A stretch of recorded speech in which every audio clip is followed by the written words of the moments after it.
Happy New Year, everyone. Thank you so much for making time to join us on Tembei TV on your favorite open forum political show that seeks to bring you what is on the cutting edge as far as Kenyan politics is concerned, your role, and all you must do to ensure that you're part of this great historic year. Well, this being the first day of this great historic year in this particular nation, we invite us to look back on 2021. What were the political moves that surprised you? What were the blunders that you witnessed and the successes thereof? How will this shape up 2022? That is what we are looking at this point in time. So wherever you're joining us from, Happy New Year to you. Please let us know where you're watching from, and you're free to wish everyone on Tembei TV and the entire world that is tuned in a Happy New Year 2022, even as God has enabled us to come this far. The link is right there in the comments that you can use to get into the studio and let us have our discussion moving forward. I salute Koyaki Daniel. Happy New Year to you, sir. Thank you so much. I want to also acknowledge Derek O. Okomo kama kawaida. Asante sana. Karibu kwa show. Edna Handsome wa Nyahururu. Thank you so much for tuning in. Let us get talking. David the King. Bwana Alibaba amebadilisha msimamo kuwa he can work with tribal coalitions, and that was expected. Maji yakizidi unga unakunya uji. Borrowing that from Fred Gumo, Ka Ngumu na Ngumo. I believe that this is going to be an interesting year, but let us look at the political surprises, political blunders, and political successes of 2021. How will this shape up how 2022 is going to play out? Humphrey Manyasi, thank you so much. From Mumiasi East, thank you so much for joining us. Let us gang up. Let's make a difference today. It is a great day. It is an honor that we have on the first day of this great year to talk about our Kenyan politics and how they are shaping up for the great future. The link is in the comments. You click on it, allow StreamYard to have full control over your camera, full control over your audio, and you will get into the studio without problems. There is Bob, Happy New Year, watching from RDC. Thank you so much. Kisangani, karibu sana kwa show. Kuna OJ Senior North Mugirango live. Thank you. Happy New Year to everyone. Let us be happy. God has brought us this far. We must be grateful and continue celebrating. And as we celebrate, let's get talking. There is Michael, journalist. Thank you so much for joining us. I Harun, thank you so much. Happy New Year. Let's keep talking. Let's keep celebrating. To join the discussion is simple. You click on the link that is shared, is written Tembei TV. When I say the link, I mean the one that is shared by the TV station. And then you click on it, allow StreamYard to control your camera and your audio, and you will be in studio for us to share on our different views on 2021 and how it will shape up how 2022 may look like. Thank you, all of you guys who have made it to the studio already. Humphrey Manyasi, karibu. Daniel Olobulu, thank you so much. And Rogers Odoyo, karibu sana. Humphrey Manyasi, karibu. Happy New Year. Okay, Happy New Year too, sir. How are you? I'm well, glad to see you here. It has been a long time. Yes, sir. There are a lot of incidents that have taken place, but I was not able to comment because of the terrains. Uh-huh. But allow me to make a recap of what transpired over the week, Go ahead. if you may allow me, in 5 minutes. I think so. 5 minutes is too much. Um, 2 to 3 minutes. okay, 2 minutes, please. Number one, on the Buhungu 2 declaration, indeed it was a success. I attended in person, and it is contrary to what was reported in the media, especially the phonics media, of which majority of the people rely on. That was a mislead. If you compare the Buhungu 2 and the Cleo Malala Super Cup that His Excellency the Deputy President attended, of which I tell you about the events, Buhungu 2 was really a success because over 6 members of the ANC defected to the Azimio.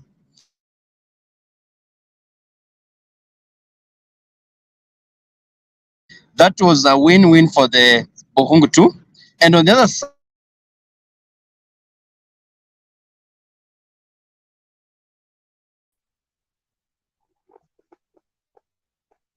the President of Honorable Ngilu Hello, Bernard. Humphrey, Humphrey, you seem to have Hello. issues with your name. Yes. Okay, it Relax a bit, seems it's a bit from my closer. side. Yes. Let me Carry on, revert carry on. We back can when now I'm hear you. stable. Okay. So I was telling you that on the Cleo Malala Super Cup, they are the same phases that we normally encounter. So for the deputy president side, I don't think if he made an impact yesterday, rather than just a sideshow of the counterattacking of the Buhungu 2, because each and every speaker that stood up in Mumia Sports Complex was all about the criticizing the Azimio la Umoja. So on my side, I think the western side or the Mlembe nation is really united under Azimio la Umoja. On today's topic, on today's topic, indeed, 2022, there are many political alignments that are going to take place. Just for example, I've been following the story of the Purity Wangoi Ngirichi, has already ditched UDA, and she has vowed that she'll be vying for Kirinyaga gubernatorial seat on independent ticket, of which I welcome her. That is a win for the Azimio. If you look at the way Kanini Kega was tweeting, there's a tweet that Kanini Kega did, and indeed it was a sign that she was heading to Azimio. Also, expect what Ayub Savula said yesterday, that nothing is impossible. But what he knows, as the deputy party leader of the ANC, he won't allow Malala to hoodwink Mudavadi on the UDA side. The lake is near than the Rift Valley. The lake is nearer than the Rift Valley. So there are speculations all over the region that Musalia Mudavadi is headed to Azimio. Though let's give it time, will tell. On the other side, the president of Honorable Ngilu, though I was also expecting Kivuda Kibwana and Alfred Mutua, but the presence of Honorable Ngilu and the way she was articulating the issues yesterday, indeed, the Ukambani is headed to Azimio as well.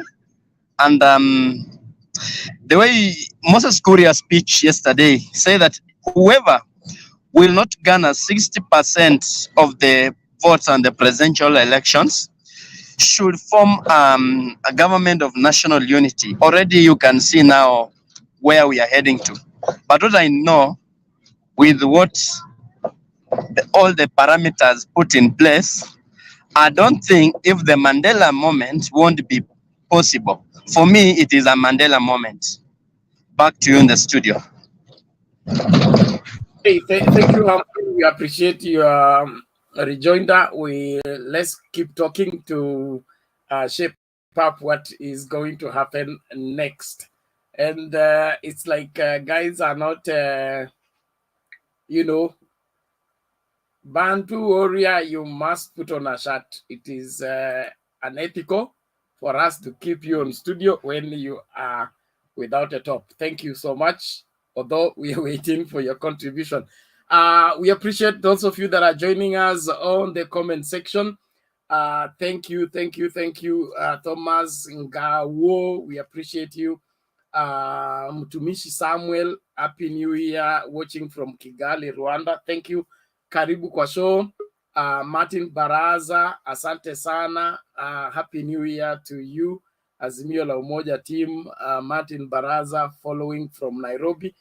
Karibu kwa show kila mmoja. Naomba tuendelee kukaribishana na kualika wengine ili tukajumuike kama jamii kubwa tukijadili masuala ambayo yanatuhusu sisi na nchi yetu, na we must all see ourselves as stakeholders on this matter.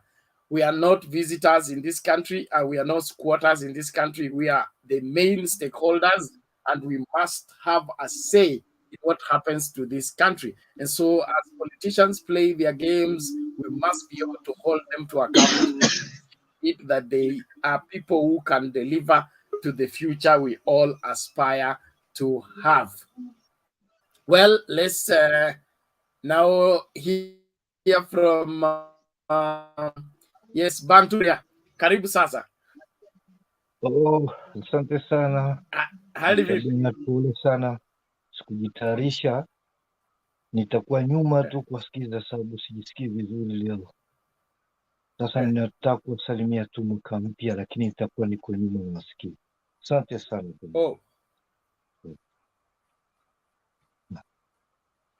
Sitaweza kuongea, sijisikii vizuri. Sawa, happy new year to you. Thank you.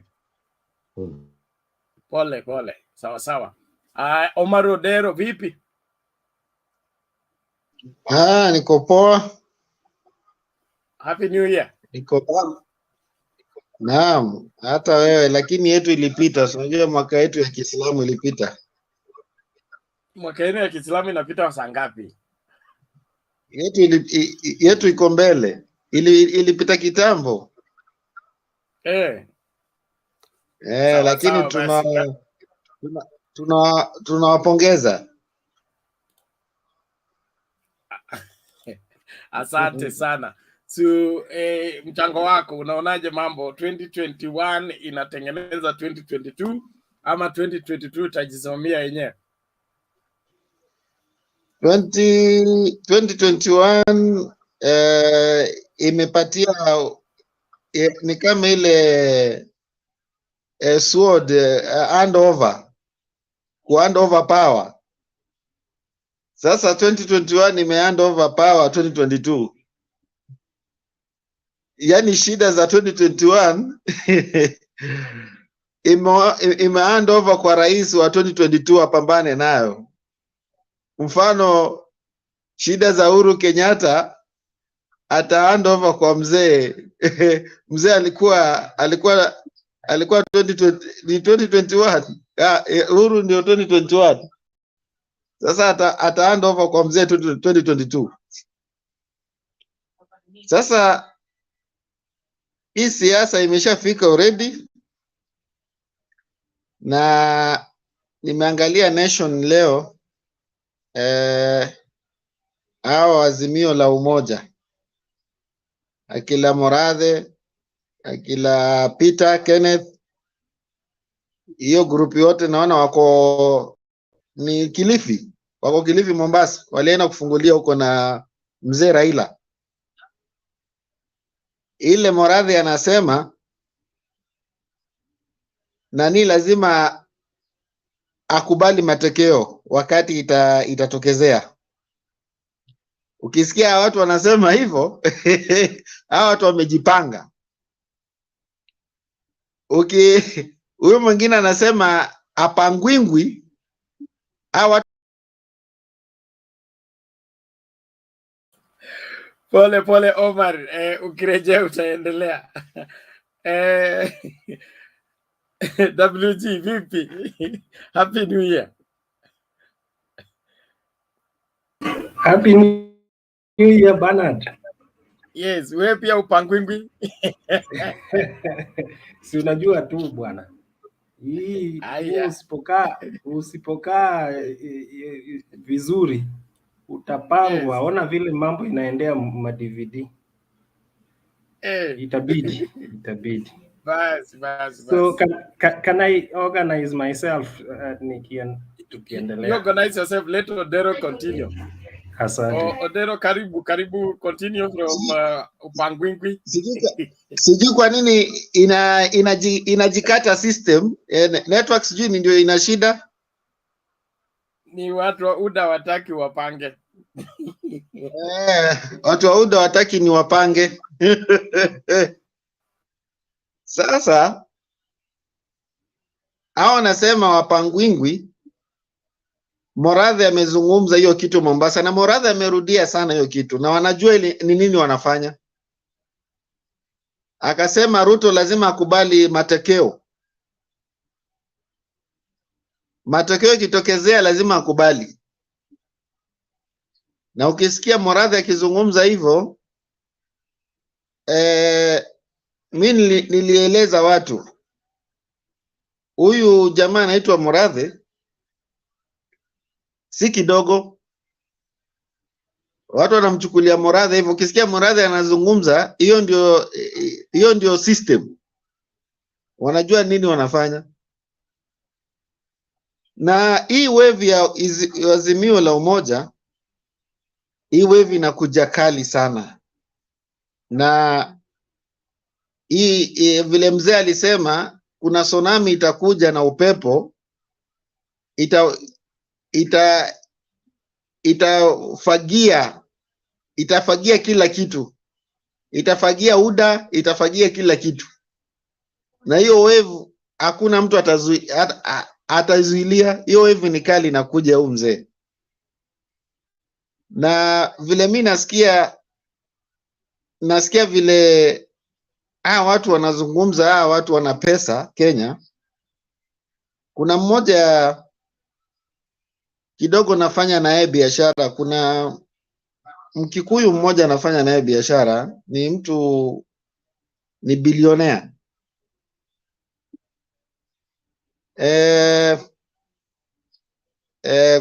Kuna kitu tunakuwa tuna supply kwake katika biashara zetu na yake. Huyu jamaa ana pesa mbaya mbovu Kenya. Na katika hao ni wale unasikia ni mmoja wao katika Mount Kenya Foundation. Vile huyu jamaa ananiambia, unaona watu Kenya wana magorofa. Watu Kenya wako na biashara. Watu Kenya wako na maclub. Watu Kenya wako na supermarket. Watu Kenya wako na mabiashara tofauti Kenya. Wameungana. Mkubwa wao niyo Mount Kenya Foundation. Ananiambia hii kitu inaitwa UDA itakuwa inasikika Rift Valley peke yake. Hii wakati imefika sasa, watu wamegang,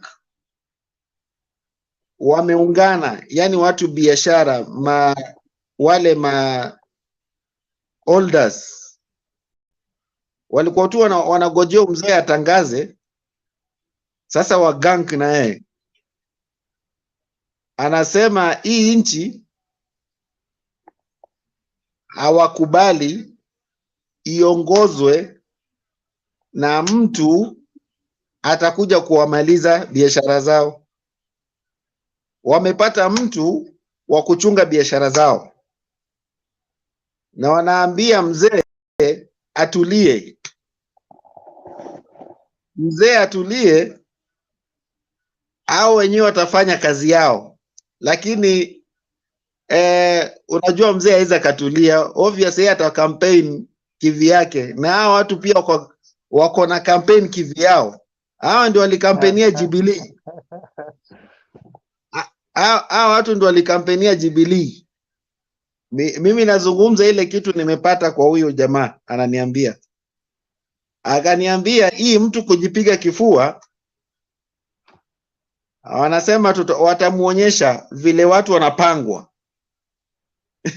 Hiyo tu ndo ameniambia, na akubali results. Hapo tu tulikuwa nataka kusema. So, Mari, thank you for the information. I believe we are all listening, and let us weigh on the same. Watu kwa comments wanasema nini? Omar, please point magorofa sasa. And then kuna huyu anaitwa nani, Cyrus Mwangi Maina anasema farasi mzee itapitwa na punda malala. Whichever the case. Tuko hapa na hii station hatufungi mpaka hiyo dakika ya mwisho. Kura ya mwisho kuhesabiwa, tutakuwa hapa kuhakikisha kwamba wale wana farasi mpi siku hiyo, na kukubali matokeo that is too early, but it is okay. Now let's hear from Sido. Sido, vipi? Poa sana bro. Happy New Year. Happy New Year bro. Mmefika. I can hear you. Yes. I've had Omar. I've had the script of Omar. Yes. Now, anyway, as far as I'm concerned with the politics of what is happening in Western, that is game of politics, and at the same time, as UDA, we are firm, and we are still optimistic that we are far much ahead of your Azimio.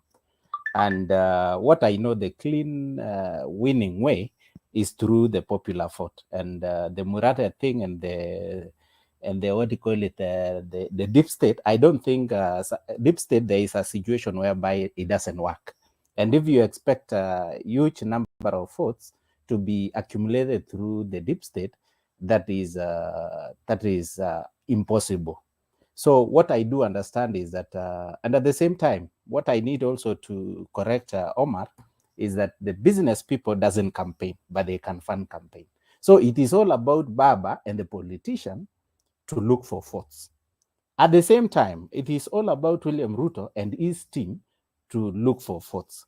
But the financial supporters doesn't campaign. They can only offer what you call financial support. So that is what is in place.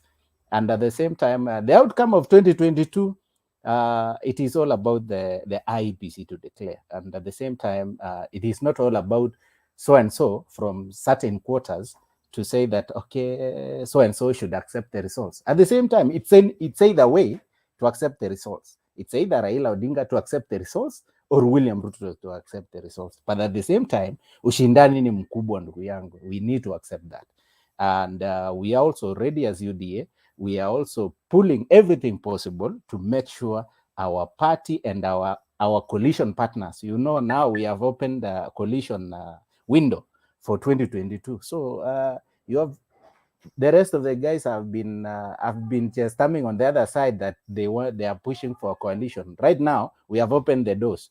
So who is not forming a coalition? We are all forming coalitions. Even Moses Kuria has also opted to come back to our coalition of UDA and other parties. So 2022 is not a joke. The outcome will be declared. And at the same time, if the winner will take by over 2 million, nothing will change. We have to accept the results. Whoever will be defeated needs to accept the results. And at the same time, I don't foresee any kind of runoff in 2022. So that is my own understanding. So let's discuss this thing. At the same time, let's not demonize anyone. Anyone can be the president. William Ruto can be the president. Even Raila is a possible president. But for me, he is not a possible president. So that is it. Thank you, Bernard. Back to you, Bernard.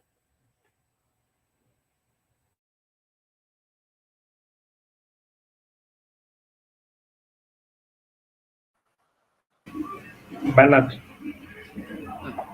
a question. Now, Sido, before you go, one question to you. One question to you. I paid it. Nisao, I'm there. Business Did he people don't say? campaign. They campaigns. Just a moment. Let me make a Okay. question first. So Sido, you say business people. I said WG. I said hold on. I ask him a question first. You will ask your question. Thank you. You're saying that business people don't campaign; they fund the campaign. I don't think that's uniformly applicable around the country. There are sections of this country that business people have a say on the political direction. It may not be uniformly applicable in all regions, but there are regions where the business people call the shots. How do you apply that to your statement? Okay. Take for example, unless maybe you don't understand all these political games.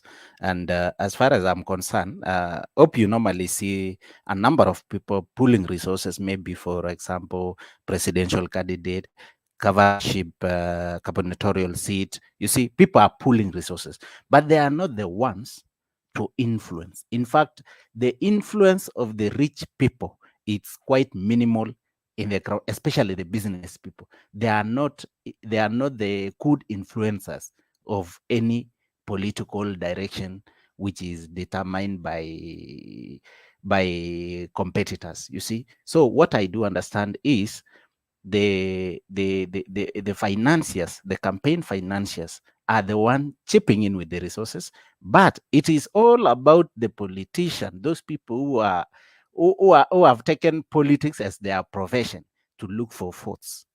The only issue on the other side is to be facilitated. Once they are facilitated, they move. They use every manner of way of influencing the voter. So that is the only thing. These rich guys, let me tell you the real thing. Recently, a week, No, last no, week, well, we last are week, not I'm even giving you a talking good about the example. rich guys. We're talking about Yes. business people. Goja, Sido, I'm using only your words. Okay, you said business people don't determine political direction, and I told you that may not be applicable uniformly around the country. There are sections of this country where whatever the business people choose as a path for political future is taken serious. Not everywhere, but certain places. How does that apply to your claim Okay. that business people can only fund the campaign but cannot influence the direction? Okay, let me tell you where this influence comes in. If you ask Omar if he's still here, the Muslim nation and especially the Islam of all those people of Islam Somali origin, the business people influence a lot with them, but not any other community. You can ask even a Luo business person, they can't influence anything. A Kalenjin business person cannot influence as much as such, but they can fund. At the same time, even in Central, you can find. I was next to one of the Mount Kenya that team recently, and I saw most of even the neighbor doesn't even sing the tune of that boss, that business person in the community. So that is something unique. So just continue, Bernard. But Bernard, can I rebut what he said? What Sido says Yeah, about you can the. continue, Bernard. I see Bernard. You can continue, WG, because Bernard has earned. He's told. So I wanted to say, you are right somehow, halfway, that the tycoons' role are somehow limited. Yes, even their oratory skills may not be that up to date to convince anyone, but their resources means a lot. Do you know the reason why William Ruto uh, has an edge over many politicians? It's because of the resources. Do you know why Musalia Mudavadi, despite his huge experience in politics and influence, he is lagging behind. It is because of resources. These are some of the things. If today Kalonzo Musyoka, Musalia Mudavadi would get some of these wealthy men behind them, it would change their influence in politics instantly. They would become more rejuvenated because the campaigns will be a notch, very high notch, on a high notch. And that is all that a campaign requires, resources. It does not, just being a good person or being influential is not enough. Resources is another major thing. I think on that basis, therefore, I think what was his name? The guy who just Sido, it's me, Sido. No, the other guy. I think you are reacting to Odero. Omar, yes. You are reacting to Omar, and I think Omar wasn't very far away, because if a rich man tells you that they will fail, then it means he will put all his resources at the disposal of one political group, and that will change the trajectory of that area. So I think it's very risky for us to dismiss them. Can I add something on that? Sorry. Is that clear? Do you want to move to the next person? Sido, what are you saying? Okay. WG. Okay. Basically, I'm accurately with you. And this is what I need to put it as I close. The only thing for these rich guys, they don't invest where someone has nothing. That is why Kalonzo is on the call. That is why Mudavadi is on the call. The same people, even at the time of Uhuru Kenyatta. That is why William Ruto couldn't even make to be the presidential candidate in 2013. It's because of financial muscle. And the same guys, just look at even your area. The rich guys attend a fundraising and they contribute in a function, even for a wedding, of a rich guy.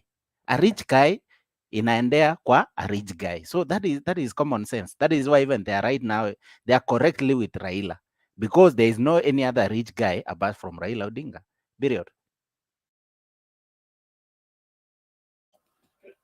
Sido, you're becoming economic. So you agree William with Ruto Odero, is one of the richest people in this country. Omar. I want to react Why on are you that. considering him not to be a rich person? But hold on. Nani Bernard? Who is reacting where? No, Mr. President, you have just come. I want us to follow the mtandao vile tumekuja, alafu this the introductory. I think he wanted to rebut something, Mr. President. We can't, when we allow rebuttals, we will do only that throughout the show. Let's do the first submission first, then from there we can do the rebuts. I only wanted Sido to clarify his statement and make it applicable countrywide, not for it to be interpreted what happens in one section to be taken as if that becomes the general law. And even from what Cyrus Mwangi is responding to, he's making an individual person become the point we are talking about. It is not one rich person supporting another that influences a region to vote in a certain way. We are talking about their different regions that listen to their rich people on the direction to take, and the other part of this country that don't care how rich you are. They will still go and vote the way they want. But that is not applicable everywhere, in my opinion. Let's go to Moses Mudam. Quickly, please restrict yourself to the 2 to 3 minutes. Okay, thank you so much, Moses guys. Mudama, Happy New Year. Yes, Happy New Year, Bernard, and all of the guys present. It's like Moses Mdama is not there. Aaron Nakur. No, he's there, Bernard. He's talking. You can't hear him. Unmute Aaron and speak.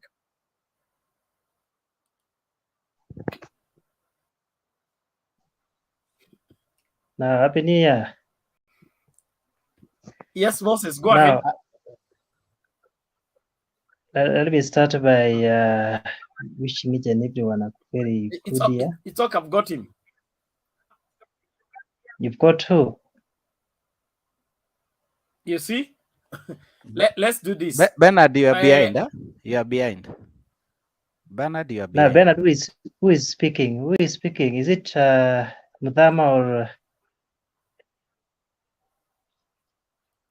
Just continue, Aaron. Bernard is experiencing some challenges with this network. Yes, go ahead, Aaron. We can hear you. Now, let me wish each and everyone a very good New Year 2022. And let me start by commenting what my earlier speakers had started contributing on. Let's go to Waingo, that is the Paluya nation. Now, what I can say from there is we see the Simio on the other side fighting, trying to fight for their position. And on the other hand, the deputy president is also fighting to look for his votes. What I can also say there is it was just a 50-50. I can say that nobody loses, nobody won. As far as the votes from those areas are concerned, what I know is just, but in most cases, the Luya nation is always divided. And that is why you saw the deputy president, by the time that the Asimi was making their own plans on the other side, deputy president is also somebody who is not sleeping. You need to work hard so that at least you also get his position. So what I can say is concerning what occurred within the Luya nation is that everybody is trying to fight for his position, and eventually, in most cases, the votes from those regions is unpredictable. You cannot predict. The reason why I can say this one is that if you can consider the votes that the number of constituencies in Kakamega County, we have 12 constituencies. If you can check on the number of MPs that the current ruling party Jubilee had, is almost it's a reasonable number. I had about four MPs from Jubilee, 4 MPs from ODM, and also about 4 MPs from both Ford Kenya and ANC combined. So we can say that in most cases it's very, very difficult to predict the votes from the Kakamega and Bungoma counties. So what I can say is between the two leaders is that let them fight. Let them fight for their positions. Let them work for their votes. Now, concerning the issues of funding of the political, to some extent, I can say that this politician in most cases requires a lot of funding to exercise their campaigns. And that is why they need to come and form their parties so that the members can at least contribute the money for the whole campaigning period. And if in most cases there is a business people who chips in and support, it's always a big win for them. Because the other time you saw the Jimmy Wanchiki funding ODM, the other side, this time round, Mount Kenya Foundation are also promised to fund the Azimio. It's something good, because as we can see, Deputy President is not somebody who we can say that he doesn't have money. The way he's doing, he's carrying out his campaign right now, we can say is not somebody who is broke. So everything concerning the campaign, it's all about money. There's no doubt beyond that. It's about money. Thank you very much.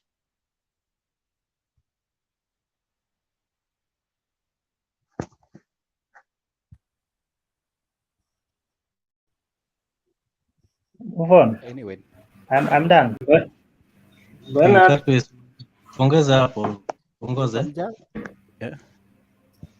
Bernard, Kinkatwe. it's like he's, WG, you he's can back. you can. Oh, kumbe amefika. He's back. Bernard, you have to Sorry, excuse your. Okay. I went to pick something. It's okay. Aaron amemaliza. Yeah, I'm done. I'm done. Okay, thank you. After you finish, please mute. Every person's mic must stay mute for the conversation to be clear. Now we can go to Moses. Moses Mdama. Yes. I'm also ready now. Happy New Year, guys. I'm so happy. And it's about 2022 and the meeting that was held yesterday at Bukungu and at Kilifi. It was so clear that these guys have strategically planned themselves.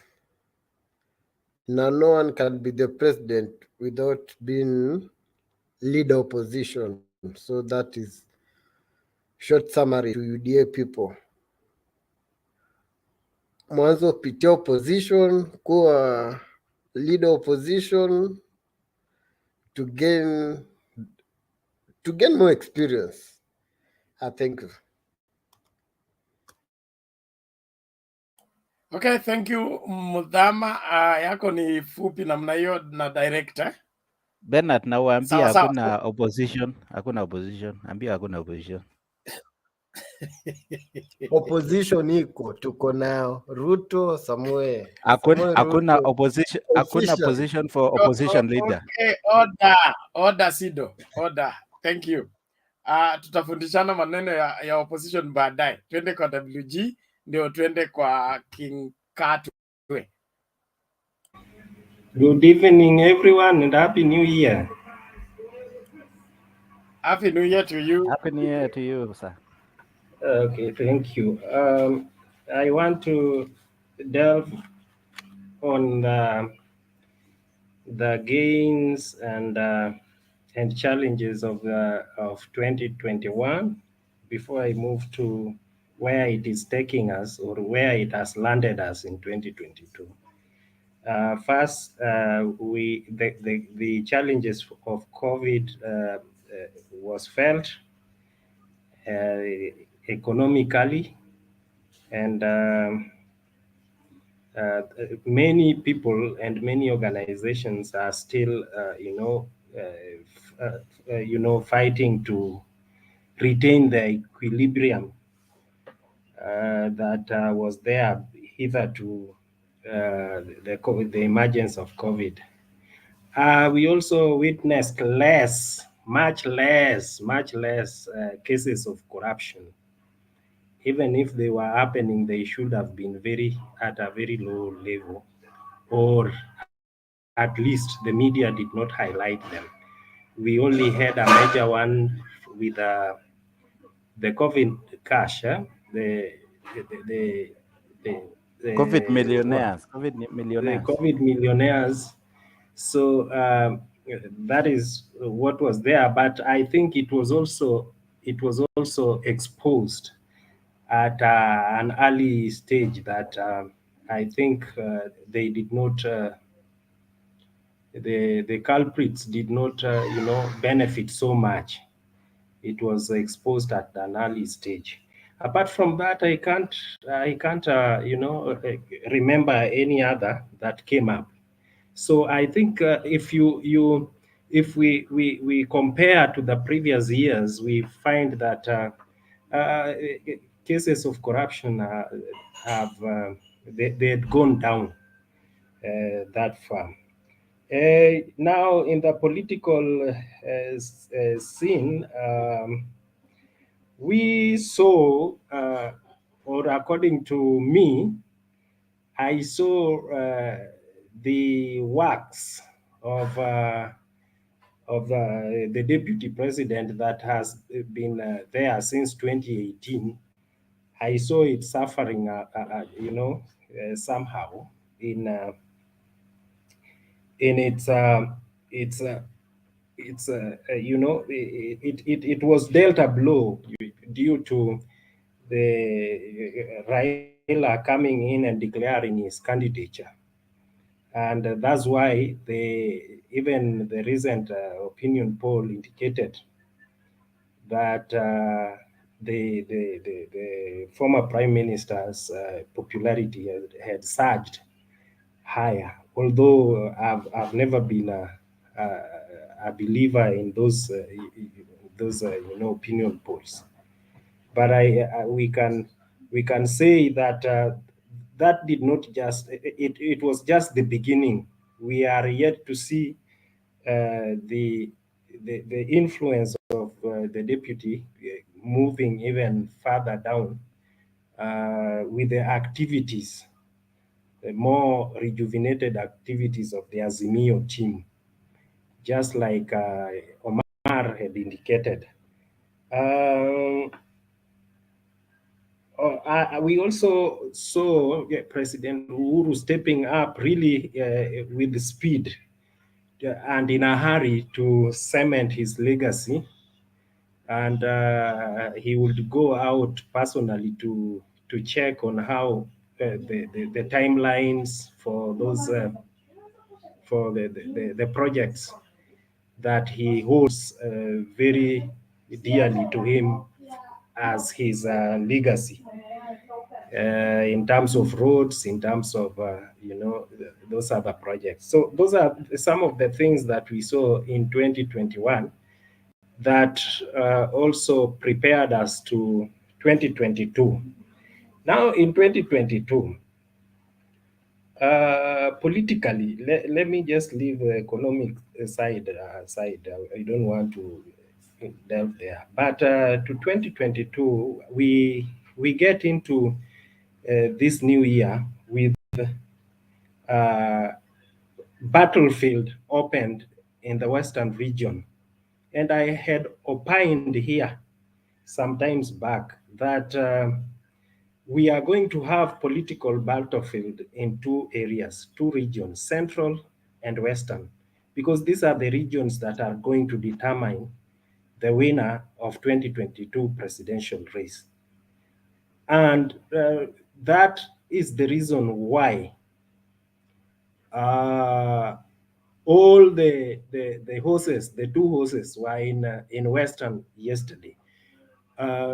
Deputy President could not have afforded to stay away when Raila Odinga was in Buhungu. He had to linger somewhere within the surrounding so that he can control the heat, he can control the situation. And what I'm seeing, we are going to have one big loser in with all these battles, and that is one Musalia Mudavadi. He has to be really shrewd. He has to be really wise and a political, juggler, in order for him, number one, to remain relevant and to gain politically. He must play his cards well. Otherwise, you see, the way it started yesterday, it is like the ANC turned into, an animal that is being pounced on by two predators. That is, Azimio and UDA. And they were pounding on this animal. Each and every one of them wants to run away with them. And that's the reason why you would see some piece of meat would go to Azimio in terms of the likes of Savula and those other defectors. And on the other side, Ruto also said, when Savula is going to the other side, I must make sure Malala also comes out.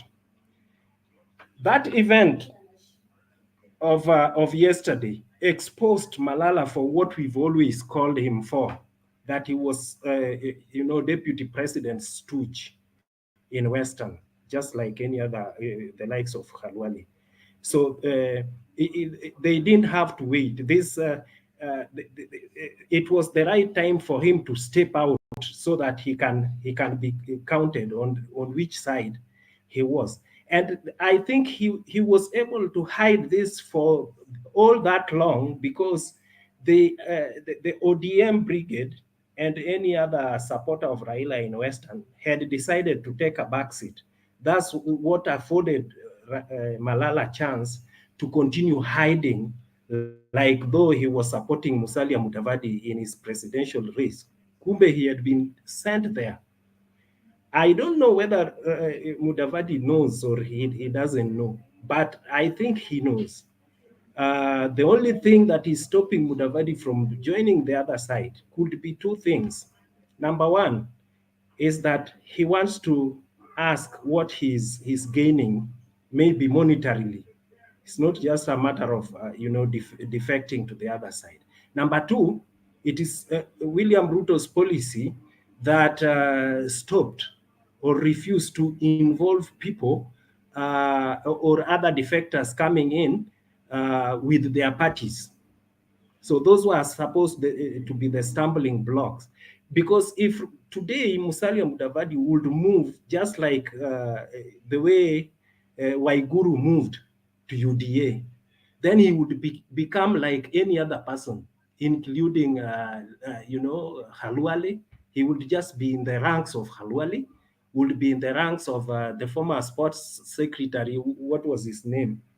Yeah, that guy. What was his name again? The sports minister? Echesa. He would not be different from the likes of Didmas Baraza. You see, so this is what has been holding Mudavadi back. Even reading from his lips, you find that he favors the other side of UDA. Having said so, we are likely to see Oka, dividing themselves, each according to their preferences. It was begun by Savula yesterday, and we are waiting to see where, Kalonzo Musyoka will go. And of course, Jirongo was missing in action in any other part, but I know Jirongo cannot join UDA. Wetangula and Musalia, I know their hearts where they are going, and that's the reason why they are playing their cards the way they are playing. I want, before I finish, as I finish, wanaenda wapi ndugu, utuambie tu. Just let me finish. You'll be given chance. I'm finishing this way. I wanted to explain yes. Time is up. Hurry up. Yeah, no. Give me, yeah. So I wanted to delve on the role of Savula. That is one important thing that I wanted to bring forth. The role of Savula in Azimio team, as far as Western is concerned. I think Savula could be the ingredient that Azimio team lacked in Western. Number one, the Azimio team had a laid back sort of. I don't know. Everyone was playing it safe and like nobody was going forcefully out and kicking. Savula has that ability to kick, and he's also their devil. He could come out and get hold of any person, attack and engage with anyone, mundu humundu. You see, So this is what has been lacking in Western. And with this role, if I was in the Azimio team as a planner, I would give him that important role of being outside there. Number two is resources also. I understand he's well oiled. So and his defection from Oka also affects that team financially. So the two ingredients is much more needed in Western for both for in terms of Savula's joining them. So I think they should embrace him. Asante sana Bernard. Okay, thank you, WG. Let's go to King Katwe. King Katwe, are you there? Yes, I'm there. Thank you so much for giving me this time. Maybe probably because I've seen a lot of people attacking me in the comment section since yesterday. Because maybe it's because I don't like lying, and this thing called politics haitaki makasiriko.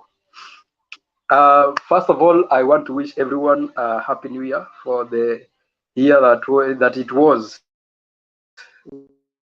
We fought so many battles in 2021. God decided that you and I were not going to die before we see maajabu ya Musa in Kenya. We've seen Wilbaronomics being launched. We've seen BBI. We've seen betrayals within this country. We've seen even a governor being left by a slave queen. We've seen a lot, basically, and that is why we are Kenya. And I want to dissect and first of all, I want to rebuttal the point by Sido. Sido, I want to tell you something. There is a reason why we are number 6. We are the 6th richest country in Africa. Whether you decide to look it from the point of GDP or per capita, it's your own problem. The way you want to use that information is completely up to you. The reason as to why maybe we are the 6th richest country in Africa is because of our politics. And our politics have matured so much that we call sin by its name. If it were to be last year, I don't think there was a platform in Uganda that would have succeeded in having such a sitting and discussing politics as it is right now. So we have to appreciate, first of all, we have grown in terms of politics, and politics is the thing that shapes the people ruling out that there's no deep state. Just because they've been lied to by William Ruto. William Ruto is lying to them that there is no deep state. Yet we know that there is a deep state even in your village, Sido. Those jobs by ya kupewa chiefs wenye wanakuanga pale nyumbani kwenyu, they are not determined by their brilliant CVs. Those jobs are determined by the deep state ya mzee wa kijiji. Kuna deep state, kuna mzee wa kijiji hataki kitu yote kwa siasa, hataki anything, but he determines who becomes the chief of that particular village. Come on, let us be honest here. And it's the same deep state that put William Ruto and Uhuru Muigai Kenyatta in that seat. The deep state is not a bad thing. One thing, let me tell you. If I can give you an example of Nakumat. When Nakumat went down, how many people perished? Over 7,000 workers perished because of Nakumat going down. You think if you and you know, for you to qualify to become a deep state, you must have made money for your 2 generations or 3 generations. So he will not go hunger. So the deep state exists, and we have to acknowledge that it exists, and it shapes the politics of any country. An example is in the US. The time when Trump was fighting TikTok, he was fighting China merchandises. And you understand that China has invested a lot in the US. Germany has invested a lot in US. Russia has invested a lot in the US. What did they do? They kicked him out. It's not because of popular vote that Trump did not win. Let us call politics by its name. So the other thing, we've seen double speak in the year 2021. We've seen when we are trying to school someone, telling them that this is the way, they say yes, that is not the way. When we were telling people that these politics of 2022 will be won by coalitions, they were saying hapana, mimi sitaongea na watu wawili watatu, nitakuja kwa nyinyi mahasla, nyinyi ndio wenye kura. Today I've seen someone saying that I don't have any problem with coalitions. I'm going with coalitions, only that I don't want that rule, that amendment that is in parliament. I want the gentleman's talk. When we were saying that these coalitions are the ones that are going to work, why was somebody trying to rule it out? Coalitions are the ones that are going to win this politics of 2022, whether we like it or not. Okay, and why was he running to Mumia as if he doesn't want coalitions? Look at the way he was saying that we don't need BBI. We said earlier in this platform, and we've been singing to these UDA people that one, the BBI, UDA needs BBI more than Baba, because Baba has for the longest time acquired natural friendships from people. An example, he awarded Mudavadi in 2007. He became the deputy prime minister. Do you think Mudavadi has forgotten? Look at the time when they were with the governor for Kakamega.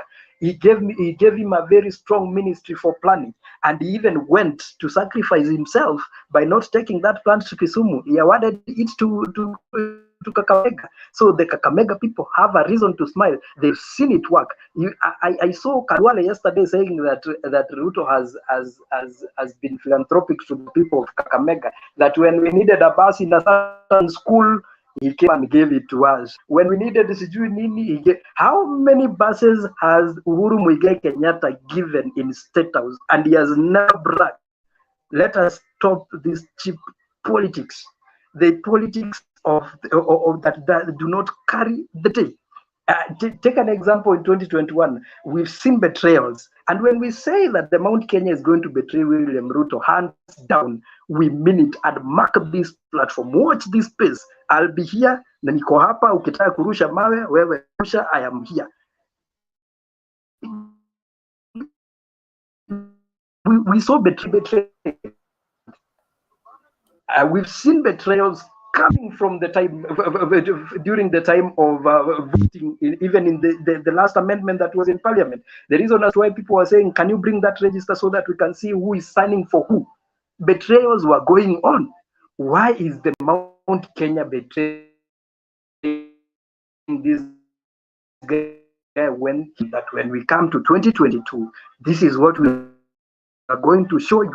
And when we talk about the Mount Kenya Foundation, we've seen it be working during that time in 2013. Is only that it did not come to the limelight. I've seen someone in the comment trying to say that if Jimmy Wanjigi supported Raila, why didn't he shift the winning side to Raila and not the other side? The deep state will always work in two fronts. They will always be like, you just go and support that guy. If he wins, we are in. If he doesn't win, you are still in. Is Jimmy Wanjigi out of business in the government? He's still in the government doing business. And by his own words, he said, for me to do business, there has to be peace and tranquility in a country. That is why I had to bring William Ruto and Uhuru Muigai Kenyatta on the table for them to work. He is still in the government. Remember in 2002 when there was the intercontinental fundraising for Kibaki, Chris Kirubi came out with the 60 million lunch plate for Kibaki to supply elimu ya bure kwa wanafunzi wote wa Kenya. It is Hako Industry. Who is the owner of Hako Industries? It is Chris Kirubi. Come on. They do this because they want to do business, and when they do business, Kenyans also are in business. Usifikirie hiyo shilingi yako mbili ya chumvi yenye unalipanga tax ndiye na control this country. These are the people who control this country because they want to do business, and they also want to benefit the government. If today the SK Macharia is going to be in the doom, or it is the common one which is going to perish. I've given you an example of Nakumat. So in 2022, we are going to see a lot of shaping from this point of view. And I want also you to watch this space. Anne Waiguru is not going to be a political orphan, regardless of the ruling government that's going to come in. If Ruto wins, going to be a political orphan, even if she loses. If Raila wins, we've seen this person being so schemer. She's a schemer. She's always going to win anything at every cost. But when we see Gerishi running away, Gerishi is running away because she knows she can. Who is it? Who is king? Alfred, then you can raise up your hand. We've seen them running away because she's not going. She knows that she doesn't have a space in any of those two coalitions. Come to Kakamega yesterday, we movement. Hey, we are not getting this guy, man. This guy is buffering. Sorry, I can agree. You need to hold on. King Katwa, you need to summarize your time is up. In Katwa, can you summarize? I want to come in to answer you, coalition. Are you getting me now? Yes, King Katwa, summarize your submission. Your time is up. Let me finish in just a minute. Like I was saying, I am agreeing with WG that Savula is a financial muscled person, and him going to Azimio la Umoja is going to shape a lot of politics in Kakamega. I want to quickly respond to a comment that I saw in the comment section, that people saying that Ruto is not a rich man. It is true, Ruto is not a rich man. If indeed he's a rich man, you remember Pablo Escobar, the Forbes cannot rate you if you do not want to be rated and you do not want to be scrutinized in terms of your finance. If at all he is a rich man, then he must come out and say, this is what I own, this is what I own, this is what I do. So Ruto is not a rich man. Let us confirm that one. Thank you so much. Okay, thank you, King Katwa. That is subject to review, because he's on record accepting he's the millionaire, the hustler that became a billionaire, and we should follow his steps and become billionaires like he is. So let us keep studying him. We may find something that we can learn from him. Captain, mute your mic. Umefika saa hii, utasubiri kwanza. Kuna line ni refu tena, nataka ujiandae. Ni refu sana. Lakini utakuja, usijali. Naomba tuende kwa mzee mzee James, alafu Jakindu Bay, wewe ulikuja mapema, alafu kaanza kufanya mazoezi. Sasa tukakuweka kando kwanza umalize mazoezi, ndio tukakuingiza. So subiri hapo tunakuja kwako. James, karibu. And happy new year to you. Happy new year. Happy new year, James. How is the new year? It's historic. Okay. I'm looking back. 2021, political surprises, brothers, successes. Now, the greatest surprise for 2021 was the way the courts derailed the whole BBI project. It was a real surprise to many people who are waiting for changes in the constitution, and it remains a shock to quite a number of people that the courts were able to throw away the suggestions they had made in terms of changing the constitution so that they could bring equity and inclusiveness in our political system.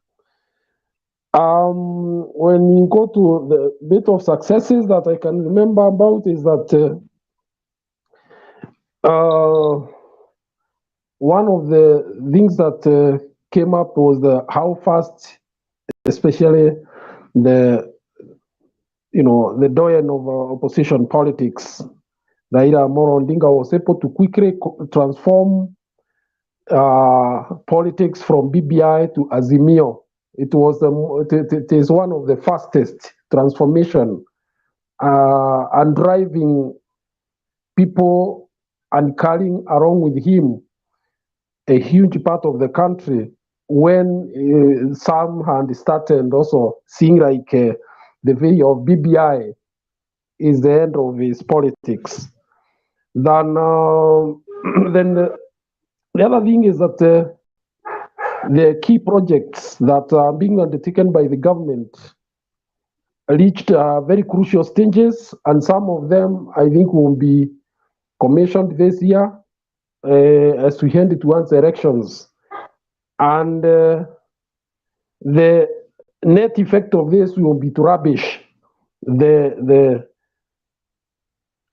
argument by the deputy president that no development has been taking place for the last 5 years because he was kicked out of government. People will finally see that quite a number of things have been happening, and that could impact on their thinking going forward towards the elections. Then we also had the brothers that were made. There are those who see that the deputy president, by spending more time and money in one region, especially central Kenya, it sends signals across the country that he values one region more than the other regions. And it could be part of the reason why he is facing problems right now in parts of the country when he goes there, because these things cannot be hidden. Kenyans have become much wiser. They can see even how fair you are in distributing your time and money to various people and various communities. Then there are also those who think that by demanding that anybody wants to associate with him politically must fold his party or come direct into UDA as a member. This is a big bladder which has started manifesting, particularly in Mount Kenya region.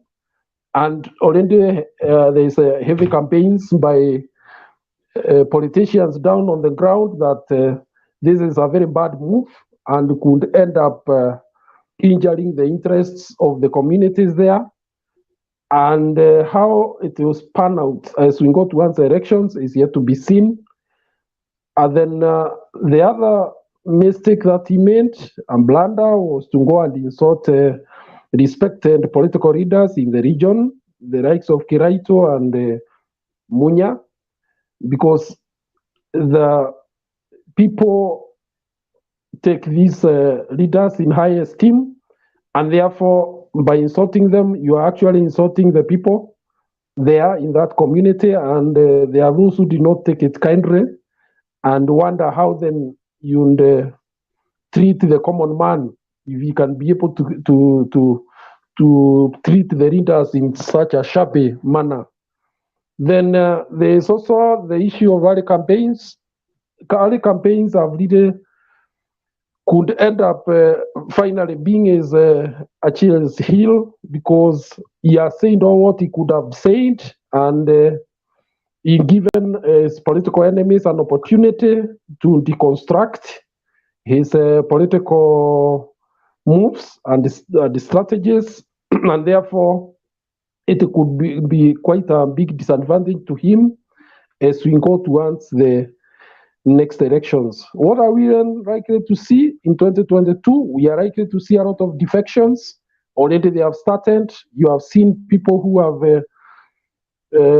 built parties like Girishi in Kirinyaga. She's defecting, and she's not made any pretense that she is remaining there. She's changing colors and campaigning heavily in the region that she wants to be an independent candidate. So we are likely to see many of these defections as we enter the month of February, March. Then when we go towards the next elections, also we are likely to see a more assertive Uhuru Kenyatta. He will be able to talk more and give direction, particularly the anticipated Limuru 3 talks that are meant to give a direction to the people of Mount Kenya in terms of the political choices as we head towards the elections.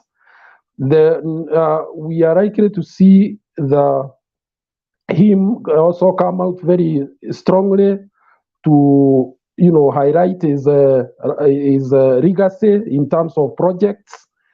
He's likely to visit more areas in Kenya as in the course of the year as he commissions the projects and does campaigns also for his preferred presidential candidate. And therefore, these are matters that are likely to impact on the next elections. We are also expecting that the ICC case will be taking off sometime in March, April. We do not know what it will yield, but it has also political implications, especially if it results in recommending that more people be taken in, and particularly one of the presidential candidates as having maybe interfered with the witnesses. All these factors are those that will shape the general elections that we will be going into in August 2022. And it is going to be a very interesting political scenario because we shall now start seeing the true colors of these leaders, particularly those who have perched on the deputy president for the last 5 years, moving around with him and generally spending his money. So it is a time he is going to see who are his true friends and those who are just what we call political merchants. The other thing that is likely to manifest as we go towards elections is to see how various communities will react to the new political reality that seems to be shaping us up. There is the Azimio movement, and then there is a Hustler Nation, and more so with the expected registration of voters. The youth factor, which was being emphasized by Hustler Nation, did not take off last time. We'll be waiting to see whether it takes off this time as the reopening of registration is done. All these factors, the net effect is that they will combine to shape the kind of elections that we are going to have in August 2022. Thank you. Okay, thank you, James, for that elaborate observation. We appreciate your contribution. I want to make an official handing over to Themba. I may be kicked out of the studio any moment from now, and I don't want you to be left unguided. So Themba will take the chairmanship, and then the following people should they speak in their order, Mr. Themba, even as you make your submission and come in. Jakindu Bay. After Jakindu Bay, there will be a Bonyo. After Bonyo, we get Captain and then Alex. In that order. Those have not made their submission. They have not spoken. Then after that, now we can be free to do the first, whatever the second round, as time allows. For the rest of the people in the comments, let us remain civil. Geoffrey Ruto, mind your language. There is a language that is not allowed on this particular platform. Usitusukume tukutoe kwa sababu tuna hiyo haki ya kukutoa. Sikiliza swala, hata kama uliamini ama au ulipendi, it is always important to listen and follow the conversation. This jumping around and calling things and dismissing them is not helping much. The ICC cases are not as simple as you people want to dismiss them. This is international criminal court. We are not talking about the baraza where you are called and you choose to go or send your uncle to go on your behalf. Take matters serious and give them the seriousness that is required. There is nobody that is untouchable, and there is nobody that is beyond the grip of this particular court. Bashir, where is he? The former president of Northern Sudan. Senior, most serious people have been gotten by this particular court, and you people want to treat it as if it is just one of the usual things. Let's mature up and really take matters to heart. Thank you very much, everyone. Happy New Year to everyone. And let's continue with the conversation. Keep it civil and keep it gravy. That is, let the content be weighty. Let's not just, share rhetorics. Thank you very much. Pemba, endelea na Jakindube. See you later. See you later, Bernard. Happy New Year, everyone. And nice to see you again as we start this year. I haven't started it well, but we'll still continue. My only submission will be, when I had the deputy president at Malala's function, saying that I want you to allow me to talk to Mudavadi. And then he said that it is Mudavadi who allowed him to come to that event. I found that very interesting because, number one, he didn't need anybody's permission to go to Central. He hasn't mentioned anyone when he's gone to Central. He hasn't mentioned anyone when he went to Coast. But for some reason, he didn't even mention Raila when he went to Nyanza. But he's mentioning Mudavadi when he's going to Western. For me, I found that as a big loss and a big win.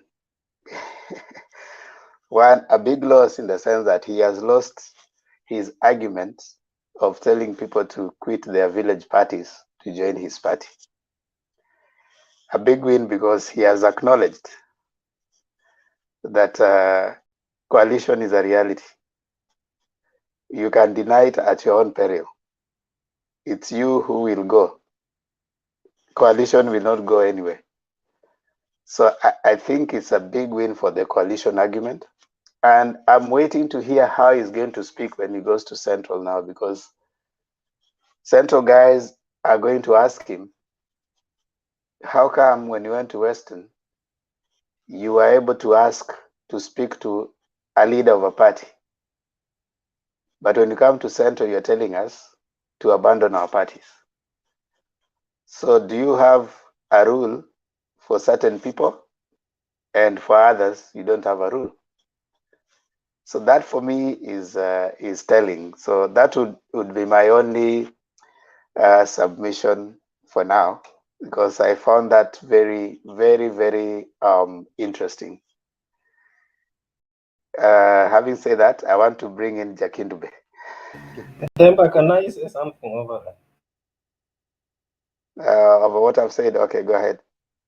Yeah, you see, when he said he allowed now the political parties, and on the other side, he is also opposing the bill that is to streamline the engagement of these political parties. What is he up to? I think he's there. He wants to get those political parties to his side, but again on his own terms.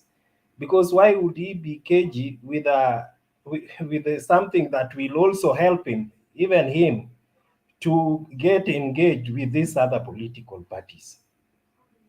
You see, so I don't understand him. Yani ukora ninaona hapo hivyo pia. Okay, thank you. It's an interesting scenario. Let's see how it pans out coming this week, because coalitions are here to stay. So he either moves with it or he's swept away. Can you tell me what argument he will have when he goes back to Central? Because Central, he has been consistent. Hatutaki vyama vya kikabila. But yesterday he said, Mudavadi allowed me to come. And can you guys allow me to talk to Mudavadi? Malala said that kama unaenda kuongea na Mudavadi, lazima yeye ndio awe president. So that was another interesting comment from Malala. And then he goes ahead to say, hatuwezi kuwa hii Kenya, tunatoka kwa Kalenjin, tunaenda kwa Kikuyu, tunatoka kwa Kikuyu, tunaenda kwa Kalenjin. You see, that was, Malala is becoming, that is becoming like Miguna. You can never trust him in your camp. He will say things that will beat you off. So I think that was an interesting scenario that for me, I want to see how it pans out. But that was a big loss for him because he's sustained that argument through. But it seems it's sipping. Maji imeanza kuzidi unga. Yeah. Jakindube, it's your time.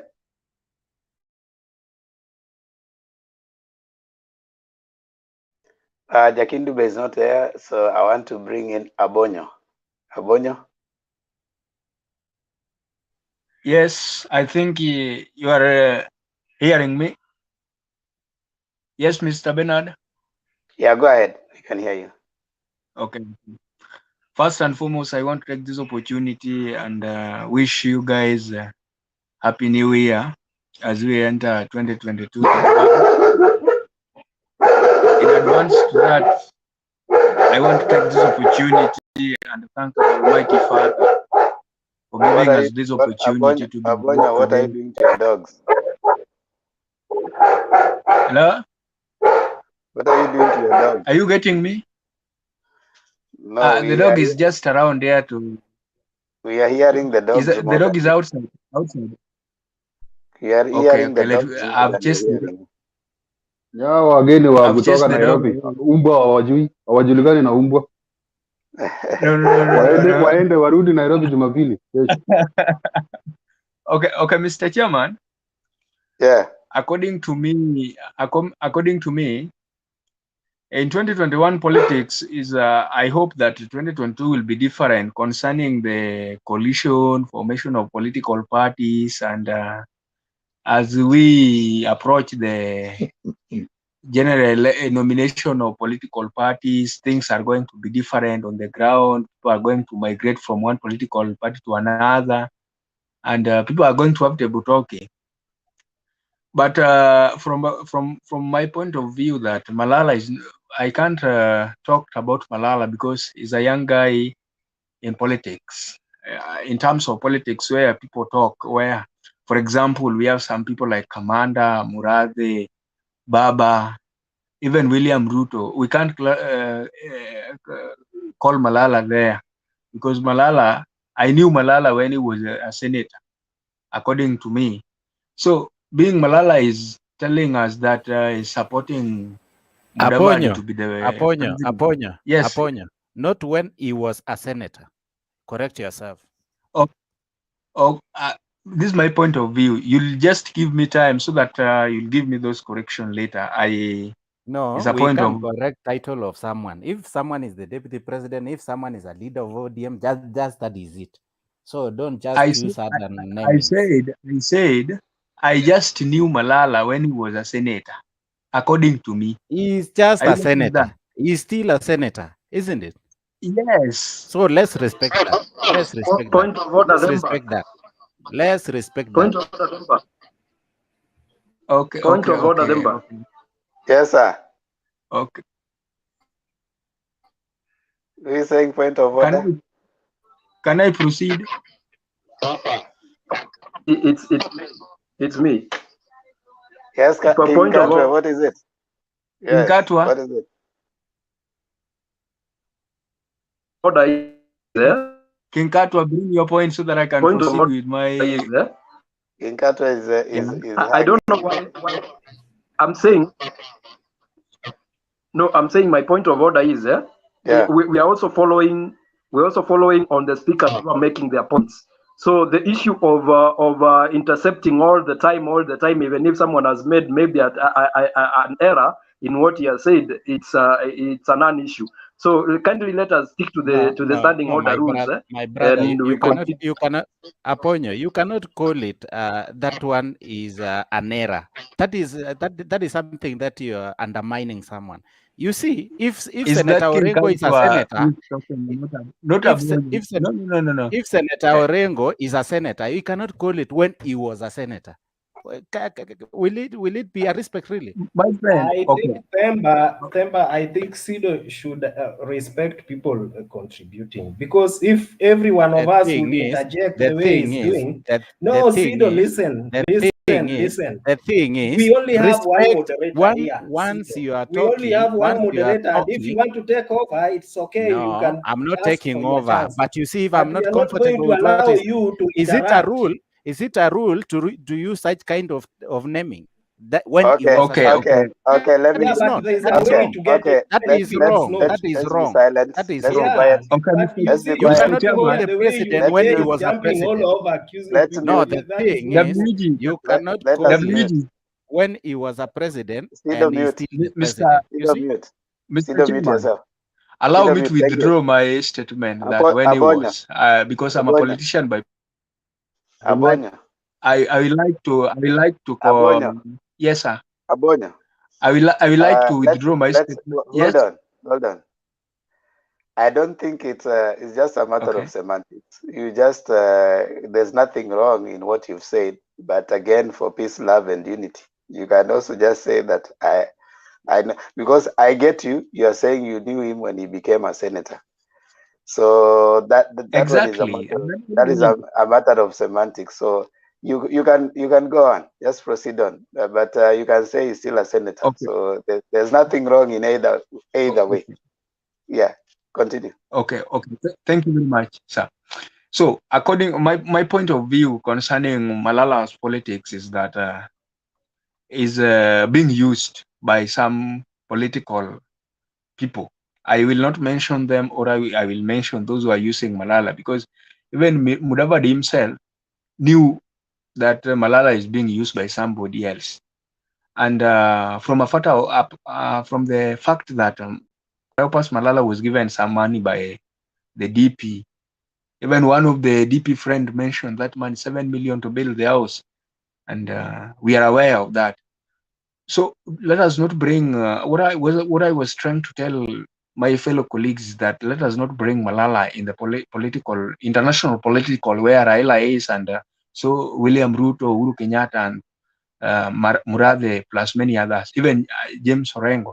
So I hope this 2022 again, there's a new coalition is coming, tsunami, and we have only two bulldozers who are going to run for the presidential candidates. One I know very well is Raila Amolo Odinga. The other one I know William Ruto from the other side. And a point of correction, I hear one of my colleagues say that the problem between comparing UDA and Azimio la Umoja. UDA is a political party, a very young political party. I can't mention where ODM is or Jubilee or even NAC. Again, Azimio la Umoja is not a political party, it's not a coalition. It's just something which was created to replace the BBI, according to my point of view. And Azimio la Umoja is something to bring reunited people from the term Uhuru and Raila Amolo Odinga had a handshake, and from that point, so that Kenyans can go on with the business as usual. And according to my point of view on Azimio la Umoja, it's just a unit to elaborate for people, to explain for them that the importance of people coming together from different tribes. So the point is Azumio is not a political party, is not a coalition. UDA is a political party, but not a coalition. And again, in the year 2022, yeah, I want to tell my fellow Kenyans, especially young people who are being used by politicians. We have we have something like 8 to 9 months to general election. It is still us as young people. We will be used if we are not careful. Because several people will come on the ground, leave out the presidential bit. Even the governors, MCAs, senator, women rep, we need to be very careful. And if you can get this opportunity to be in this platform, be as a differentiate between a boss and a leader. Be a leader to your follower, to your friends, relative brothers and sisters.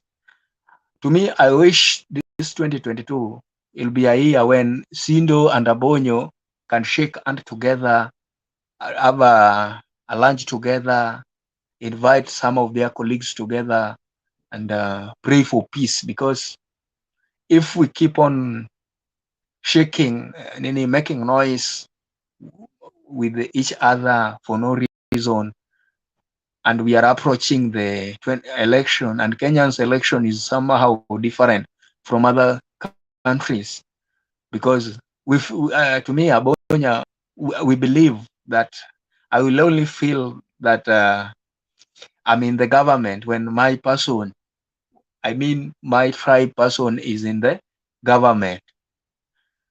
I will like that in the next 5 years to come or 10 years to come, if I will be alive or not, or dead, but even a small tribe can vie to be a president, even like the Maasai, because we can't run away from the fact that we must start by now, and we must call a spade by now.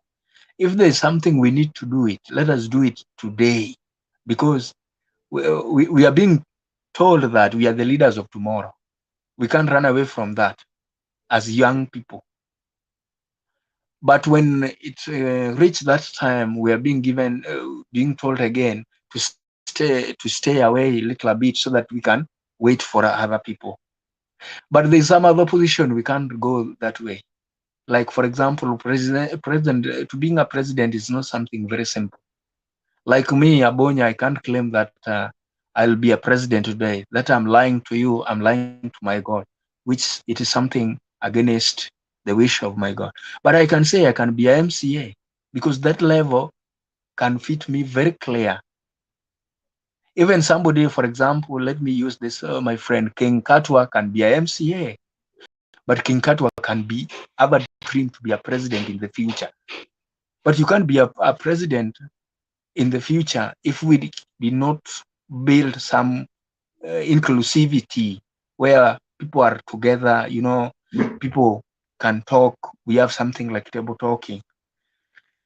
Finally, in 2022, according to me, from the political, from where I think, or from a distance where I engage myself with some of my prominent leaders in political class, is that it is a year we are going to fall into several temptations if we are not careful. Yeah, we are going to fall into several temptations in terms of political divisions. People are going to be divided, but we must remain united, even though temptations come. But even the Bible said that God cannot give you something which you can handle. If we can handle, or we can hold ourselves during this temptation year 2022, I think God also will not leave us like orphans. Otherwise, Mr. Chairman, I will take this opportunity again to say thank you as we proceed on. Thank you very much. May God bless you all. Thank you so much, Abonyo. I want to bring in Alex Ulishaongea.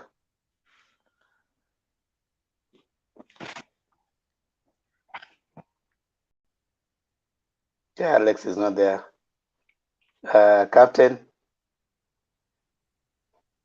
Yes, Temba, na all the panelists. Happy New Year. Happy New Year, Captain. Karibu. Karibu sana. Nataka kujibu kwanza Aponyo kwamba no human is limited. Usiseme utawahi kuwa president. Samia Suluhu Hassan alikuwa anajua atakuwa president. Hakuwa anajua, but saa hii ni president. So you can be president. Let me talk of those casualties of 2021 ama maendeleo zile tulifanya 2021 na negative. Kwanza hii corona hii ilituangusha sana. William angekuwa amesaidia watu wengi sana. Juu ilifika kiwango siasa zote zinafungwa kwa sababu ya corona. So hii mwaka tunaomba ipotee kabisa. Iende mbali sana. Kuna jamaa anaitwa King Katwa, I think. Ya King Katwa namuona kumbe ako pale. Amesema ya kwamba coalitions you must be in a coalition to win. Mimi nataka kuuliza King Katwa, which coalition do you mean? Unataka kuatuambia ile coalition mnaenda kufanya treason pale Uhuru Park ndio utafute coalition? Ama coalition ya sahizi tuna form na Mudavadi akue deputy president wa Ruto ndio sasa waende pale kwa debe. Let me assume that is what you mean. Pia ile treason ya huko Uhuru Park. So yeah, we need like there is no any tribe can win this presidency nowadays in Kenya alone. Hakuna. Hata wakati William alisema ya kwamba kwa sasa hivi, weka hapo hivyo, kwa sasa hivi yeye anataka kuongea na wananchi wale wanangoja endorsement. Kuna wenye wanangoja endorsement, yes, that for him yeye anataka kura za hustler kama sisi hapa. Naona hapo kidogo kuna mtu amesema wamechoka na yani from Kalenjin tribe to Kikuyu wakiongoza Kalenjin Kikuyu, you see, but this time round tunabadilisha kipindi. Tunataka ikuwe serikali ni hustler, si ya Kalenjin na si ya Wakikuyu. Nafikiri tunaelewana hapo. Wacha Temba kusmile hapo kwa Kiroro. Una smile nini? Serikali round hii haitakuwa ya Wakalenjin na Wakikuyu, itakuwa ni ya hustlers. Okay. Can I interrupt, Captain? Because yes, no problem. Wacha Captain aongee. Wacha tu aongee kwa sababu hata I'm not taking long because I'm talking. Temba just allowed me to put this across because I think a time has come when we need to call a spade a spade. There's nobody who said that we are tired with Kikuyu. It was Malala who claimed that we are tired with presidential from the Kikuyu to the Kalenjin. I think if I'm not wrong, it was like that. And again, when you said that you want the government of 2022 to be for Asla, who is going to carry who is going to be the flag bearers of Nini Asla nation? Is not a Kalenjin or from United States. No, when we say hustlers, tusijisumbue sana kufikiria ni nani. Hustler ni kila mtu. Because there is nowhere that says Kalenjins can never be an hustler. It has never been written like that. Are you saying? All of us we are hustlers. The correction which I wanted to put across is that I'm not a hustler. When you claim that it will be for the hustler, I am not a hustler because somebody is lying that is a hustler, is a billionaire who is in the darkness, lying to you on top of the wheelbarrow and mkokoteni. And Captain, you need to enlighten and think outside the box because this person is lying to you. I'm a hustler, and you clap and follow the same person who owns a lot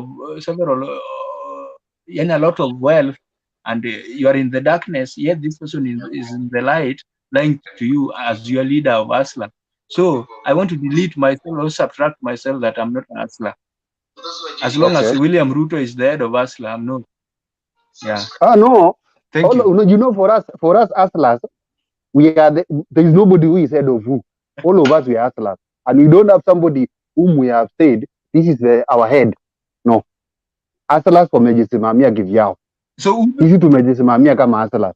Captain, I'm still on you. Who bring about this narrative of hustler? It was you who brought about the narrative of hustler or William Ruto or who? It was you because you claim that there's nobody on top. Aponya bro, acha nimsaidie Yes, sir. kidogo Yes, hiyo sir. maneno ya asla kumekuwa all along. Okay. Also me, I'm hustling here in Nairobi, so I'm one of, even you are hustling. So we are all hustlers. I'm not. But you see, I'm not maybe you may not I'm choose not to be an hustler. You may not hope to be called an hustler just because of William Ruto, because you don't want William Ruto. But almost everyone in this country is an hustler. Only that, to me, I'm not Abonyo, hustler it's because only of that. William Ruto. No problem. Only that in the darkness. Only that this name hustler has been known because of William Ruto and because he is so much focal. Ungejiita hata hustler kitambo sana, haungejulikana kwa sababu you are not maybe somewhere in public to be known that you are an hustler. But because always William Ruto akiappear maybe on television, on wherever the place, unasikia akitumia jina hustler. Naona hata mimi ningekuwa public figure ningejiweka hapo niseme I'm an hustler. Are you saying? So like sai now me I'm captain na hata mkiongea pale Kenya ama mahali kokote watasema kuna jamaa anaitwa captain anakuanga kwa Temba TV. Are you saying? Kwa sababu nimejiweka kwa hiyo jina na nimejileta sasa kwa public. So vile William alijileta kwa public hivyo na akajiita hustler, all of us we are hustling. Hata mimi nikiwa huku penye niko I'm hustling from where I am. That is why we said let this government be for hustlers. But we didn't say let hustler be William Ruto or let hustler be Kalenjin. Hustlers are just but us. Are you seeing? Captain. So, okay. Yes, sir. I want to... Watch to mute. Just a mute, Abonya. I want to ask Captain one question. Okay. Abonya, mute. Okay. Abonya, you're not muted. Thank you. I'm in. Now, Captain. Yes, sir. Ukisema serikali ya 2022 itakuwa ya mahasla. Explain to me how it will be serikali ya mahasla. I want to understand. The serikali yetu ya 2022 different from compare to serikali ya 2021, 2020. Ebu differentiate. Unajua hii serikali sasa hata kwanza hii shit. Unamwaga chakula yangu bwana. Sawa sawa. Wewe unapigana na kuku. Wacha jibu siende. So unaona tofauti ya serikali hii ya 2022 sasa na serikali zile zote zimepita. Unataka kukula ama kujibu kwanza? Najibu. Nilikuwa nachukua pale chini isikaa hapo, unajua jams haikuwa imeona.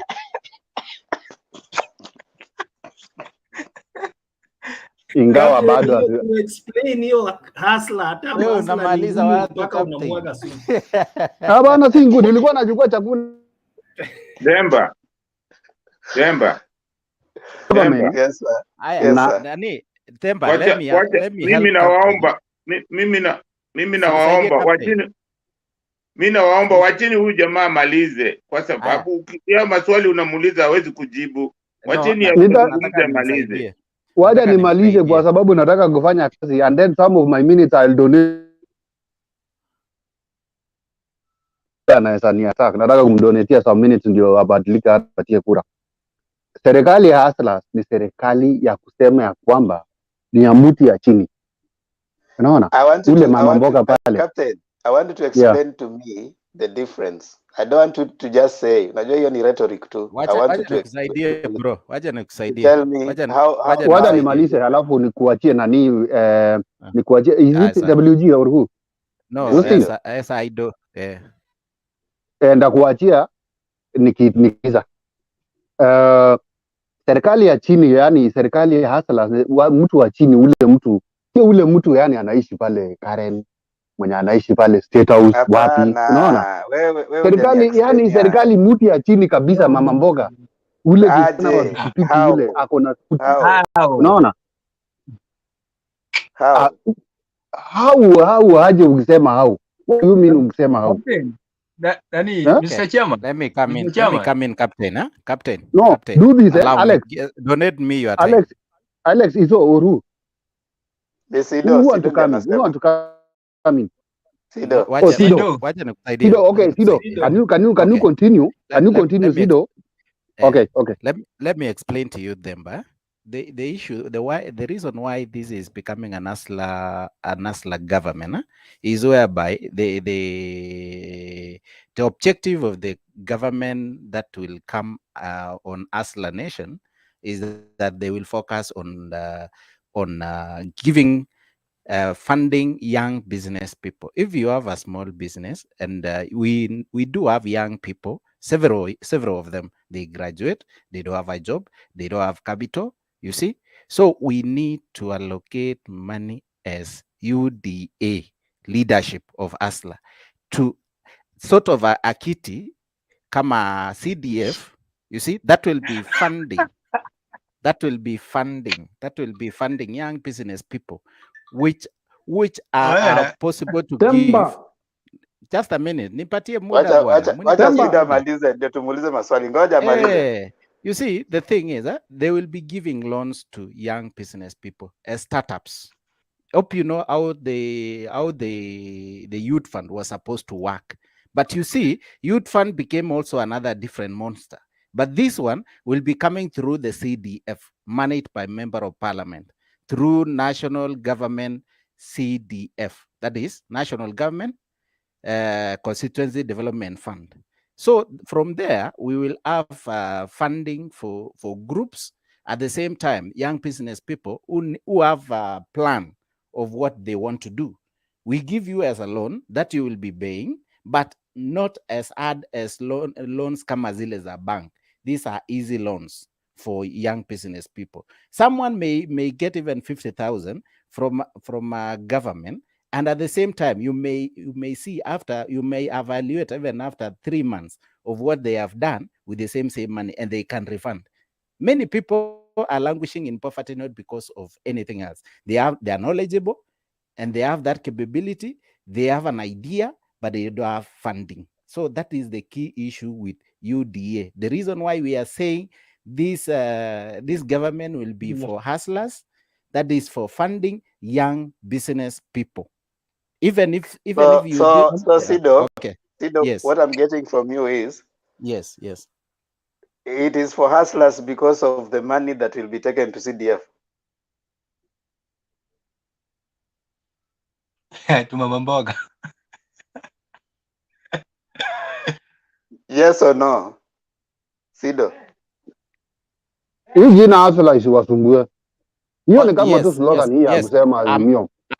I'm saying it's right, huh? It's right, Demba. It is true. So it is for hustlers because of money that will be taken to CDF. So there's nothing like you're basically not changing what we have been seeing all through. It doesn't matter who will be up there. Captain hapa natuambia ati sijui hustlers hawakai Karen, yet the chief hustler anakaa Karen na huko ndio mnaenda kuchukua vitu. But mnasema ni ya hustlers kwa sababu ni pesa inaenda kwa CDF. I mean, yes, you see the way we will be that's funding. That's the most interesting explanation I've ever had about hustlers starting this year. You see now, okay. Temba, you see hustler akikaa Karen anakaa Karen kwa sababu amepewa nyumba na serikali. Akai kwake ana nyumba Karen. Naona. Okay, tell me one hustler leader who sells mbogas. Kwani Simba Arati alianzia wapi? No, tell me one hustler leader who sells mbogas. Yeah. Who is selling mboga? Yeah. Hey. Unajua sasa hata kama anauza mboga hawezi kuja kusimama pale kwa kibanda auze mboga. Mnasema serikali ni ya watu wa mboga na watu wa bodaboda. Tell me one hustler leader ambaye anaendesha bodaboda. So you don't want hustlers to lead this nation? No, tell me one hustler leader who is going to be the presidential candidate. William Ruto. William Ruto will be the candidate. Captain, let me hear from Demba. No, I'm enjoying. I'm telling you the truth. Goja. Captain, wewe kula Temba. kwanza umalize. Temba. Okay, fanya Unaambiwa na hivi. chakula kwa mdomo. Wewe kula This is kwanza. now the So, thing, eh? somebody I else think can you, continue. I'll come back later. okay. What I Sido. was trying to tell you is I think you upside down the question that you were to ask. You instead of asking who is Nene, you cannot just make someone a leader, and at the same time, even in our places, there is someone who was a cook, and is a current MCA. There was someone who was a doubt.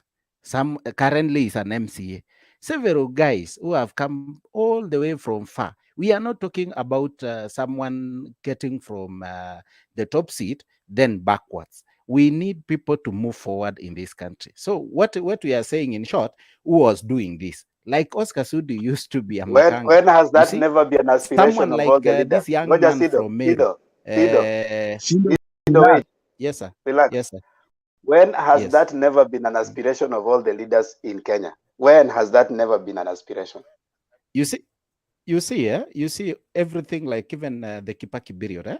Kibaki campaigned on free education, which actually wiped a bit of a huge expenditures for parents. You see, so far the free education, which we seemingly paying hardly around 8,000 or 9,000 for free day secondary school, it's just because of Kibaki. What we are planning is just like the same thing. We are putting our own trajectory on what will happen after we take power. What we are offering Kenyans is our plan as UDA. There's nothing you're offering Kenyans.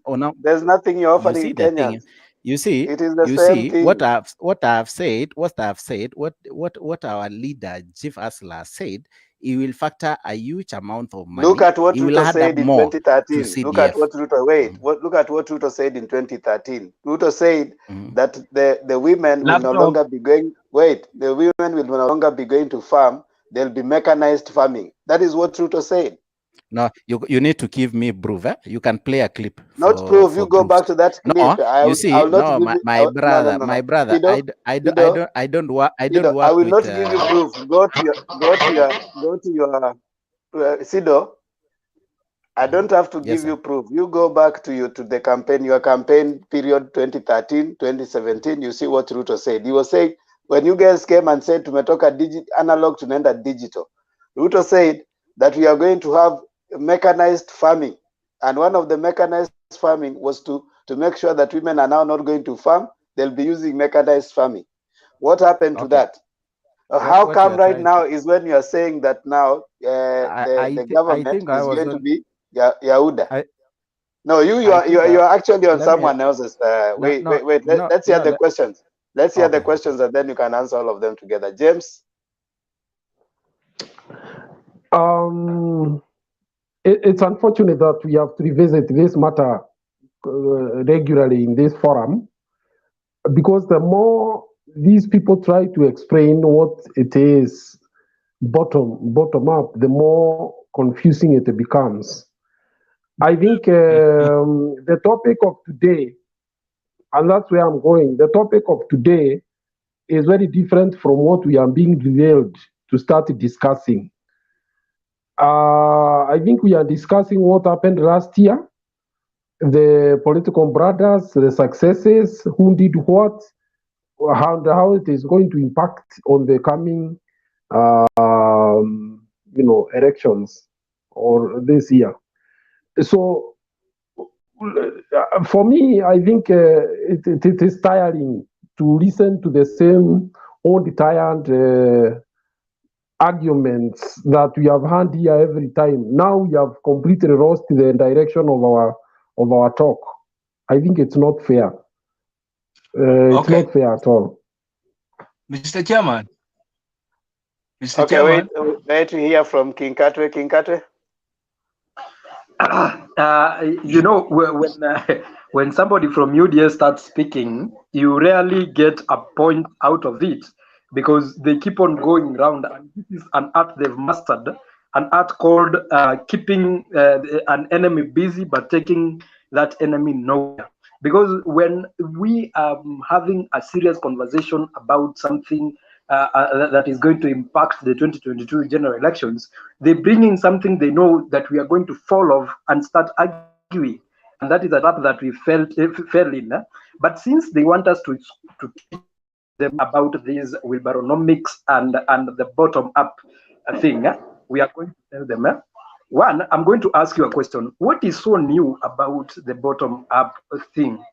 And what is so new about you telling us that, for example, right now, someone has a motorcycle that he makes 300 shillings a day. 300 shillings times 30, that is 9,000, and this person is staying maybe possibly anakaa nyumbani ushago. 9,000 for this person. This person is not a hustler, my two. And first of all, you've not defined some hustler the way it's supposed to be, because hustler is not supposed to be defined the way you guys are defining it. That is a person who is trying to make ends meet, trying to prove something. There's nothing like that. Secondly, what you're trying to tell us about the issue of funding this small business, the government has already put in place policies to do that. If you want that money, there's a way you can get it. So I don't know why the UDA people are keeping taking us back to things that are still in existence. The Juakali industry has been existing since 1989. Why are you taking us back to the Juakali thing that was already made in 1989? Come on, tell me what is so new about this hustler thing, and tell me why you are saying that it's going to be a hustler government, where we know that the chief hustler himself is not a hustler. If I have to go with your definition of the way you want us to think, this person, do you know that the deputy president is the only person in the government, in the executive, who has ever been convicted and found guilty in a court of law, na akalipa hiyo pesa haraka haraka because ako na issue? Huyo ndio mtu mnataka tuweke as the president of the Republic of Kenya. Do you know that it is only the deputy president, when asked about his wealth, he gets so furious? It is only him. He cannot be free to tell us how much money he made. When somebody is talking about Simbarati here being the hustler, Simbarati alisema, yes, I was a hustler during that time, but right now I'm earning a salary of 1 million. I'm not a hustler. So give us an example. Another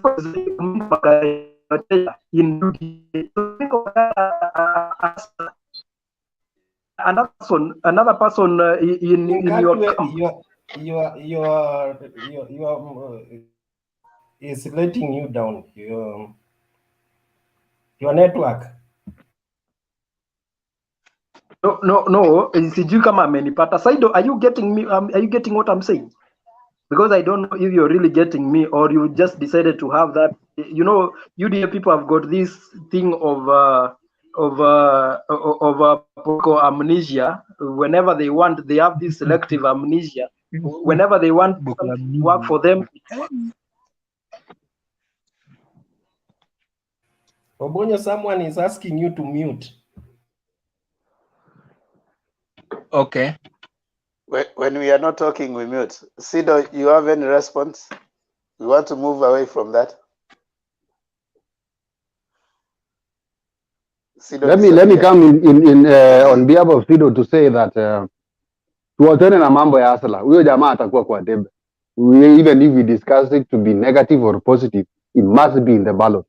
Let's only ask these people, what will they do for Kenya? Well, Sido, I mean, Captain, Captain, we are not discussing him because he won't be or he will be. We are discussing him because he has provided himself to be there. Kama angekuwa amejiprovide to be in the ballot, we wouldn't be discussing.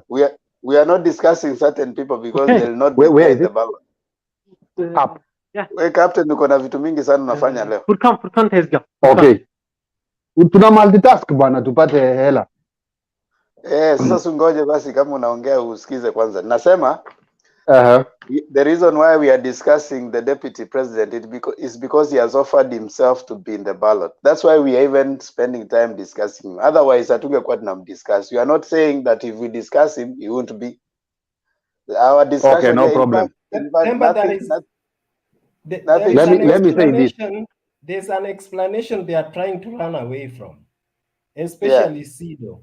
And this is what they've been explaining about Hustler, that the coming government will be theirs.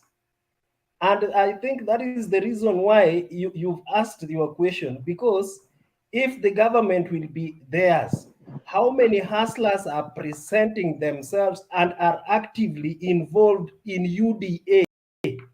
Because those who are calling themselves hustlers in UDA are multi-billionaires, led by William Ruto himself. Where is the simple Mama Mboga and the car wash guys and those other people in UDA line up? Where are they? We are not seeing them.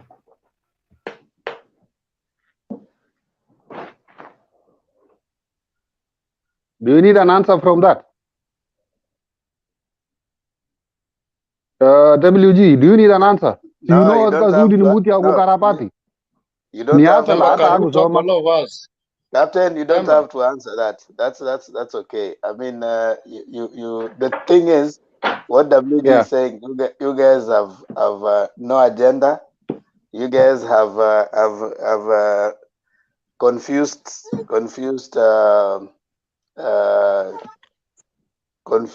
strategy, and you guys are not taking us anywhere. You are not telling us anything new. If your hustler thing is then CDF, that has always been there. If your hustler thing is also sijui kuleta mtu wa chini aende juu, kwani hizi siku zote campaign from 2013 all along has been kuleta mtu wa chini kwenda juu. Which campaign has been kuleta mtu wa juu kwenda chini? Never. So hii story mnakuja kutuambia hapa sijui serikali ni asijui watu wa kawaida. That is not true, because there's no hustler leader ambaye ni mtu wa chini. Gachagua si mtu wa chini. Senator Modama si mtu wa chini. Nani huyu mwingine wa kutoka Nakuru, huyu si mtu wa chini. Babake kwanza ndiye alikuwa kwa serikali ya KANU for the longest, akanyanyasa wa Kikuyu huko nini. So hakuna mtu wa chini, kwa hiyo hustler sijui whatever. So hii kitu mnakuja kupiga hapa kelele, hata wewe mwenyewe labda kwa naongea wewe, hata uko katikati ya hiyo hustler narrative. Wewe uko nje kabisa. Hata ukitaka kuita watu kuja kunywa chai wewe hauitwi. Unaona? So this is a bourgeoisie guys on the top who are rich, who are now using the narrative ati yo sijui ni ya mtu wa kawaida na wamejileta pamoja kula wenyewe. What did Ngirishi say? Ngirishi said that she built the party na kuna mtu mwingine amekuja. So hii party kuna wale anaitengeza, how ticket zao ni direct. Sasa hao walipokuja akaambiwa ticket zenu ni direct, hao wanakuja, there will be no nomination. So you are bringing in another topic. No, I'm not you are bringing in another topic of nomination. Nakuchokoza tu. Hapana. Si nimesema umeleta tena topic ingine, sasa we will be discussing that maybe tomorrow. So what Temba, what I am trying anyway to say is this, Wacha captain amalize tutoke kwake. Wacha nimalize. What I'm trying to say is this. Alisukuma yeye mwenyewe anasema alisukuma baba mpaka akakuwa prime minister. Saa hii anasukuma Uhuru akakuwa president. Saa hii tunakuja kusukuma mwananchi wa kawaida apate pesa iende kwa mfuko yake. Mnakasirika hapa. Kwa nini mnakasirika? No, captain, what was his interest alipokuwa anasukuma baba? What was his interest? Aongoze nchi. Yaani baba aongoze nchi. No, Ruto interest yake ilikuwa gani? You can't push someone without you having a personal interest. What was his interest? Apate uongozi kidogo hata yeye. Bas, yeye alikuwa anafuata interest zake, hakuwa na interest za mwananchi. Lakini saa hii penye Asala amefika sasa, unajua hakuna mtu hata anaweza kupinga hata kwa ballot. Hakuna hata mtu anaweza shindana na yeye saa hii. Maliza basi tulete mtu. Wacha nimalize. I'll be coming in saa 8 ama saa 9 hivi nikifunga kazi. Alafu you will bring in the topic of the nominations in these parties, all these parties, like sasa UDA, ODM, whatever. How direct it will be, ama hawa watu watakuwa wana bulldoze. Usijaribu kuleta hiyo juu tutakwenda vibaya. Usijaribu kuleta hiyo because hapo tutakulima. Tutakulima. Do not ask for what you cannot defend. What I'm trying to say, King Katwa, is that we are all discussing all parties. We are not discussing only UDA. We are discussing the transparency of all these parties. Kama Caleb Kositanya alikuwa kwa UDA, anapewa direct nomination ama anaenda kwa wananchi kuambia wananchi munipatie kiti ndio aende sasa main election. All parties, si ati nimesema tuseme UDA. No. We are not there. Sawa sawa. Ile ya president sasa ya kama UDA hiyo tumemaliza. Hiyo ni William. Hii ingine tutadiscuss. Abonyo nimesema umute bana. You are not muting. Okay. Abonyo mute. Thank you. We want to get out of that point so that we move on to someone else. I know there's this Austin Collins who's been waiting here for a while. Austin Collins, karibu. Thank you, Mr. Tembo. Boya, umenipea nafasi kama captain ametoroka and I had to clarify something for him. Sijui kwa nini ametoroka, but he'll be back. Let's hope he'll be back. Let's hope he'll be back, but I think Sido is there, the partner. I can explain so that Sido will pass the message. I know he's also somewhere lingering behind, although he's not on the forum, but I know he's still around listening to you. So just definitely. You know, we've taken like more than 30 minutes with the point that Captain brought in, like, I think it was King Katwe who said about what Malala talked of. The presidency has moved from Kikuyu to Kalenjin. And as I can refer to what the president said, that hii Kenya si ya tribe wawili peke yake, ikifika wakati anaweza sema ni wakati wa tribe ingine. And Mr. Captain has just cheated us that saizi si ya Mkalenjin lakini ni ya Asla. I don't know when Asla has become a tribe, and it is well known to us that Kenya is made up of tribes, and an individual leading Kenya, he must come from a given tribe. And we can never run away from the truth that Kenya is made up of several tribes, over 45 tribes that are in Kenya. So Mr. Captain should not cheat us that currently they are trying to do away with the tribal thing and bringing in an hustler thing. I don't know how hustler narrative is related to tribal thing, politics in Kenya, which we can never assume because we are from different tribes, and that is the truth.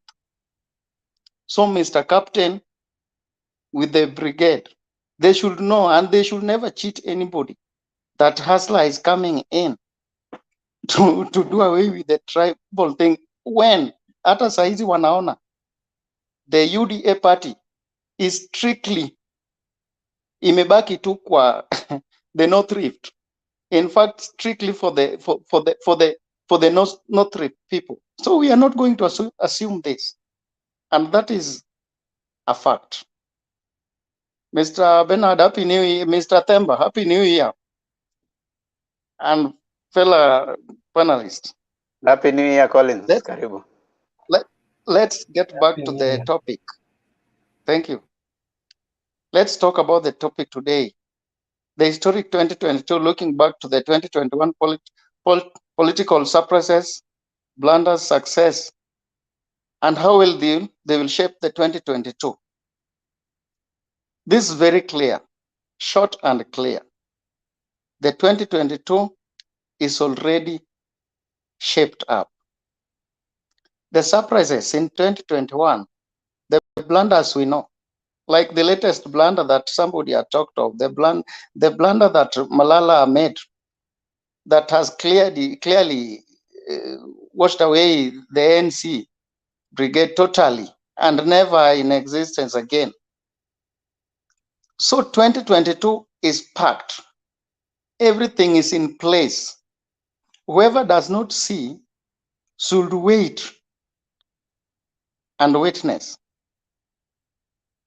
If we can see the blunders that have been, let's talk of the success. The success mostly in the Azimio la Umoja side was well calculated, and the move is automatic. Currently, you can see I'm only waiting for one thing. What will Kalonzo Musyoka do? In fact, he is somewhere. If you watch the interview that he had yesterday, he's very smart. Kalonzo Musyoka is not going to make any mistake. In 2022, he's not going to make any mistake. But we are waiting for another downfall again, because Malala is trying to show Mudavadi away, na Mudavadi anaweza mruka pia. Na ujue hapo kwenye Malala yuko already, somebody called Bonia Lwale pia saizi ako na headache. So this is also a surprise in 2022. If we talk of surprises, it is a surprise. In fact, Malala anaenda kutafuta kiti ya ugavana Kakamega County. Saizo, Bonia Lwale is also going to fight for the same office. Anaojiuliza, Ruto is going to support who? Ruto is going to support who between Malala and Bonia Lwale? It means either of them must follow what this Kirinyaga women rep did. Definitely, Bonia Lwale might also walk out of UDA. Surprise, that's also another surprise. Because he's not going to sit there watching Ruto endorsing Malala for the governor, the same office that he is looking for. He will not. And there will be the fall of Malala once again. So as per the Azimio, the game is over. That is to Mr. Sido. It might look as a surprise to you and your team, but it is a fact. The game is over, and 2022, everything is well made. We have nothing to do about it. It is what we must accept. If it is going for the opposition, I don't think even it might even surprise Ruto again of not becoming an opposition leader. He will not manage. He will not, because opposition leader, for you to be an opposition leader, you must have a given number of MPs in the parliament. What if Ruto fails and becomes number 3 in terms of the MPs? Surprises are still there. So let's sit back and watch. Otherwise, I have less to say, Mr. Themba, today, because the new year has come with its own blessings. You watched yesterday, the blessings were there. You know, for a deputy party leader to walk out with an SG, that is a that is a downfall for somebody, and a blessing for somebody we celebrate together. Thank you. Thank you so much, Collins, for your submission. I want to bring in Baz, who has just come in. Baz, karibu.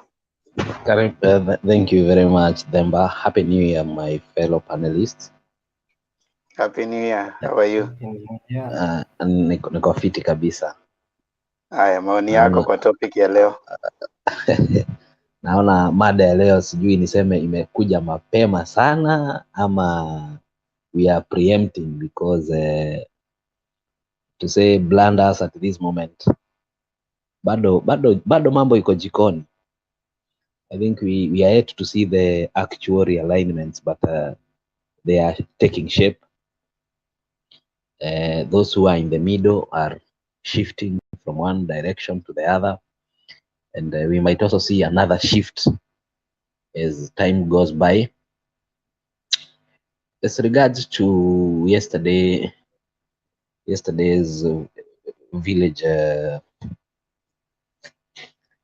meeting in Bukungu, because Bukungu, when it becomes when it is football, it is an international arena, but when it becomes to politics, it becomes a community politics or a village politics. So I don't think we can be able to measure the fallouts of an entire Kenya based on one village meeting.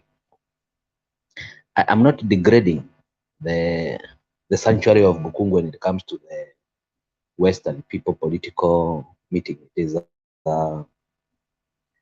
is a political sanctuary like the Limuru, like this one in Nairobi, Kamukonji, and in Mombasa, Tononoka. Those are some of the arenas where they become a political sanctuary where declarations are made. There is also one in Rift Valley, Kamket. I don't know. In Kericho, I think it is in Kericho where it's a similar. We have several similar village arenas where political proclamations are made. I think yesterday, going by Savula, going to joining Azimio. I think now we are seeing now politicians aligning themselves to where they will survive best. And we will see also guys in Azimio getting out because there are some contests. There will be a very fierce contest in some of the battlegrounds.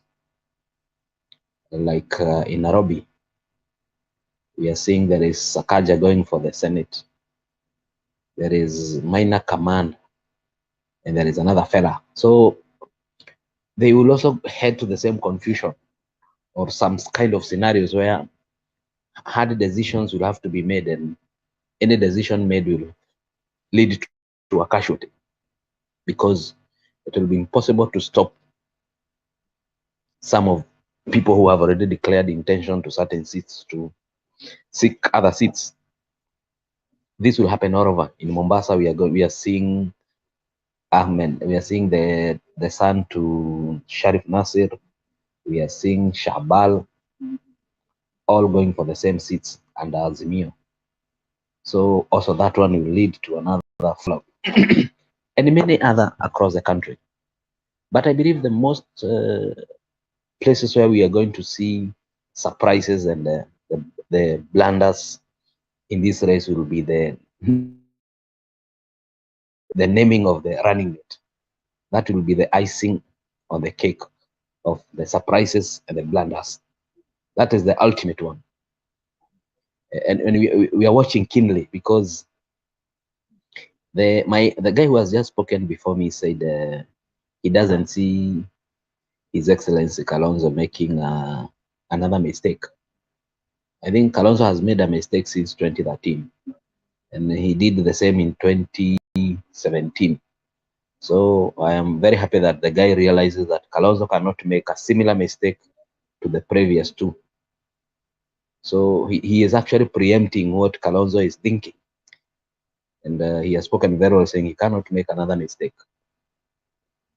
The same would be said of people who are people like Peter Kenneth. I don't know what Peter Kenneth has been promised. He was in Bukungu. They left Bukungu. They came to Kilifi with a trolley to the end of year's party, and they later left. I don't know why he is following Baba in such a proximity. I don't know which seat that guy has been promised. That is the first blunder that we can speak in advance. That guy has run for president. The other day he ran for governor. I think this time he could be running for an MP.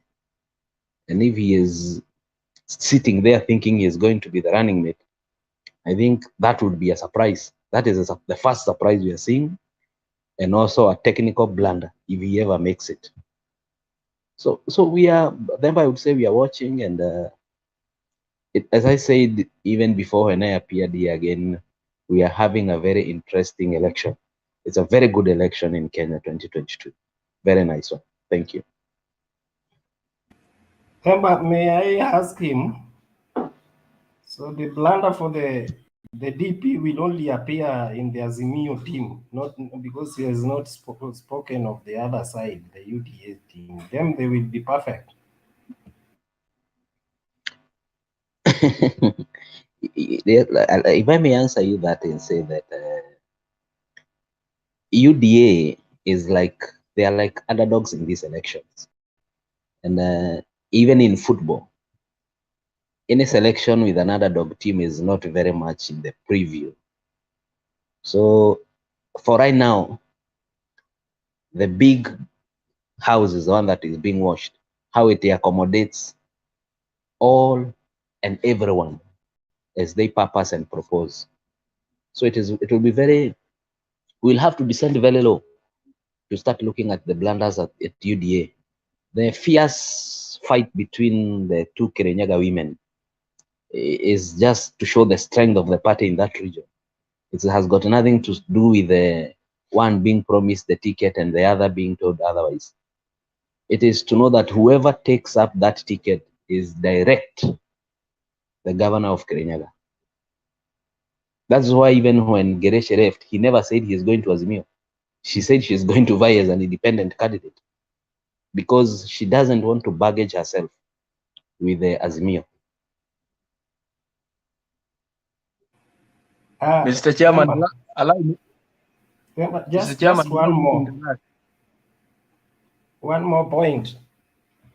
We've had even the person who spoke, was it who? The guy who just spoke before Baz came in, he mentioned about the tribal factor in the presidency of Kenya. Just like Uhuru himself had stated earlier.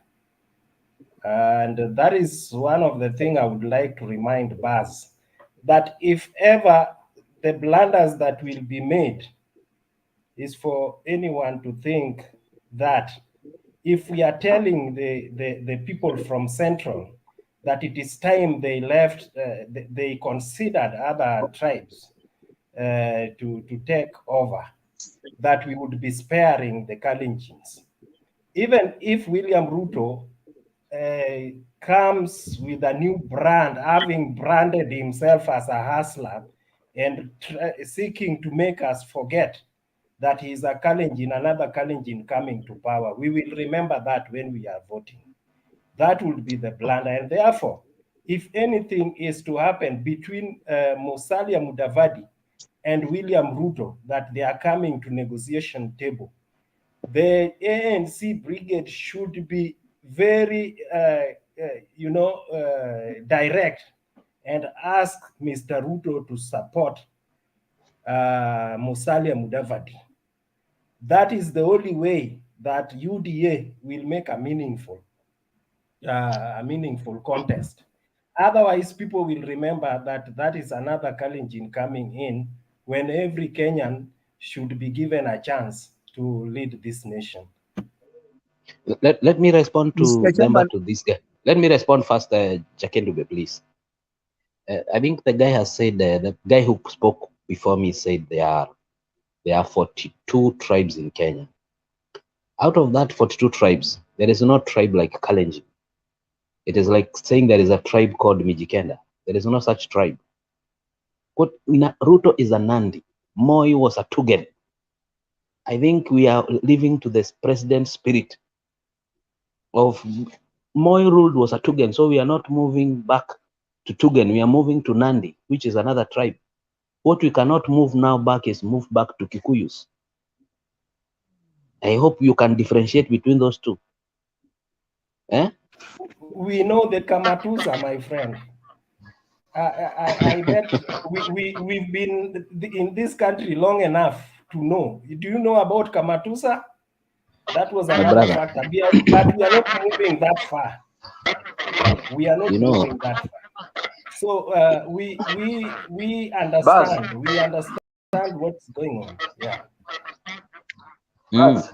Bas, can I ask you a question? King Katwe, ask a question. Mimi nayo inakuanga fierce. Yes. I want to ask you this question. In Central, how many counties have ruled Kenya? For example, Kenyatta was coming from Kiambu. Coming from Nyeri. Am I right? Yes, that's correct. So, which other county that hasn't led the country? It's a which to explain. Which other county? Sorry. Which other county that hasn't taken the presidential seat? which other county in central Kenya? Yes. Or apart from the two, there is no other. That is direct. There is no other, isn't it? Yes. So we've got an issue of Muranga, is it? Sorry? We've got an issue of Muranga, isn't it? Yes. And where does Peter Kenneth come from? My brother, I think Peter Kenneth, he himself has said It's just a direct question. He comes from Gatanga. That's Muranga. Gatanga, it's Muranga. Which is in Okay. Muranga, yes. Yes. Okay, so we've got an issue of Muranga being where? Which county do they come from? Katwa, you are. I don't know what's wrong with your network. I'm asking you this. I'm asking you this. Yes. There is a village in Muranga that has 6 billionaires in Muranga. Which do we have such a thing? Yes, we have it. I think it's Mathioya, that side. It is in Mathioya. So you have to agree with me that Peter Kenneth being in the limelight is not by just mere coincidence, isn't it? It is not. It is not. Thank you so much. Let me come to the issue of the running mate for the Ruto running mate thing. Yes. You have to agree with me that that the constitution is protecting Ruto right now from being fired, right? Yes. So, do you think that Ruto is having a problem in choosing a running mate because of that issue? He actually, that is not an issue as at hand today to choose a running mate, because we are not yet at that hour of choosing a running mate. It is too early to choose a running mate at this time. I'll make my submissions when the right time comes. Thank you. Chairman, allow me to interrupt a little bit. Now, hold on. You know, what happens is when someone is speaking and we have our mics on, there's an interference. So if we can mute when we are not speaking, that will be very kind to our listeners and also to us who are listening. So when you're not speaking or when you haven't been given a time to speak, kindly just mute. If you want to speak, you raise your hand. I will give you time to speak. That is how we work it. But if you come in and then you just unmute and keep talking, you talk on the other person, and then what happens? We get that disruption, and in the disruption, we don't get to hear what is it someone is saying. So as much as possible, let's try to give each ample time. When you have a question, the other person who is not speaking, you just mute. Wait for the other person to speak. Thank you so much. Someone had a question. That was Abonyo. Okay, Abonyo, you had a question? Okay, go ahead. Yeah. Okay, Mr. Chairman, thanks in advance for giving this opportunity again to respond to some of the questions my colleagues are coming up with. I said in the previous talks that Azimio la Umoja is not a political party or either a coalition. When somebody was explaining what is going on in Kirinyaga between the women rep and the current governor, Anne Waiguru, it's like Azimio la Umoja is a political party. And somebody said that when it comes to the nomination of political parties, there is a big difference between other political parties, because UDA have ever never done any political nomination, if I'm not wrong, the political field. It's just it's a party which was started recently, if I'm not wrong. So let us, even though when we want to lie, because I think there's several thousands of people who are watching this thing live and some are following from different parts of the nation, even outside. Let us be genuine enough to talk about the truth. And for a fact that when somebody is trying to lie in a given forum like this, Mr. Chairman, if I'm not wrong, is a request. We'll just have some orders so that we can correct the person on the spot, because when it goes outside there, we are going to it's like we are doing nothing here. and we should not allow that. Like somebody, captain was lying to her about the bottom up or the hustlers.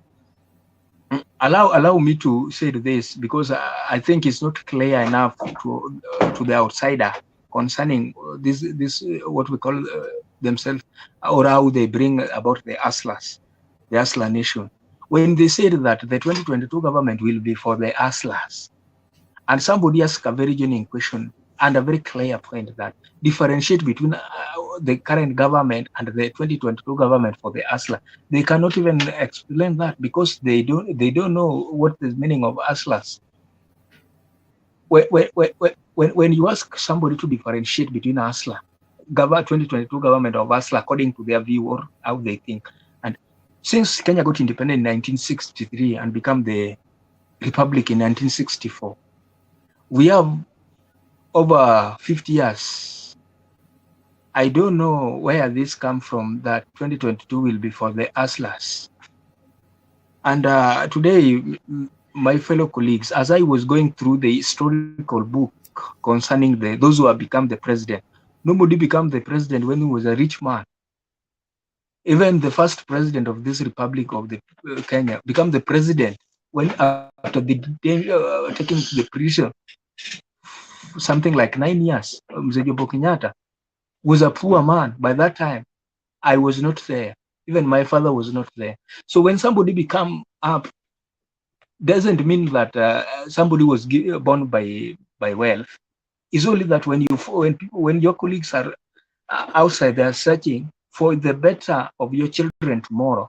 When now Uhuru is enjoying the wealth of Kenyatta and the family, it doesn't mean that Kenyatta also come from the rich family. The same to Jaramogi. Jaramogi fight for his children, and now Raila can enjoy the Odinga's family wealth. Doesn't mean that Jaramogi started where Raila started. The same to you.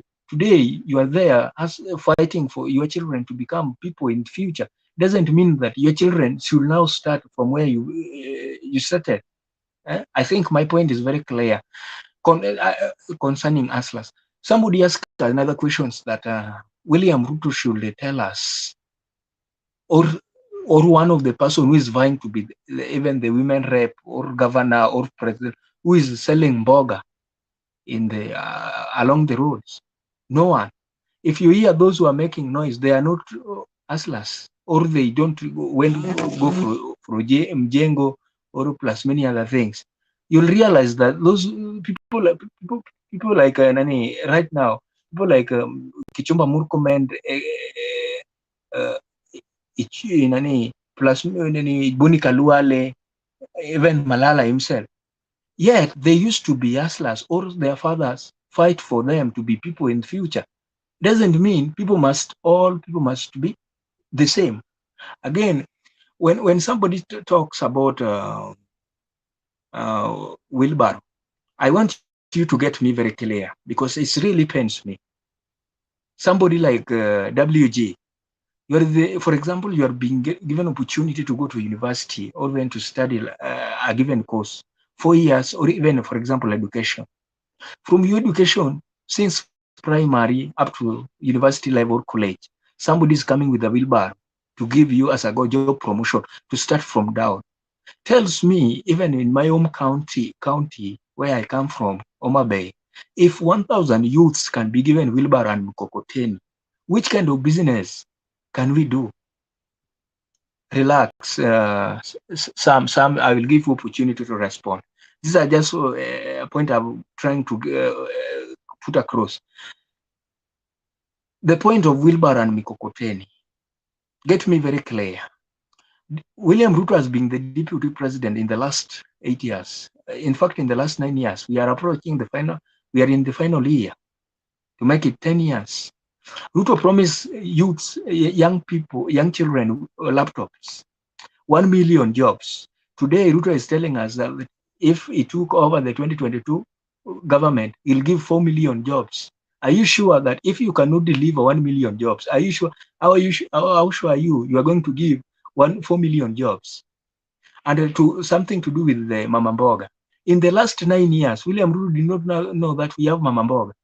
1 year to general election, then William Ruto realized that there's something like Boda Boda guy and Mama Mboga. Like my mom used to be a Mama Mboga. Can I pray for my mom to remain Mama Mboga, yet I'm trying to be outside there so that my mom can live a different life? Or even my sister to be a Mama Mboga because my mom was a Mama Mboga. I think it's just a matter of political, gain that we should rely for other people who doesn't understand politics. But in this forum, let us go direct to the people who don't understand this thing, and we explain for them step by step that we should do this instead of lying for people. I'm saying that I don't support Raila because he's coming from my tribe. But to me, I support Raila because of one thing. Raila fight for the democracy, if I'm not wrong. Raila fight for the multi-party democracy in early 90s. Raila fought this nation. Raila was put in detention in Lodwar for 9 years. Raila Abonyo. passed through 7 things. Yes. Abonyo. Yes, sir. Yes, sir. It was just a minute for a question, but you have gone on. We will give you time again later. So. Okay, thank you, sir. Sam, what is it? But I want you, Sam, to comment on the topic. Huh? Oh, thank you, Mr. Stemper. Thank you, panelists. There's something I would like to talk what Abonye said about the symbols of wheelbarrow. I mean, parties has different symbols. Jubilee has 2 hands together, means togetherness. Kanu has the symbol of a cock or a chicken, if I may say. ODM has a symbol of orange. NC, I don't know what they have it. Ford Kenya has a symbol of, I think, of a lion. DAP has a symbol of. It does not mean that when somebody has, I mean, when the party has a symbol of something, you have to be given that one. No. It is just for formalities. It is just something for formalities. Wait, Figi, because I have a question. I have something to respond to what you say. It has a symbol of different things. So it does not mean that if and when Raila says, come to ODM, he's going to give you an orange. No. He's trying to sell issues to the people so that they can respond themselves or think about it. Even when Kalonzo is going to sell about the wiper, which is a symbol of an umbrella, it's not going to give you an umbrella. Does not mean that you have to have the umbrella. No, he's going to sell according to his or to their party's policies. So, my friend Abonyo, just relax. Yeah. Okay. Okay, thank you. Let me answer Vicky.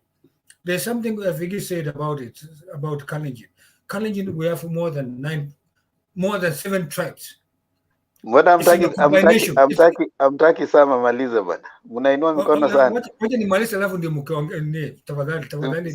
Mwache amalize kwanza. Amalize haraka tumgonge. Vigi, Kalenjin has so many tribes. It's like now, let's go on Northeastern. Northeastern has more than 9 different tribes.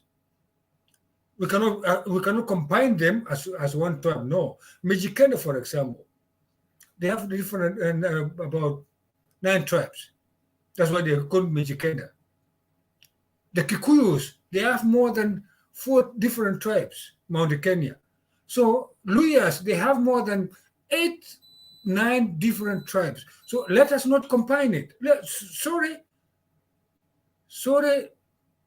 I didn't mean it to offend you. I just want to elaborate it so that when you say it's a Kalenjin, does not mean that it's a Nandi. Kalenjin is combined. So, for example, the former president, the late President Moi, is from Tugen. Ruto come from the Nandi. So CS Keter come from Kericho.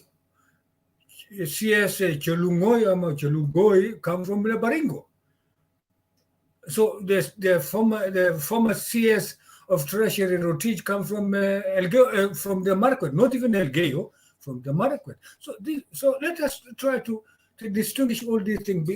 Don't try to put all these things together. Put it aside according to what people would like to know, and people have to judge it according to what they have. Thank you so much. Chairman, Thank you. Chairman, allow me to answer this. My name? It was my point. Chairman, if I'm not wrong, just allow me 30 seconds. Mr. Sam, I did not mention something like a symbol of political party. I think if you are not living in Uganda or London, you are aware that William Ruto used to distribute wheelbarrow and mkokoteni. But have you seen even the KANU chairman, Gideon Moi, distributing kuku, and even Raila distributing oranges to people? This is a fact that William Ruto used to distribute wheelbarrow and mkokoteni, as not as a symbol, as a job promotion to those who doesn't have any, those who are not in the position to work. That's what I mean. When it comes to the symbol of political party, it can be anything, but you to use that symbol to distribute it to people. I've ever seen even Kalonzo Musyoka giving people the mabul. I've ever seen. Again, when you come to the tribes, we should not lie to ourselves that we have sub-tribes and tribes. When you go to Loya land, you'll realize Loya is the major tribe, but we have sub-tribes. Like in Nandi, when you go to the Kalenjin, we have several sub-tribes in Nandi. Those people think, any other people things you are now, Mr. Sam mentioned, I think, if I'm not wrong, in my historical book, those are sub-tribes. And somebody said, yeah, we have more than 45 tribes in Kenya. That's a fact. We can't run away from this historical side of it. Mr. Chairman, I think I'm through. Thank you. Okay, let me try to answer. Abonyo. Sam. Yes, sir. Sam. Yes, sir. Let us be honest. Let us be honest and candidly honest. So when it comes to looking for votes, is when we say kura yetu ya Waluya. When it comes to voting, is when we say kura yetu ya Wakalenjin. And when it comes to voting, is when we say kura yetu ya Wamijikenda. But when we are saying that the Kalenjins have ruled, now we start again subdividing the tribes of Kalenjin. I have lived with Kalenjins right now, and I can tell you for sure that right now, if I say Chamge is a greeting in Nandi, but Atugen will answer that. Kipsigis will answer that. Asabaut will answer that. So there's nothing like we are subdividing that tribe. It's the major tribe, and it's called Kalenjin. Let us be honest in this, okay? The second thing, I heard you talking about the issue of the symbols. Like Abonyo has told you here, literally, Ruto's distributed wheelbarrows and mikokotenis, and wheelbarrows that sold in a lorry. Wait, Sam, you need to mute. You need to mute. Let me finish my point. I need to mute. And Abonyo, please mute. Abonyo, mute. So those wheelbarrows that were being brought to Kisii and they stored at a place somewhere there in Kijauri because they are being brought here to be distributed among our young men and women and ladies. Literally, those were wheelbarrows being distributed. Okay, so let us not try to put these shenanigans like it did not. And I like the way UDA brigades out. And yesterday, kindly tell your master when you are going to war, he should provide you with a lot of information, weaponry, and every tool that you need. Because when you come outside here, it's not that easy. There's no way you can say red is red and we just leave it that way. We have to put it in a chromatography way of looking at it so that we can determine if it's red. So kindly, Sam, first of all, the issue of wheelbarrow, it was literally a wheelbarrow. Raila did not distribute, wait Sam, I finish. Raila did not distribute oranges, but Ruto distributed oranges. Secondly, the issue of Kalenjin toa kabisa, kindly utoa kabisa, because we know Kalenjins have ruled this country. Okay? Thank you, King. Thank you, Abonyo. Let me try to elaborate in a very simple way. Maybe I may not be very good in elaboration, but I'm trying with a limited time so that other people can also have time. You said Ruto tried to UDM or Ruto distributed wheelbarrows. Yeah, sure. With I can say, without the benefit of doubt, he distributed according to the people who are on the ground saying, I need such and such a material because I'm doing such and such a work. No, let us be sure. This is not a theory. This is something which has been happening. Some women said, I need saloon. Some young men say, I need printer, t-shirt printer. Some said, I need washing machine. It is because he distributed according to the will of the people at that time when what they wanted to have that thing because they wanted to do that job because they know exactly whatever they are doing they need it so that they can try to get something to earn for their families. So let us not let us not put it all together. Yes, sir. Sam. Yes, sir. That's the most awkward explanation I've ever heard. No. You're talking about, wait, let me finish. You're talking about a deputy president going to distribute salon or even wheelbarrow to someone. Instead of building structures, you want to talk about as depending on someone's philanthropic nature to proceed on. That the deputy president has used his money. We don't want. Listen, Sam. Kenya does not need anyone's money. We don't need deputy president's money. We pay taxes. We don't need the philanthropic nature of a deputy president. We don't need someone who wakes up and feels like giving wheelbarrows. That is not what we need in Kenya. Someone who is going to be coming in to give us handouts that I'm feeling like now today I need to help these people to build churches. That's not what Kenya needs. Kenyans pay taxes. Kenyans need their taxes to be anchored in structures and systems that can be able to help Kenyans. Not the deputy president waking up and because he feels philanthropic.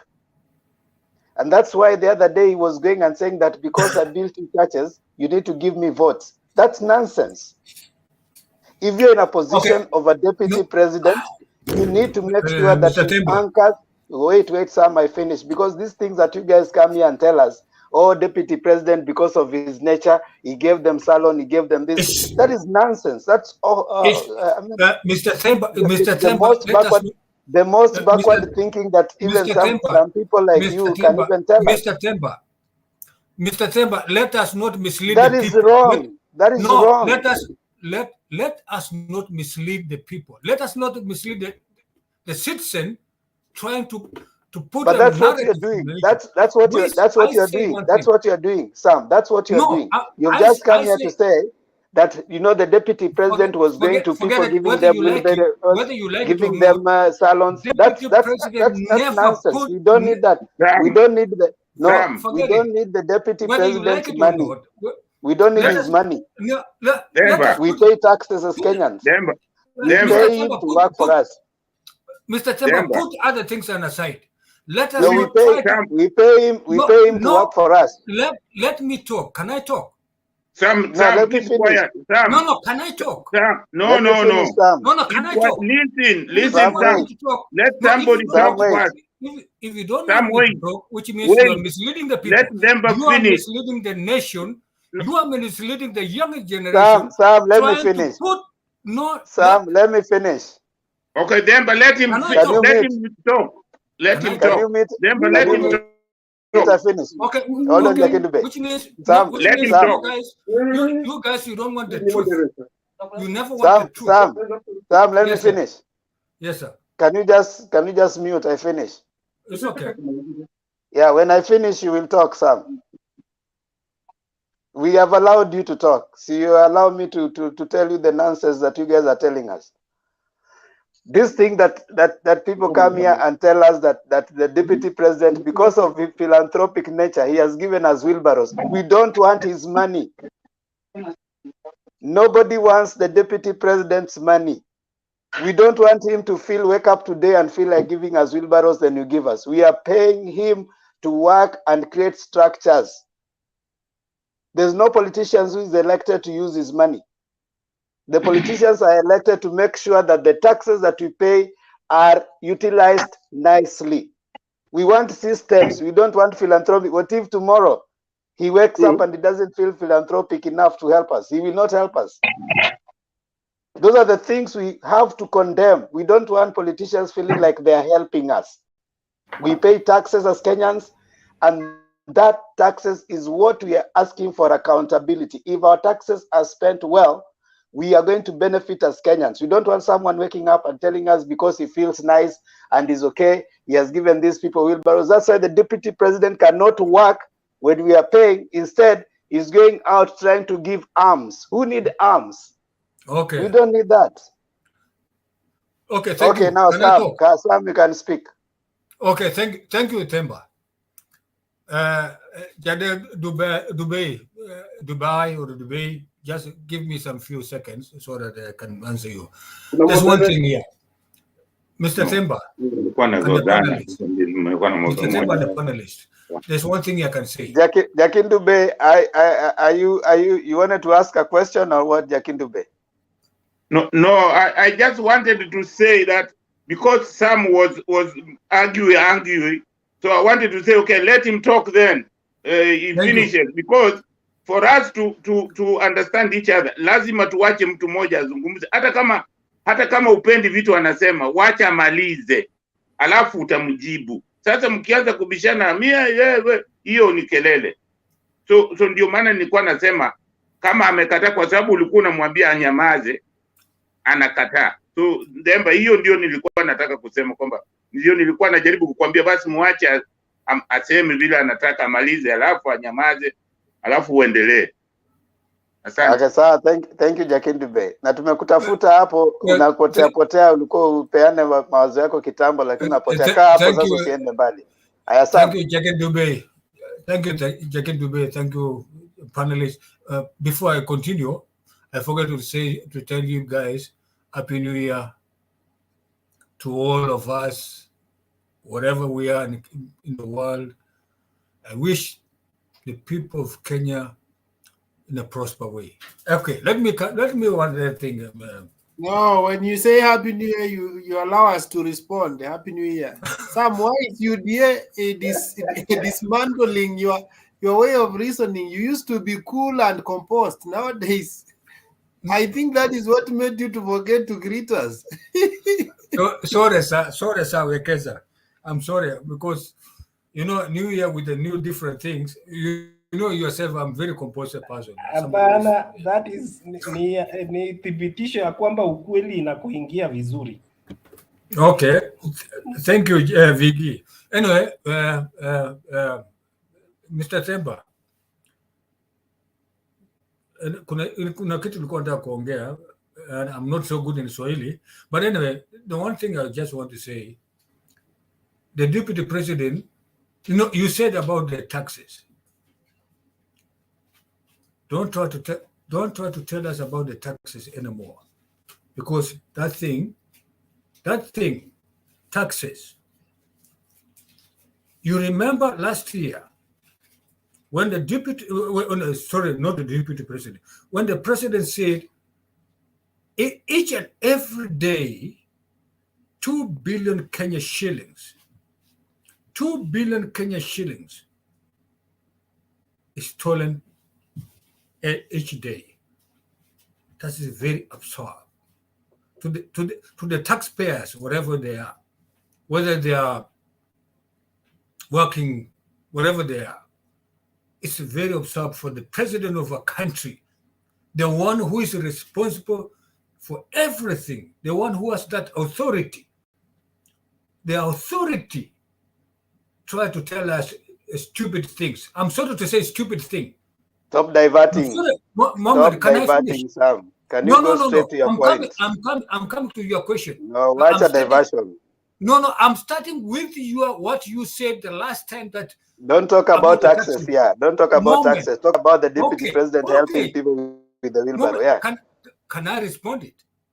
Don't try to divert me. I'm not diverting. I'm talking what you ask me exactly. It is a stupid, idiot thing when the president says that 2 billion Kenya shillings, telling the people who are paying the taxes, what do you want the people to do it?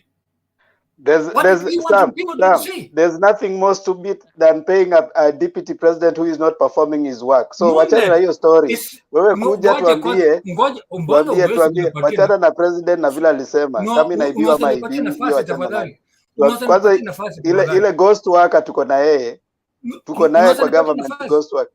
Haya, maliza. Unaweza nipatie nafasi tafadhali kama unaweza ongea? I'm sorry to say so. I'm sorry.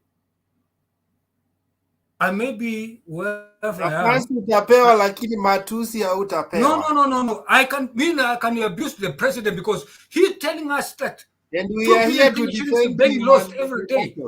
We are here to of the country. He is the president who is responsible for each. Wachana na president. We tuambie mambo ya deputy president. Tuambie mambo ya deputy president na wheelbarrow. Pia natupatia. Backing up. President is just a stooge of his own. Temba, I have something to tell him.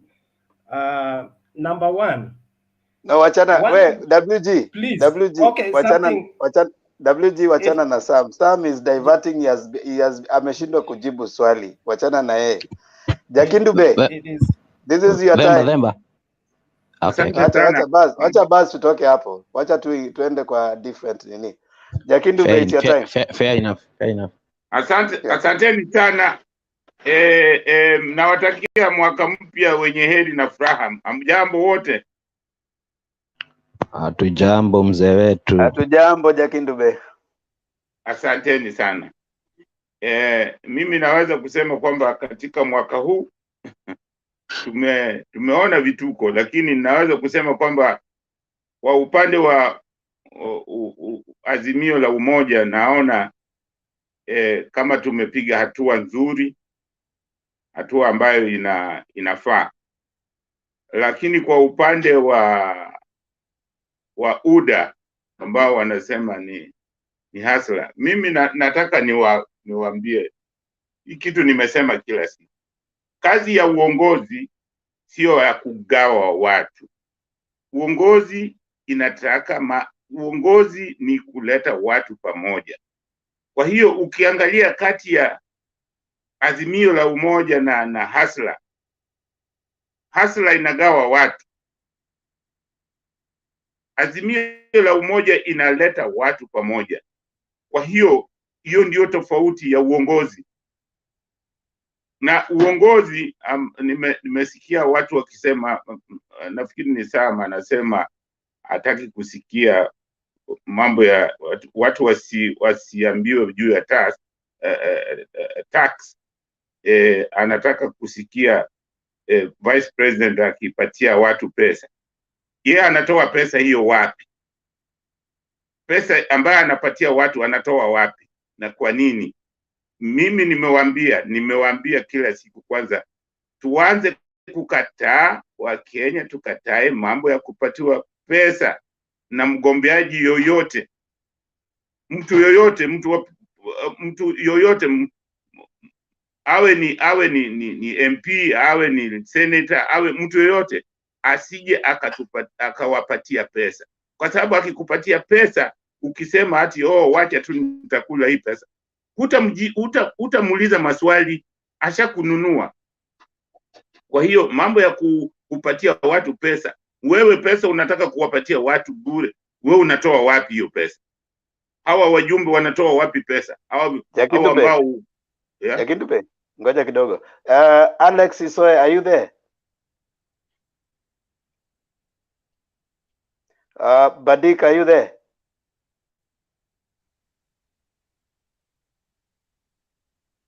Are you there, Badik? Now, if I'm asking, and those are the people who are Wameka curtains, we need to give space for others. So, Alex, so if you're not there, I'm going to kick you out so that we can have people who want to contribute. Badik, are you there? So I'll kick you out too so that we can have other people coming in. I know Baz. Hello. Oh, you are there? Hello. Yes. Okay, then mute. Alex Isoe, are you there?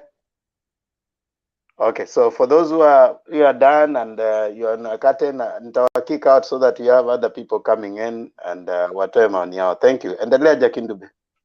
Yeah. So mimi nasema hii mambo ya kuwapatia watu pesa si jambo la busara na ni makosa. Na hiyo mimi kwa maoni yangu sitaki makamu wa rais apatiane watu pesa. Hizo pesa yeye anatoa wapi? Anafanya biashara gani ambayo anaenda akipatia watu pesa ovyo? Pesa inatakiwa, tuko na pesa ambayo sisi wenyewe tunatoa kodi.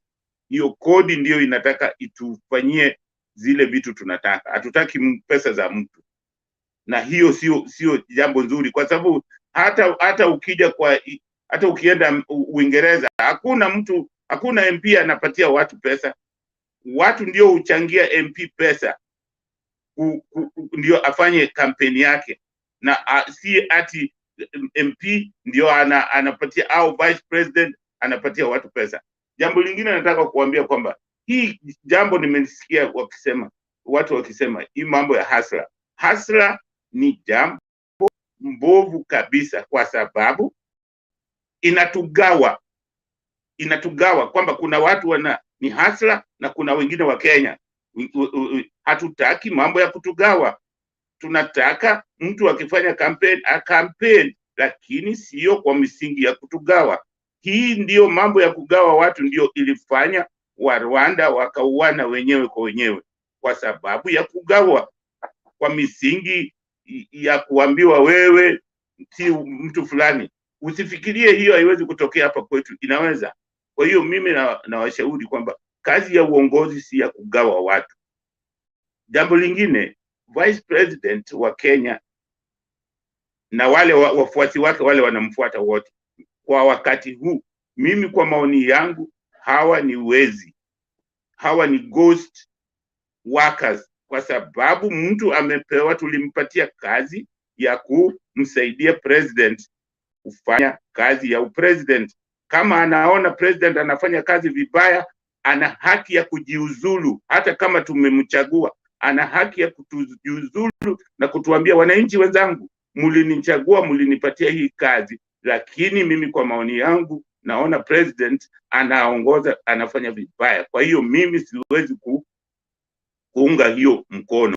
Mimi na resign na nataka, nimeingia kwa chama fulani na mimi naomba mnichague ndio niende kwa bunge nipiganie haki zenu. Lakini huwezi kukaa pale unatukana president ati wewe ni tapeli. Huyo president hata kama umtaki, hata kama hukumpigia kura, ni president wa Kenya. Kwa hiyo president wetu wa Kenya hatuwezi kukubali mtu kumtusi, kwa sababu ni nimba ya nchi yetu. Kwa hiyo hii mambo ya kufikiria kwamba hii demokrasia mnaweza kufanya kwa ni kitu inakupatia fujo, kufanya fujo, hiyo ni makosa.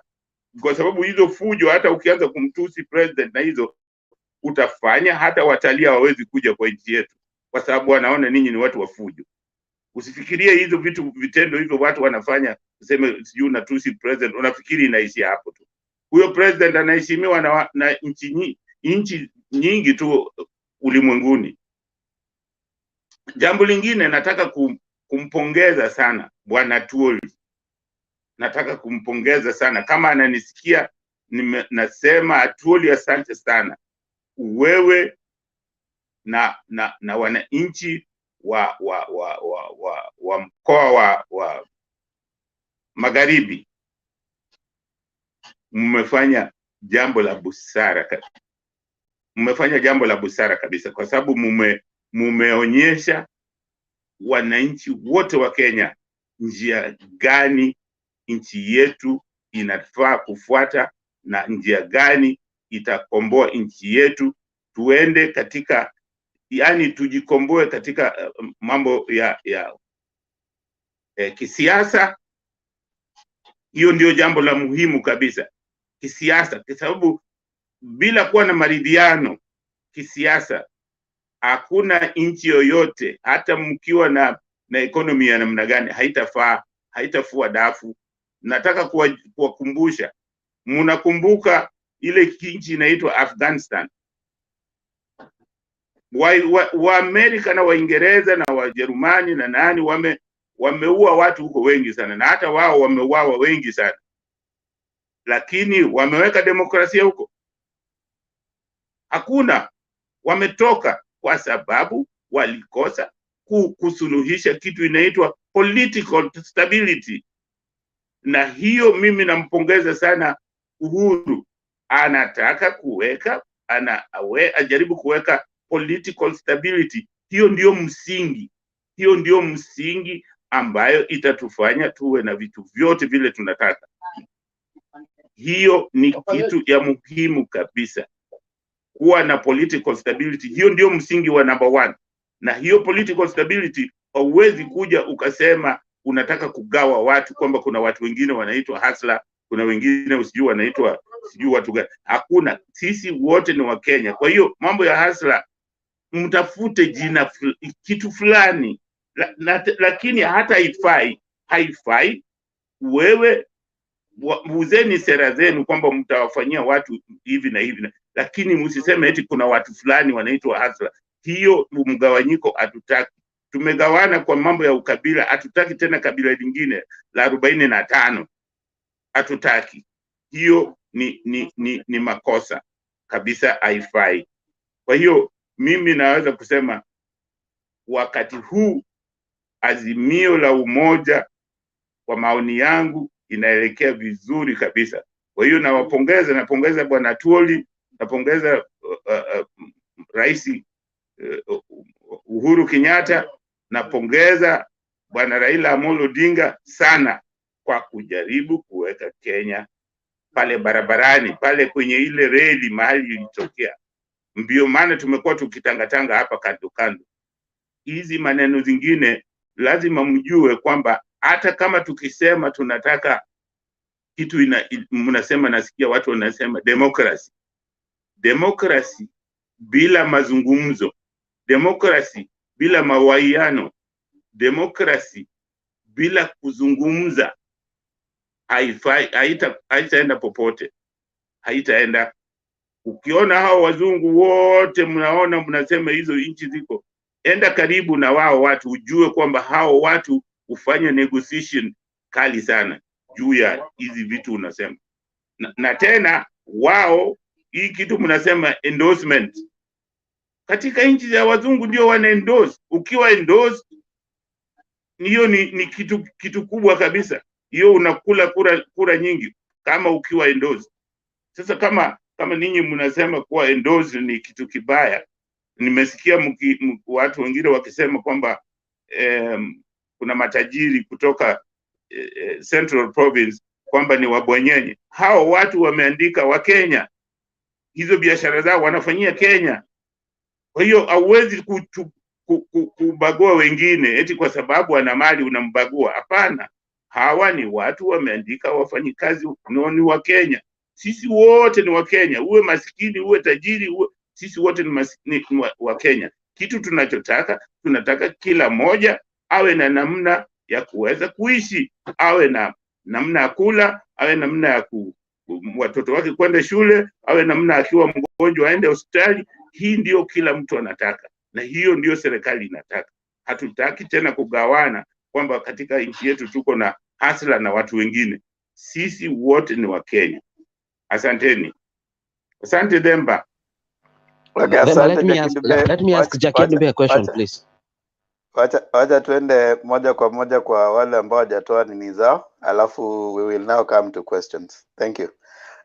Wekesa, karibu, wakati ni wako.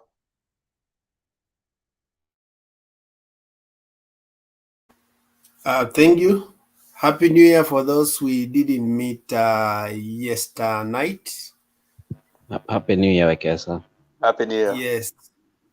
Yeah. So the first tweet of Baba yesterday was hii ni ule mwaka.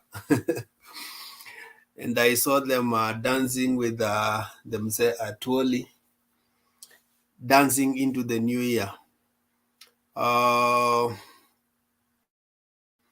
Yes, so this is a new year. We have also seen Dennis Itumbi being discharged with a fractured arm holding the clutches.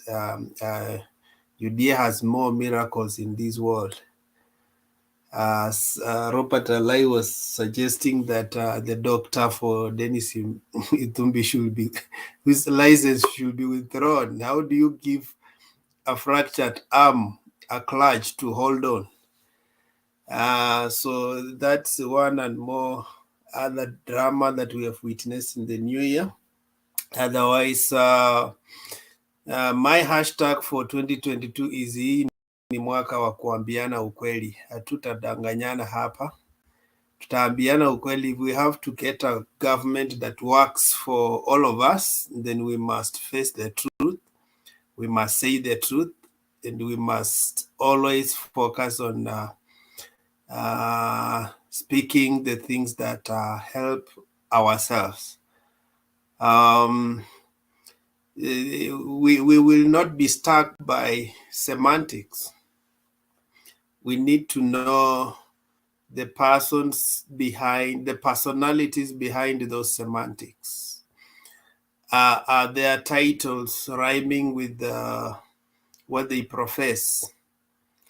I like what Baba said when he was in Buhungu.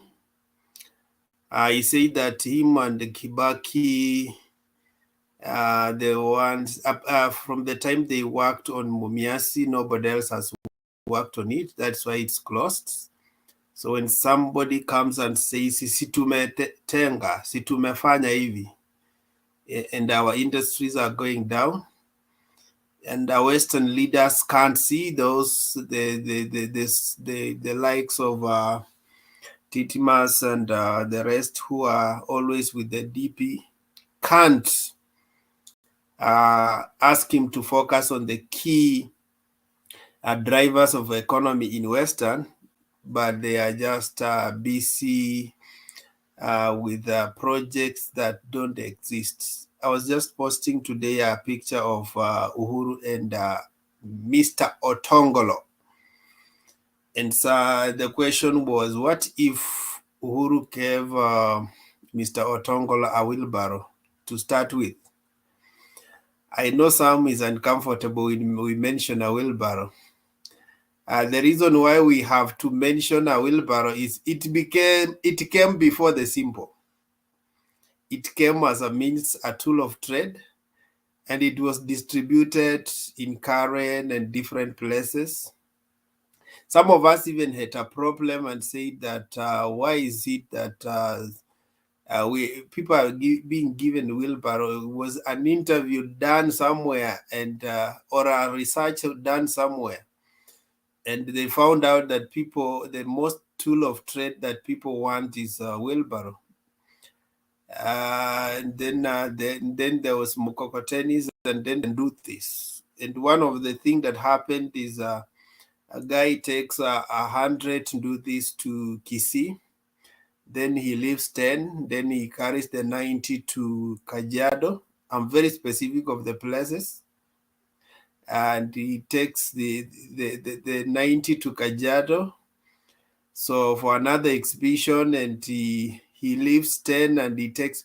So these are things that were learned in the Moi era, of where you do a rampage of 1 million and you go with you leave the owner with 200,000 and you go with 800 and you go and do another harambe. So it is a PR exercise that we have witnessed for the last 4 years. So we are doing a postmortem of 2021. But we have seen most acceleration of the PR has been more on 2021 because we are headed towards that year of election. Today, I also was embarrassed to hear our deputy president say, and this he has said in different forms, that we don't need election, a coalition law. We only need to agree. You know, you need to trust my word. When we come together and we say, nitakupatia, you need to trust me. We don't need a law to do this thing. And I'm like, is he a Jewish prophet? Because the only people I know that they stand by their word were the first, they were the seers. They no longer exist.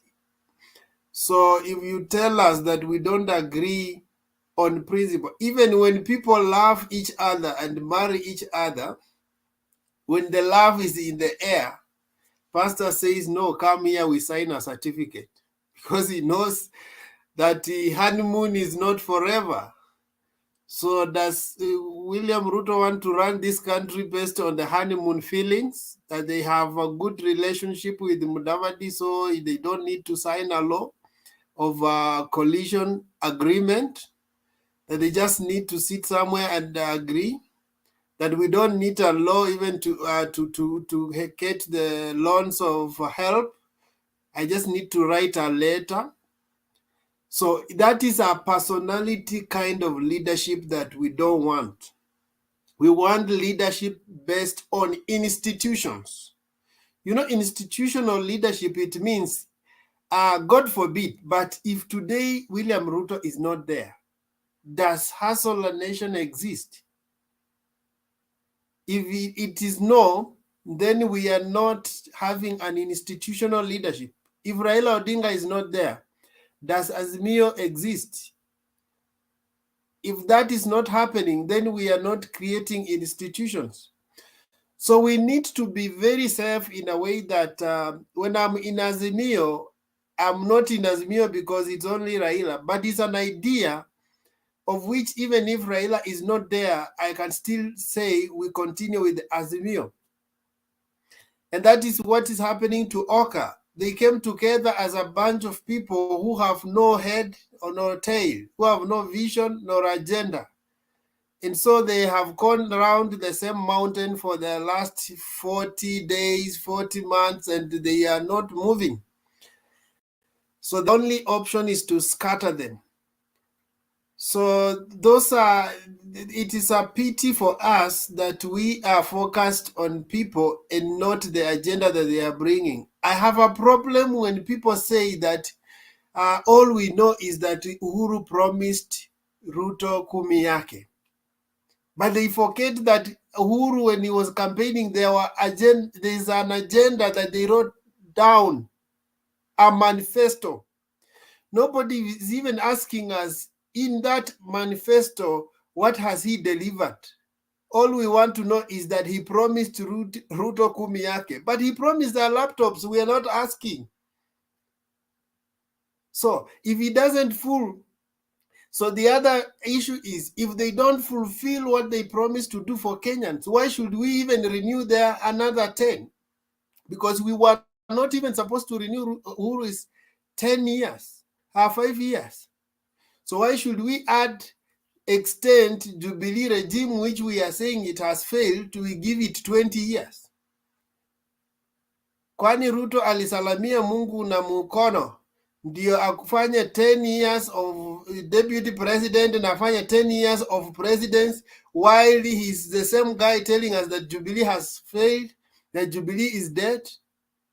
Why? And you cannot tell us, Ruto has never run any successful party. Tell me of any party he has been in and they have held an election. because shortly when they were in Kanu, it broke into New Kanu and whatever.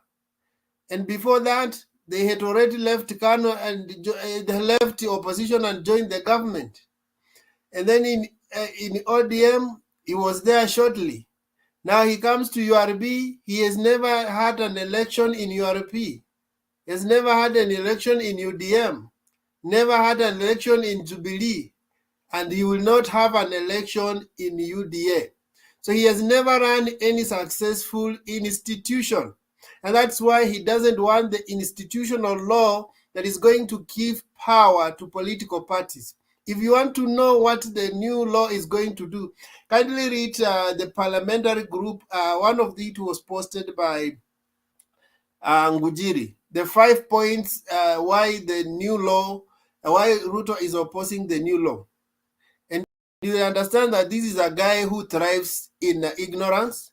He doesn't want things that empower institutions. He doesn't want accountability, because that new law gives accountability that that party, if it will give even autonomy for members, that you cannot, the challenges he is having with the Jubilee, he will not have in UDA if that new law is passed, because members will have a say. Nobody will be the most paramount person who can call a PG and just decide what needs to be done without consulting the members. So this new law is coming to introduce political hygiene in our parties. And for us who have been in ODM for long, we want that ODM to be an institution. Baba is at his last stages of politics. Will ODM hold when Papa is not there? So that's why we need a law that institutionalizes ODM, that will institutionalize Jubilee. I see many people who voted for Jubilee are happy, and that they're ones posting and saying Jubilee is dead. Are you happy that your own party is dead? And most of them, even when they joined, they had written live members, and in a few years, you are the one outside telling us that Jubilee is dead. So let's move away from this cheap politics. Let's grow our institutions. Let us ensure that our democracy is working. There is a day Ruto and Raila will not be there. So will Kenya stop? No. But if we had developed our institution now, we will carry on. I like the analogy that Eugene Wamalwa gave in Buhungu too. And he said when Mandela was coming out of prison, there are many people who wanted to be presidents. There was Thabo Mbeki, there was Jacob Zuma, and there was Cyril Ramaphosa. They were young Turks. But they agreed to support Mandela. And out of them, all of them coming together and supporting Mandela, all of them have had their chances. After Mandela, there was Thabo Mbeki. After Thabo Mbeki, there was Zuma. And after Zuma, there was Cyril Ramaphosa. There's nothing wrong for us to come together in Azimio and saying, let one of us go ahead and lead us. If Kina Musalia Mudavadi want to be leaders, Omolo Kijana said that it's good to learn to hold the ladder for others to climb, so that when they reach your top, they will also hold for you the ladder to come. But if everybody is struggling to go on the ladder, we will break the ladder, nobody will climb. So can we learn to know that only one person can be president? And for me, Ruto still has ample time to reorganize himself, and he can be a president in this country. He doesn't have to fight like it is his last. Even when Baba is talking about his last bullet, he's not coming so like it's a life and death thing. He's there like in fact, he was showing signs like I may run, I may not run. But he's on the last steps of his political career. But this young man, he still has some more time, but he's going like America full blast, full light. Nikama, it's a do or a die. That's not how we develop or build a nation. So thank you. I just wanted to talk to you generally, because we are just taking a post-mortem of the 2021 politics. Yeah, Thank I'll you. stop there. Thank you, Akasa. Hillary? I'll bring in Hillary. Let's have those who have not talked yet to talk.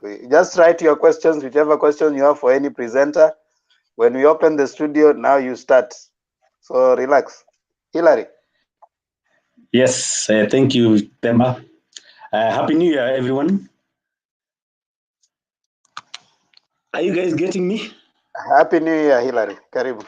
Okay, asante sana. 2021 has been an interesting year. A year that for me, I think some people are running around since 2017, and they thought they thought that they're running the show. Yet they are forgetting that some people are just watching their moves. BBI came, it shook them a bit. Then the courts threw it out. They celebrated, and little they know that Baba is an engineer of politics. Came up with Azmio. It started slowly. Nakuru came up like this. Now, as we speak, at this time, we are looking at from how I look at things. It has become Ruto is now chasing Raila. Ruto is in a panic mood. He's operating whenever he is. His soldiers are talking about Raila all through. I was listening today. I had time to sit down and listen to the speeches that were coming out from Mumia's heavy speaker who was there. They were just bashing Raila. Kitendawili. So they've even forgotten about the bottom up approach that they talk about. I joined when Sam was talking about our president was. There's a time when the president said that we are losing 2 billion shillings every day, and I thought I should touch on that. I thought I should let him know that yes, the president talked about that 2 billion shillings, and if he's here, you should know, Sam, that 2 billion shillings, it was being stolen by your people, that you ended up coming back with them, giving out handouts out there, buying wheelbarrows and giving out handouts to youths. That is a fact. That is a fact. He was just saying indirectly that the people who are stealing, and that is the fact. And I can tell you how the money has been, how they were stealing the money. You look at the ministries that when they were sharing power, the ministries that he took around, he was in charge of treasury, he was in charge of energy. So you can get how that money was being stolen from the government. Secondly, Azimio is on the right track. And I think the guys who are running it are doing a good job. And from what we saw yesterday at Buhungu, it shows that Azimio is accepted, and it's well accepted in this country, and we are on the right track, we who are supporting Azimio la Umoja. And Sam, I can give you an example. I just joined. I've been listening this Mtembei. I've been just listening. I've been watching it for some time, and I started joining it. I realized that one thing, that if you look at the people who have substance, who are giving points and who are giving reason, people who are reasoning here are people who are supporting Azimio. You'll find 2 or 3 people coming from UDA, but they cannot explain anything that Ruto is telling us about bottom up and everything. And that tells you there are so many silent people out there who are in Azimio, and they're not telling. A few of us are speaking out. The other thing is, I guess I've touched on it, I wanted to touch on it, it is about the what Ruto was talking about it today. And I was wondering, this is about the political being. He was telling people that we don't need to pass a law to safeguard that. We need to just have a gentleman agreement. So I'm wondering, in this country, seriously, do you need to just agree at, oh, I'll support you, I will agree, and then things will work out the way you feel? The way you know Ruto, can once he gets that power, can he share whatever that is agreed on the table? I don't think so. So I think he's trying to fool our two brothers, Mudavadi and Wetangula. It's that for them if they decide. Right now, from what I saw yesterday, Azimio is out. We don't care about Oka now. We are already out there. So we are ready to face the mantle. From the calculation, when you look at things the way they are, the numbers, the people who are supporting Azimio from Western Kenya, you look at the costs, you look at central people who are there, I don't think Raila needs Oka again. So we can still do it without them. So they can decide what to do. And I think that is okay with Azimio. The other thing is when you look at Azimio and UDA, I think Raila has come up with some 10 points that he's anchoring to campaign on. And those 10 points that he mentioned during Kasarani, and he tried doing it again in Bohungu, resonate well with the people out here. And I think that will work for him and for others. For now, let me just stop there and I'll contribute later. I'll add more. Thank you. Thank you, Hilary. Thank you, Hilary. Yeah. Badik. Hello. Hello. Hello, Badik. Endelea. Mnanisikia? Ya, nakusikia. Sawa sawa. Mjambo. Hello. Badik, unatusalimia mara ngapi bwana? Tumesalimika. Endelea. Sawa sawa. Nimeangalia kuna topic hapa history ya 2021 na kuna mambo mingi. Mambo ya kwanza ni, wacha nianze na surprises. The biggest surprise kwangu ni, nadhani ni gani sasa? Ni BBI kuanguka. BBI kuanguka ilikuwa mambo kubwa sana. Hiyo ilileta maneno mingi sana. Another surprise ni Azimio. Azimio imekuja na moto mingi sana. Mr. Chairman, my Hello. phone is getting off. I will be back very soon. Okay. Hiyo Azimio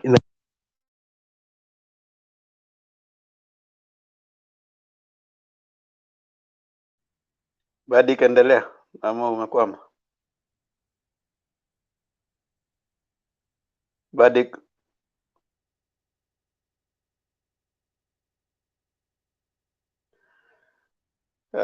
Badik inakaa amekwama. Inawezekana, karibu.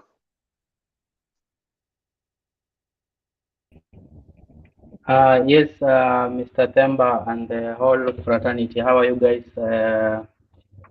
Happy New Year. Yes, I was not prepared today, but yeah, I would just maybe like to make a summary of what has happened during last year, 2021. The summary is someone started early campaign. Someone has been campaigning for almost 5 years.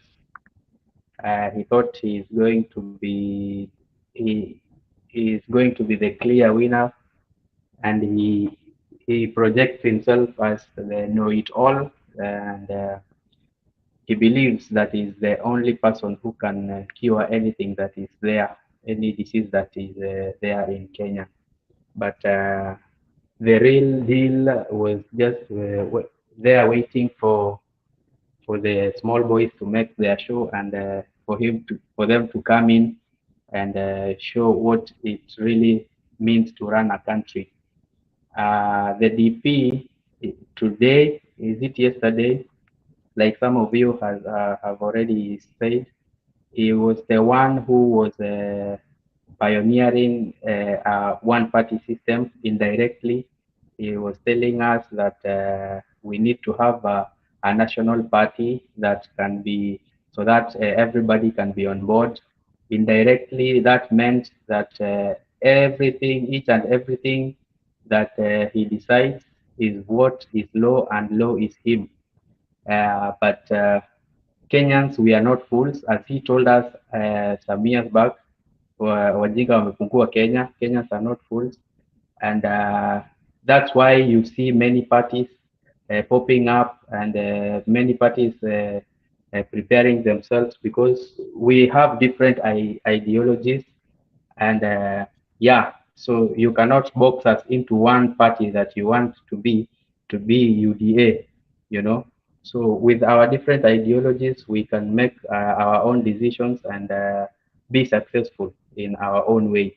So I think today he had a U-turn, and he indirectly agreed with what Azimio team has always wanted, that we have coalitions formed, so that we have many parties under one coalition. Yeah. So as I said earlier, I did not have something strong to speak about today, but I'm listening to you guys, and I think you are making relatively very great points.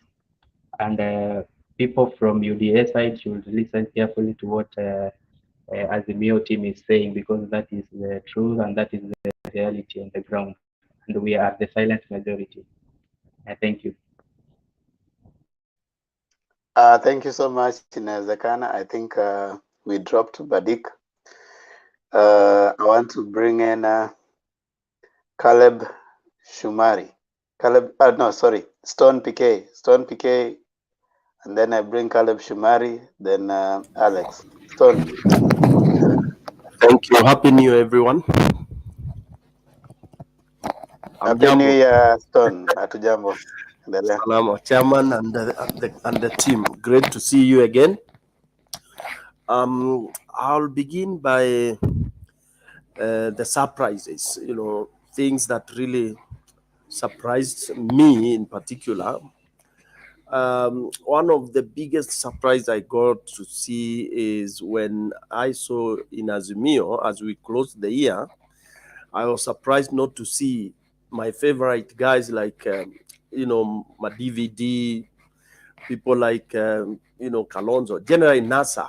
To me, I thought NASA was going to swallow their bullet and pride and be able to join this great event, because that would have really been a turning point and a fresh beginning for the year 2022 towards the great journey, which is the election coming.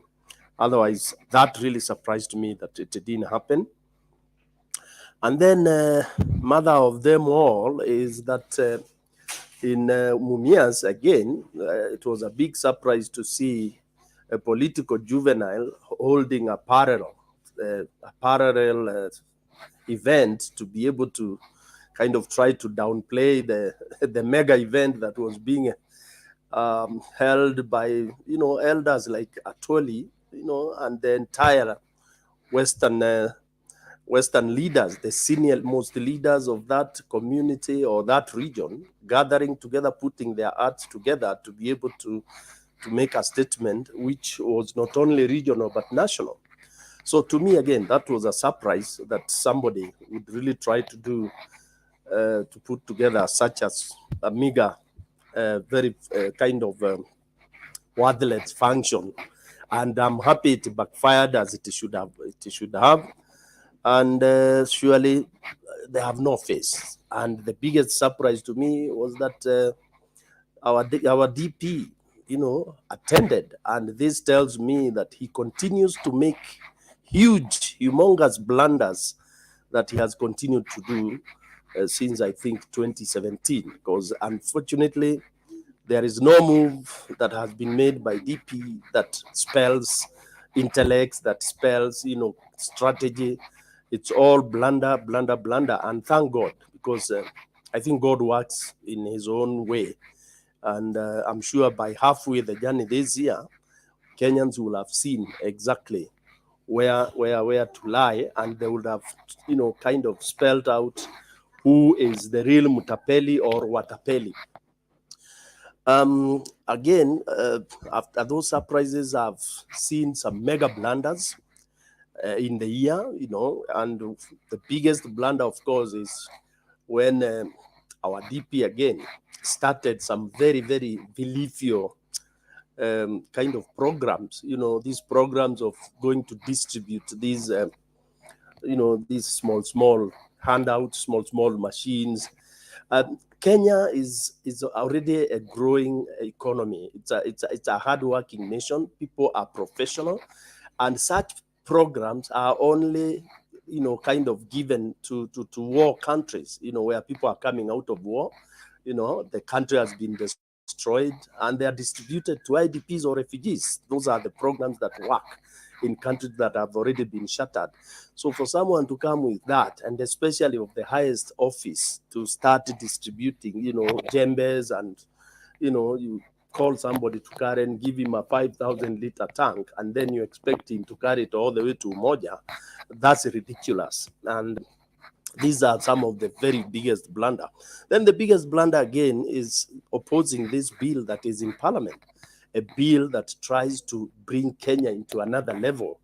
And then you realize the opposers, led by our DP, are the same, people who say that this country can run without law. I mean, they're actually, this is where I'm seeing the greatest number of conmen.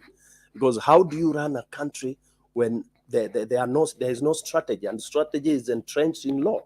Everything should be in law, so that whoever is playing any role is playing the role as defined by the law, not gentleman agreement. Again, the same blunder, it is within the year that I heard from our DP, his own mouth. He said that corruption cannot deter a country from developing. I've never heard this in the world. This was my first time, and I've never been able to absorb that shock, that corruption is not a priority, that we can develop with corruption alongside development. This is unbelievable. And I wish the Azimio team can be able to put together some of these very critical statements. They should be broadcasted all over in all the languages in this country, so that mwananchi huyo wanaita mama mboga should be able to understand. Anaambiwa ataweza kuwa na tukiendelea kuiba pesa. So mimi ni rais, nasimamia wizi wa pesa, na mama mboga ana expect atapata kufaulu. These are some of the very critical things that I think people, some of us members in this group, should volunteer to be able to broadcast this, because again, lies sometimes can overwhelm. Kenyans have been told lies so much, such that now you realize people want to listen to lies more than facts. You've realized, especially the youth, hawataki kuambiwa ka history. Like now, if you try to tell them that the DP within this year alisema wizi unaweza kuendelea sambamba na maendeleo, au wanasema si hataki kusikia, tunataka kuchotewa. So we need to really again think of how to place this into perspective. And then the other bad thing that is really happening is the awkward distribution, continuous distribution of handouts, money into churches, all this. And unfortunately, I find churches, not all, but I find some churches saying it's okay, we can receive money from anywhere. This also, I think, has to be countered in another way by people of goodwill.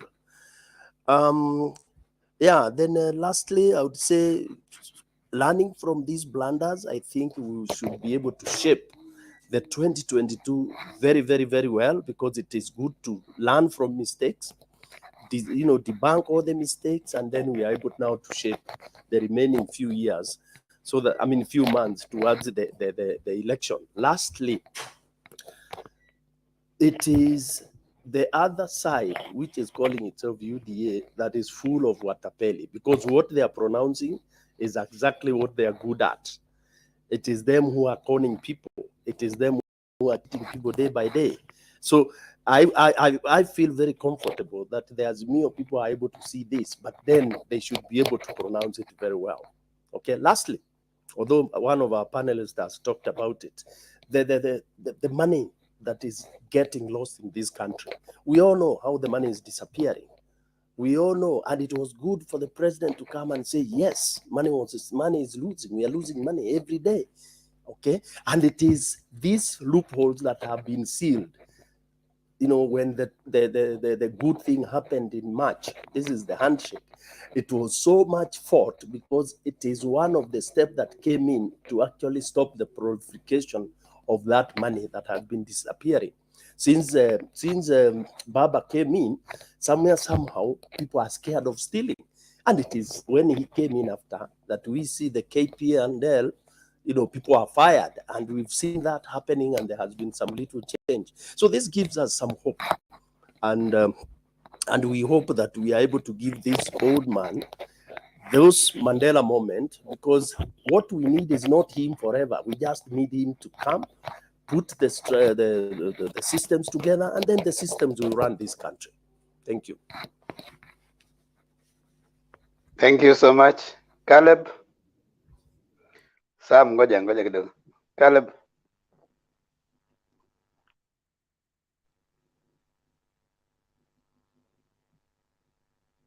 Caleb, we can't hear you.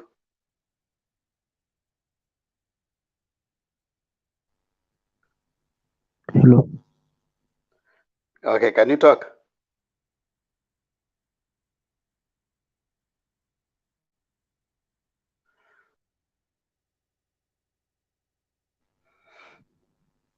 Hello. Hey. Hello. Can you hear me? Can you talk? Yeah, we can hear you. Can you speak up? Speak kwa nguvu. Okay. I've been listening to some of the panelists making their submissions, even the last one. But I'm a bit interested surprised because it seems like most of you guys are out here to criticize Ruto. But I have a couple of issues to make. Number one, do you want to? When somebody says that Caleb, we can't hear you well. You're breathing in so much into your mic. Do you want to push your mic a little bit further from your mouth so that you just speak? Okay. I think now you can get me. Okay, go on. I have a flu, so that's why maybe my voice is not that clear. So when somebody says that William Ruto doesn't want the political parties bill, my question is this: does Raila Amolo himself respect the rule of law and respect some of the agreements put in place? Look at NASA. Where did the members disagree? It's pointless uende mbali na tukusikii. Hatukusikii kabisa Caleb.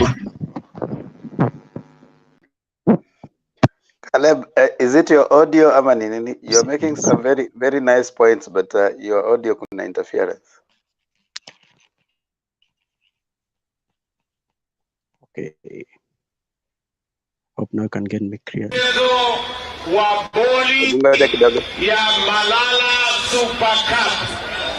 Mimi nimeona ile mchezo imeendelea hapa, na mimi nataka nimwambie wewe mheshimiwa, pongezi, na hata mimi hasla nitakusaidia katika hii maneno. Mimi nataka nimshukuru rafiki yangu Musalia Mudavadi kwa sababu amesaidia leo kwa hii mchezo ikafika hapa.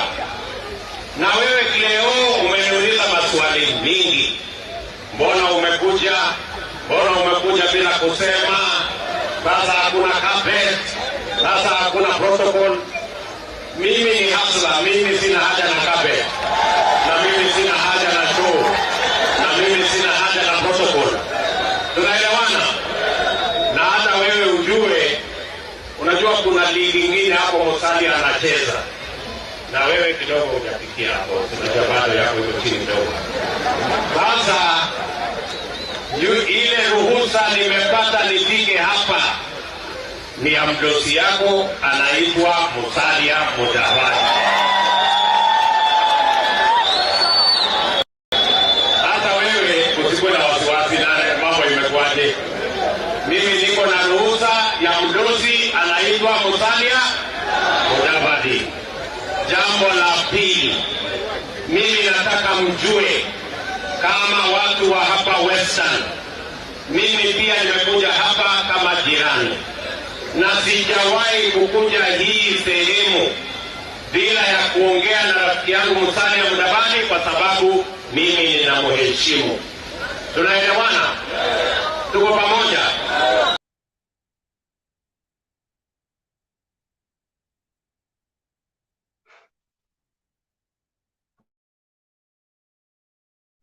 Caleb.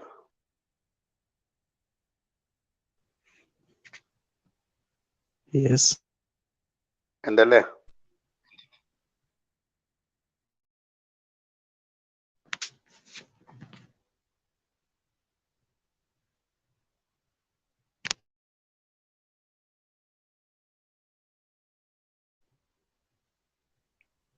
Caleb, wewe yako inakaa ni ndefu.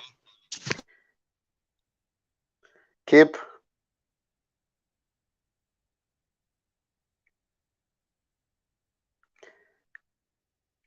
Okay, Alex.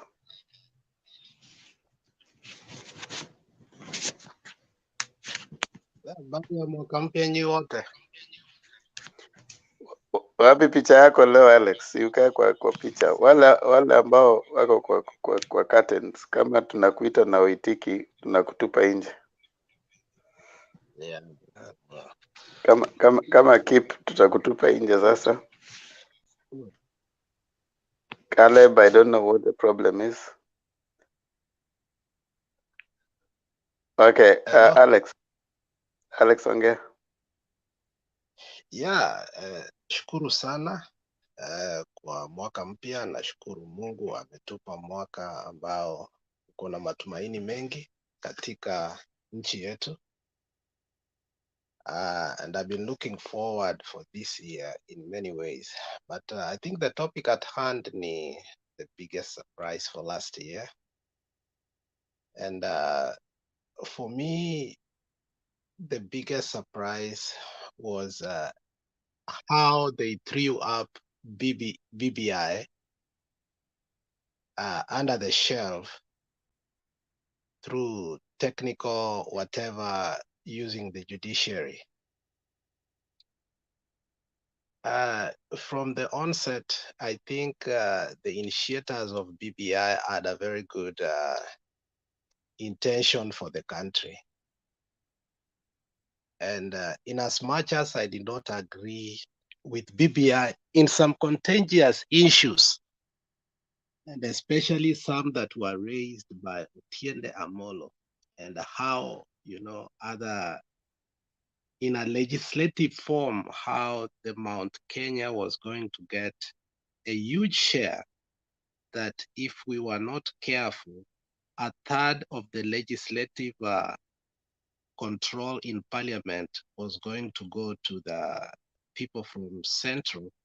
But at some point I agreed with them that their population, especially some areas like Kiambu, the 1 man, 1 shilling needed to be resolved. And how it was going to be resolved was not even a fair way, even through BBI, because that one could have spun us to another problem if we had eventually not done it in the right way. But the people planned BBI, even though there was a strongest opposition to it, they sailed through in the counties. William Ruto was very, very confident that even in Central, the MCAs are going to put it under the bus. But how it passed, and the very people who promised him that they are going to be opponents of it, in fact, wakaipitisha asubuhi mapema, except for the two counties, which was Baringo and Eldoret. Now, and eventually that thing was taken to court, and they created a constitutional nightmare in the ruling for BBI. Those who celebrated the fall of it, and that's where my surprise came to, that we as Kenyans or anybody does not have a mandate in whatever way to change our constitution. And that showed me that we have left our judiciary untamed. And when you look at how the judiciary has gone rogue, and the very simplest things that they should stay away from or help us the same way that we are not able to do some things constitutionally, so that we can develop or create a mechanism whereby they can allow things that are beneficial to the common mwananchi. They have been an impediment and an embarrassment to us. One being NMS, their fourth NMS, and eventually I think now MNS is going to become a big white elephant project of Uhuru, because I think now this year, I don't know if their contract is going to be renewed or not. So the biggest surprise now for me, as I say, and I continue to say, is our judiciary has been left rogue. They are able to do anything they want. Nobody is able to stop them. Now the fight between the judiciary and the executive has gone way too far. Nobody knows who is able to swear in new judges. Kenyans are suffering that cases stay in courts for years and years. Those who are put there to control the judiciary fear political backlash, and therefore some things they are not able to be independent in. Small cases kama masomo ya Sudi goes for years and years and years. So last year brought a clear picture that even though we are fighting for political freedom, for economic freedom, we have a bigger elephant that you'll be fighting, and that is the judiciary. And how this judiciary should behave well in regard to some things is still a big problem. And I think Uhuru ameshindwa what to do with it. And now we will continue to suffer in the hands of the judiciary, because anything they will want within themselves, they can do. Sonko revealed to us that we have a rotten judiciary. They ended up going to gang him. He cannot even post the simplest of things in social media to show us how corrupt they are. And I am a firm believer that the so-called celebrity top-notch lawyers have never been. It's a cahoot, a cabal of individuals with an oiled well machine who sit down and negate on how things should be done. And money is moving from place to place. These people are becoming richer because they are not accountable to anybody. They make the rules, and they are capable to exonerate themselves from the very, very, very rules. So the courts, for me in Kenya, are the most useless.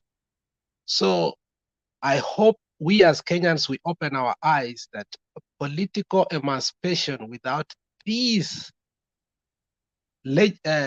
judicial discipline is going to crash at some point. I think if polls were to be taken, though some of us here say we don't believe in polls, which is true because there are political polls to sway us to some places. But our confidence towards the judiciary, for me personally, I'll say it's 0% because they have shown that they are not pro us. They can make any rules to frustrate the legislature, especially if the legislature and the executive is not working to give them the money and to control the budget that they want. That is my humble submission. Thank you so much. Thank you so much. We'll open up for some questions, at least for now, before we bring other people, and I'll start with Sam. Sam? Thank you, Tempa. There's something that Mr. What do you call it? Jaka Dubey. I think he's no longer there, but I've tried to elaborate so that he can hear whatever he is. I know he can see it, whatever. He said about Atoli and Rel about Bukungu. He thanked them, yeah, sure, it was his own issue. Atoli and Raila tried to unite. I cannot say the Luyas. He tried to unite the Western people. The Western people as a whole. That was good. This is a really nice thing what Atoli did it. But there's something small. I may deny it or I may try to sideline it a little bit. That's about taking Oparanya as a spokesman of the Luya. I mean, Luyas, we are so many people. I'm from Triki. I'm a Triki. So Triki is a part of Luya, part Nandi, part Nandi. So I'm not in the Kalenjin, I'm not in Luya. So how do I put myself? Where do I put myself? This is a different thing. So trying to impose, saying, there's one thing which I told to say the day before yesterday. He never talked yesterday so much. He was so brave. He never talked so much things. He just say this is a small thing, and he never tried to put it his own this thing, shenanigan things. I really adore him yesterday. I say he's a leader of his own character. He's a leader of his own integrity because he never talked so many things. So I come to the coalition. About the coalition,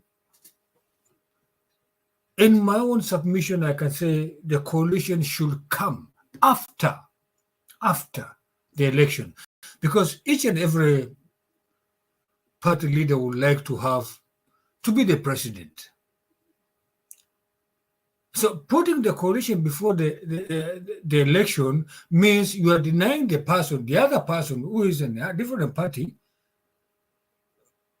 to compete, which means you like yourself to be up and the other party to be down.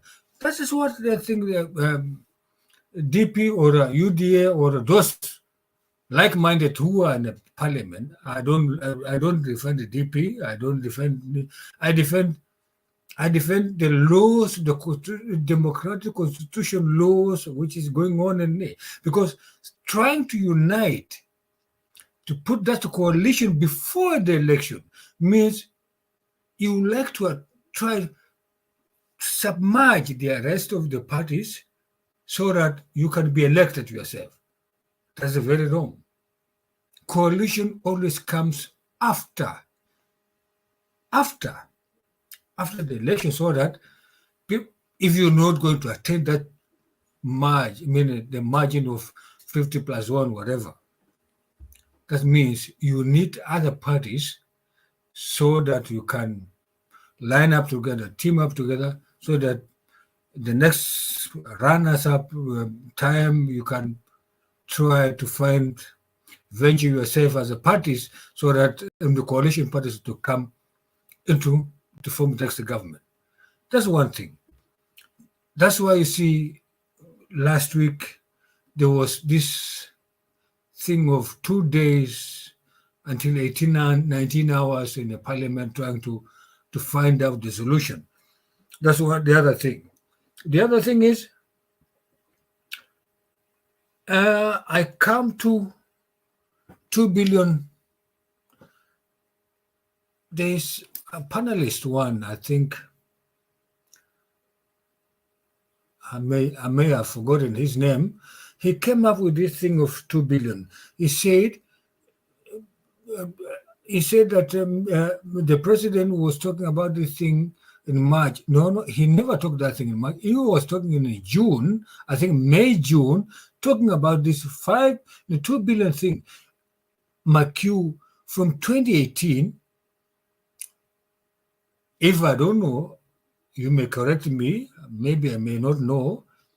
Perhaps most of you know it because you are so much in this line of politicking in Kenya. If somebody can remind me, when did the former prime minister had handshake with the president trying to unite the nation, which I really adored, which I really appreciated as one of the most major things. The both of them, the former prime minister and the president, tried to make sure that the country can, in either way, whether we have differences of the parties or both and political, come together so that we can venture into one direction, putting the nation in water. You can have the differences of political issues, differences of political minds. That's a different thing. But coming to unite the nation is more important than even the political issues. So the 2 billion, I suppose, and I think, and I presume it was 2021 between May and June, either May and June. That's when the president was talking about that thing, 2 billion. Somebody said, he said that the one who stole that 2 billion Kenyan 2 billion shilling is known. Who knows? The president was talking. He was telling us with openly. He never hid it. Openly said 2 billion shillings is being lost every day.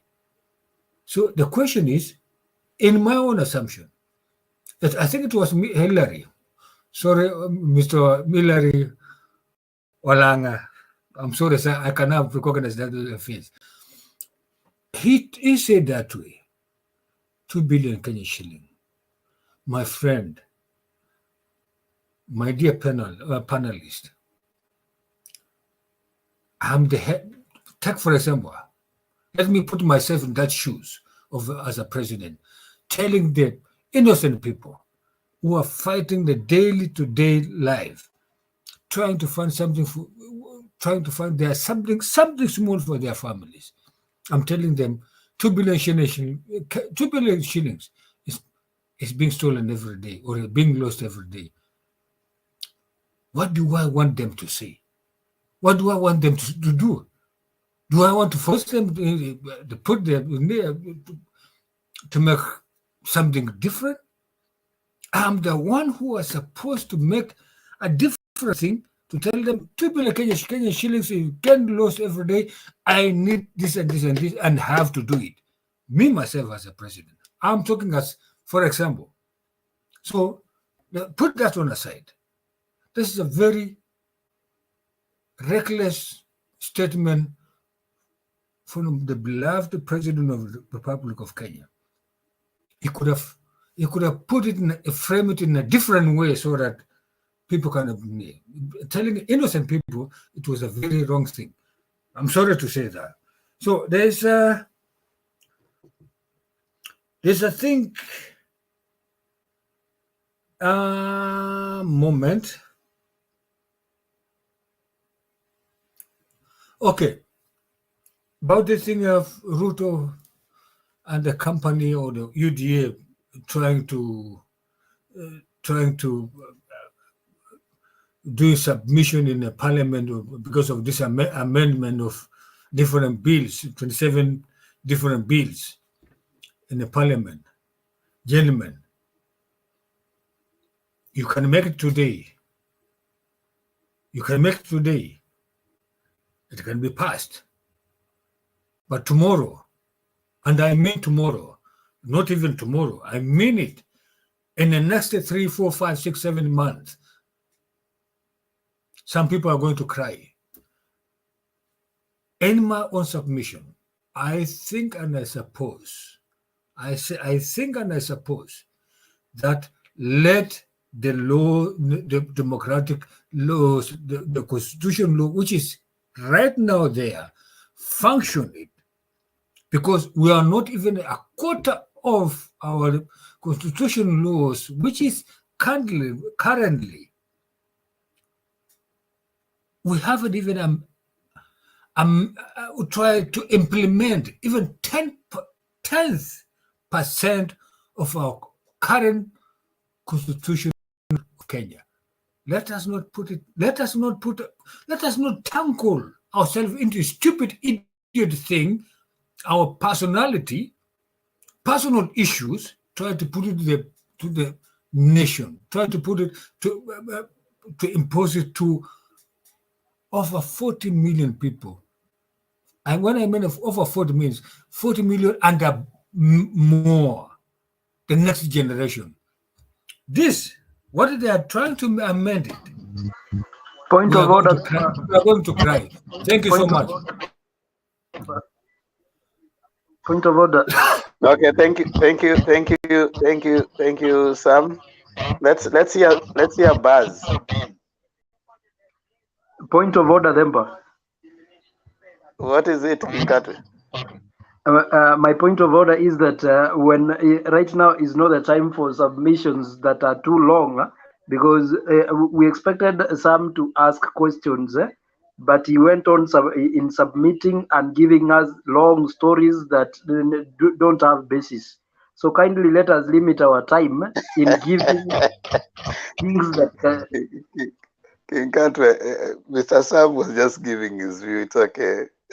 Buzz, it's your time. Are we supposed to ask questions? Yes, Yes. We are now asking questions. So I know Buzz had some questions. So I want him to bring in some questions they had even for you, Wekesa. Buzz. Even me. Yes, I think that. Let's allow Buzz to ask his questions. Buzz, you had some questions, right? Yes. I think Hillary mentioned something to do with the corruption coming to an end post handshake. I think if you're in Kenya, just recently, I think we can now associate a handshake with COVID scandals. That is one. That shows that handshake had nothing to do with corruption. I think you can respond on that.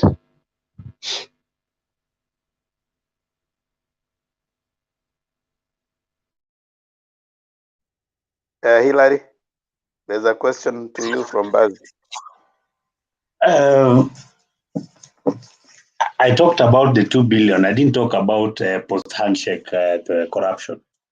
I think you are mistaking me to someone else. But what I said is the president talked about, he talked about some was trying to raise that issue. The president talked about losing about 2 billion shillings every day. The truth of the matter is, since 2013 to 2017, that period, that's the time that money was lost in this country. And if you are an entrepreneur like myself, if you go out to those ministries, you're tendering out there, there's some tenders that they are being exaggerated.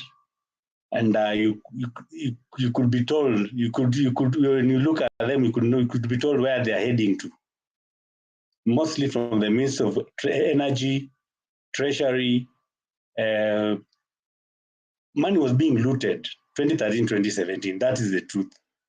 Yes, 2017 to now, yeah, during COVID, yeah, the money was lost also, which is true. Money was also lost, but a lot of money was lost during the first term of President Uhuru Kenyatta, 2013 to 2017. Can I help you? Yes. Can I help you? Yes. One thing Baz is trying to do, Baz is trying to pin you down to accept that the handshake is the one that brought a lot of corruption in this country. One thing we have to accept between the UDA and Azimio la Umoja is that corruption is a vice. One, we have to agree that corruption is a vice that needs to be tamed. We've seen even in the news that even churches right now, there was a church that was fighting over money. So we need to first agree that it's a vice that we need to fight, both of us. But now where does the goodwill come from? That is where now we draw the line of corruption. Who has the goodwill to fight corruption? We have the deputy president on record saying that it's only 7 billion that was lost. Do you know that if you start counting today a billion shilling, if a child was around 10 years, atamaliza kuhesabu 1 billion at the age of 33 years. So let us not be like trying to say that corruption is only on the one-sided part. Corruption is in both, either when you are in the government, whether you are not in the government, even in the usiku sako, even for our ladies who are doing the other job at night, there is corruption there. So let us not try to castigate one side that it's only one side that has corruption, but where the goodwill is coming from is where we need to draw the line. If we have a deputy president who is telling us it's only 7 billion that has been lost and not 21 billion, he is admitting on record that the money that was stolen from the Kimorer and Aror Dam is only 7 billion. So why would we have a deputy president to become a president who is telling us that it's only 7 billion? That is where we need to draw the line. Thank you. Okay, thank you so much. My question also was aligned with that. Can I ask and then you answer? Okay, thank you. My concern was aligned with the 2 billion. I know you are learned and you know when someone gives a figure, it's a statistical figures are averages. For example, when we say Kenyans are getting COVID-19, 10 people every day, it does not necessarily mean that every day is 10. It can be today 20, yesterday 1, and the other day 19. But when you do an average, you say weekly they are getting. So this is a report that the president received. Between the time he entered to power up to where he is, this is the amount of money that have been lost. When you take the money that has been lost with the days that he has been in power, it means 2 billion are being lost every day. So let's not take it out of context that he's seated here and every day someone is coming and picks 2 billion. You may have lost that money even in one term, but when you do the average, now it takes all the days. Just as a driver, you can be driving at 180 kilometers per hour, and at some point you will get the jam and drive at 10 kilometers per hour. But when you do the average speed, you will say I was driving at 80 kilometers per hour. So can we get it in the context in which the president was speaking? Not that he's seated here and every day somebody is speaking 2 billion. It doesn't make sense.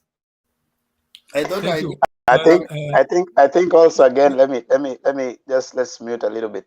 Okay.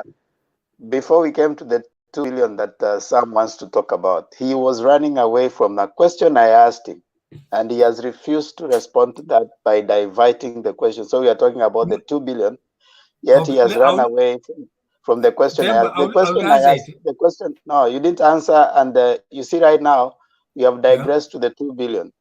The question I asked you, Yeah. And wait, the question I asked you, which was also elaborated quite ably by Wekesa, was not even the 2 billion of whatever the president talked about 2 billion. I mean, money getting lost. That's already passed by the wind. We want to talk about an active thing going on right now.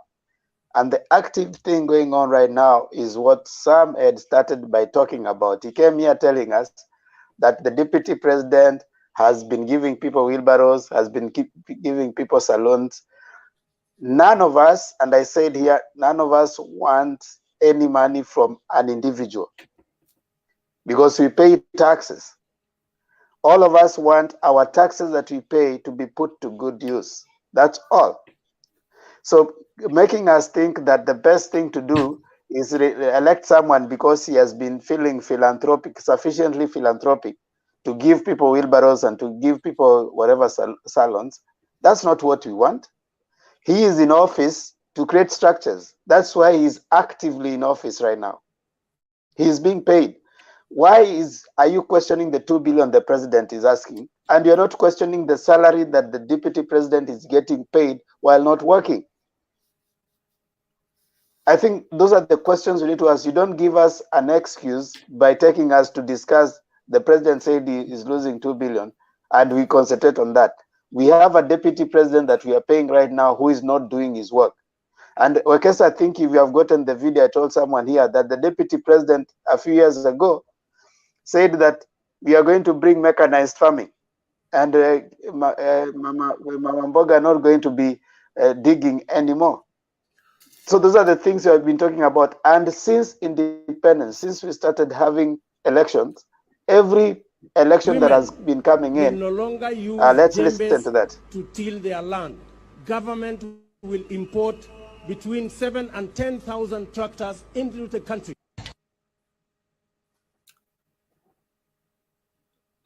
That women will no longer use jembes to till their land.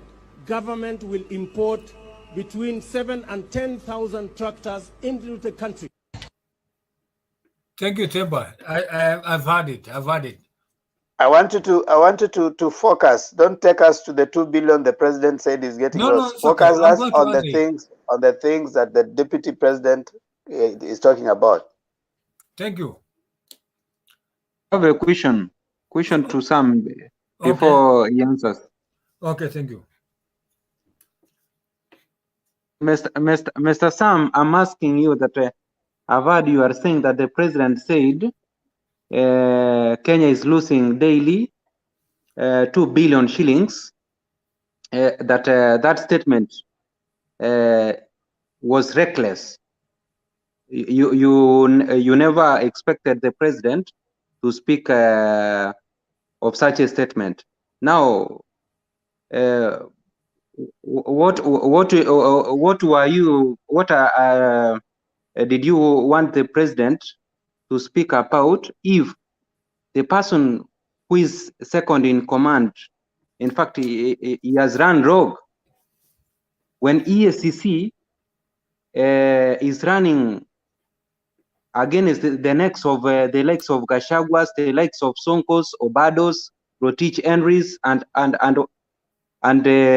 others, instead of the deputy president assisting the president so that these people can be pinned down.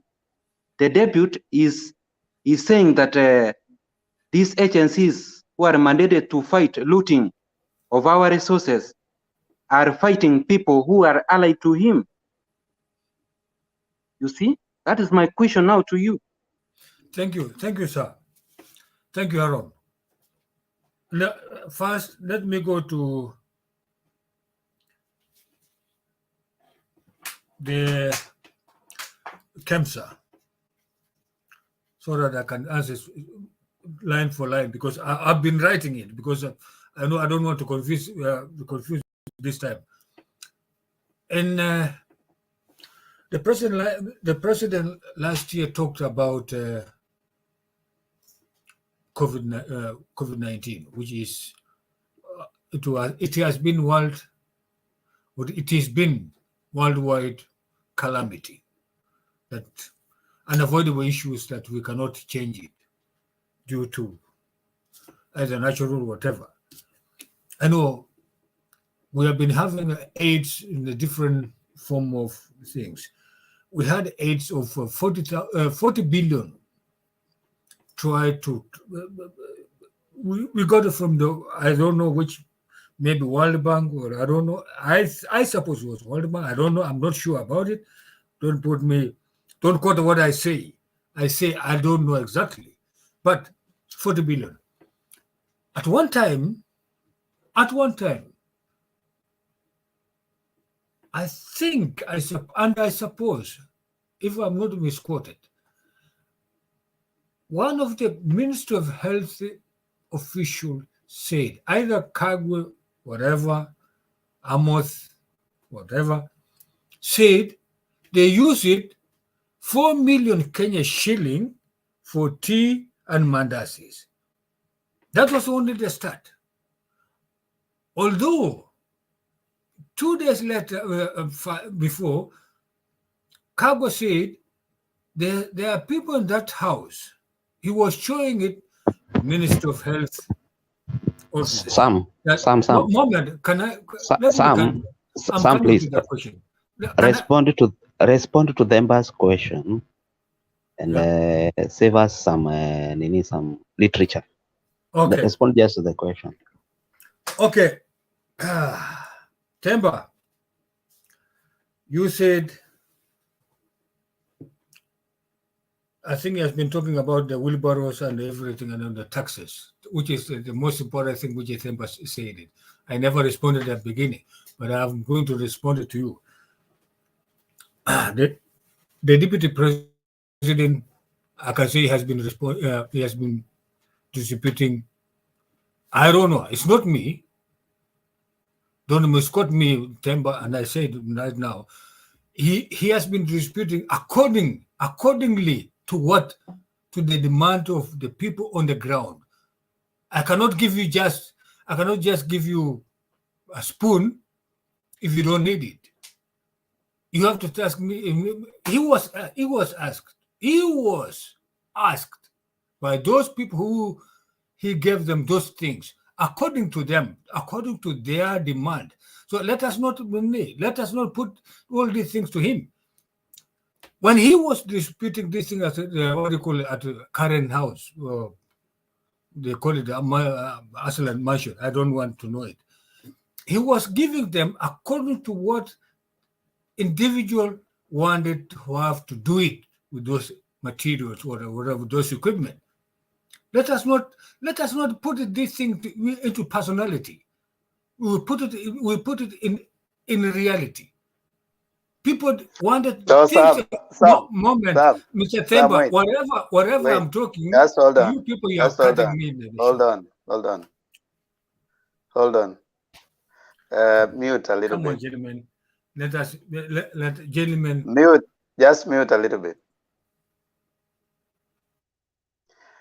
You see, you're being unfair to yourself when you start talking and you say, you are contradicting yourself. You say the deputy president is giving according to what he thinks the people need. Then on the next statement, you're saying, let us not put this thing into personalities. The deputy president is a person. So we are going to consider the same person you are talking about that is distributing those things. So just calm down.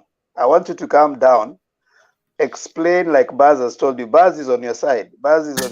He's just telling you, tell us to understand so that we can. By the way, if you explain yourself in a calm way and you relax, you'll understand the question, and you'll move slowly, and you'll make us. We want to understand you. Like it's not only me you are responding to. Okay, when you're responding to a question that has been asked in this forum. Forget about the person who has asked it. There are so many people watching, all right? And there's that one person who is probably neutral. Forget about the Azimio guy and whatever. There's a person that is neutral. He is also trying to comprehend what you're talking about. So make it so simple that the other person that is listening out there can easily respond and answer what you're saying. But if you focus on answering the question and you're answering me, you will get it all wrong. So the question I'm asking is for the benefit of everyone, plus those who are also watching and listening, beyond what you're seeing here. So can you move in a way that is going to be convincing? If it hasn't convinced you, then no, it will convince no one. So you must make sure that whatever it is you're saying has, first of all, convinced you as a person. So go ahead. Okay, thank you, Tempa, thank you, panelists, and whoever is watching, whatever. There's one thing about this wheelbarrows and whatever. The deputy president never wanted. He didn't just deliver them to people just for forcibly. It depended to people from various places and various issues they wanted to do it about among the things they wanted. There were those who wanted wheelbarrows. There were those who wanted washing machine. There were those who wanted things to do with the saloon. There were those who wanted printing machines to print T-shirts and different things. So to me, he never forced anybody. If and when I can go through all the videos I've been watching since the first day he delivered those things, he has never even one single said that you have to take that one. You must take that. No. He delivered according to individual people who wanted materials or wanted the equipment according to their own needs. That's my thing.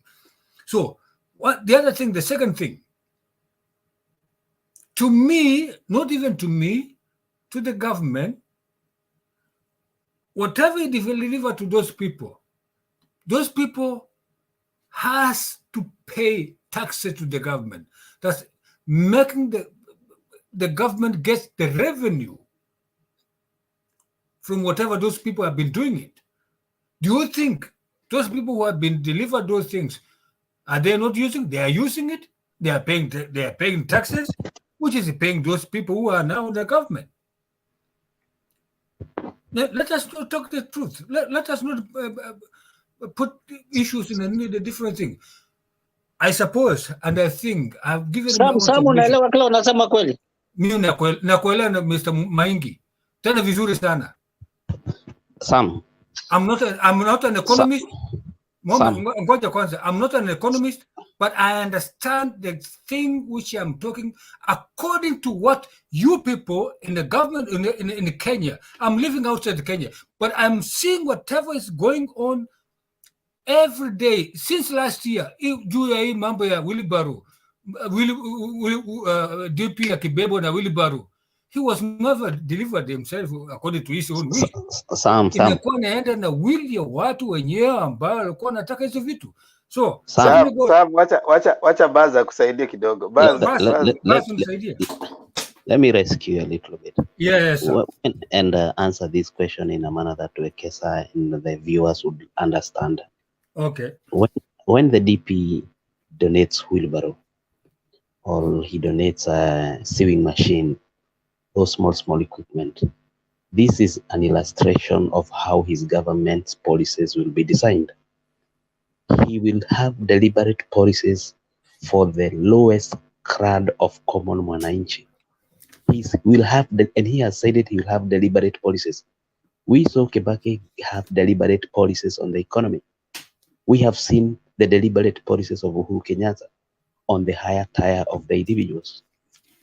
The mega infrastructure is a deliberate policy for the highest guys in Kenya, for the high class, as I may say. But when DP rides a wheelbarrow, it's a deliberate policy that his policies will be designed to rescue, will be designed deliberately to tilt the favor to the common mwananchi. That includes, he has said clearly, one thing he has said clearly is that he will stop local borrowing. That is a master stroke.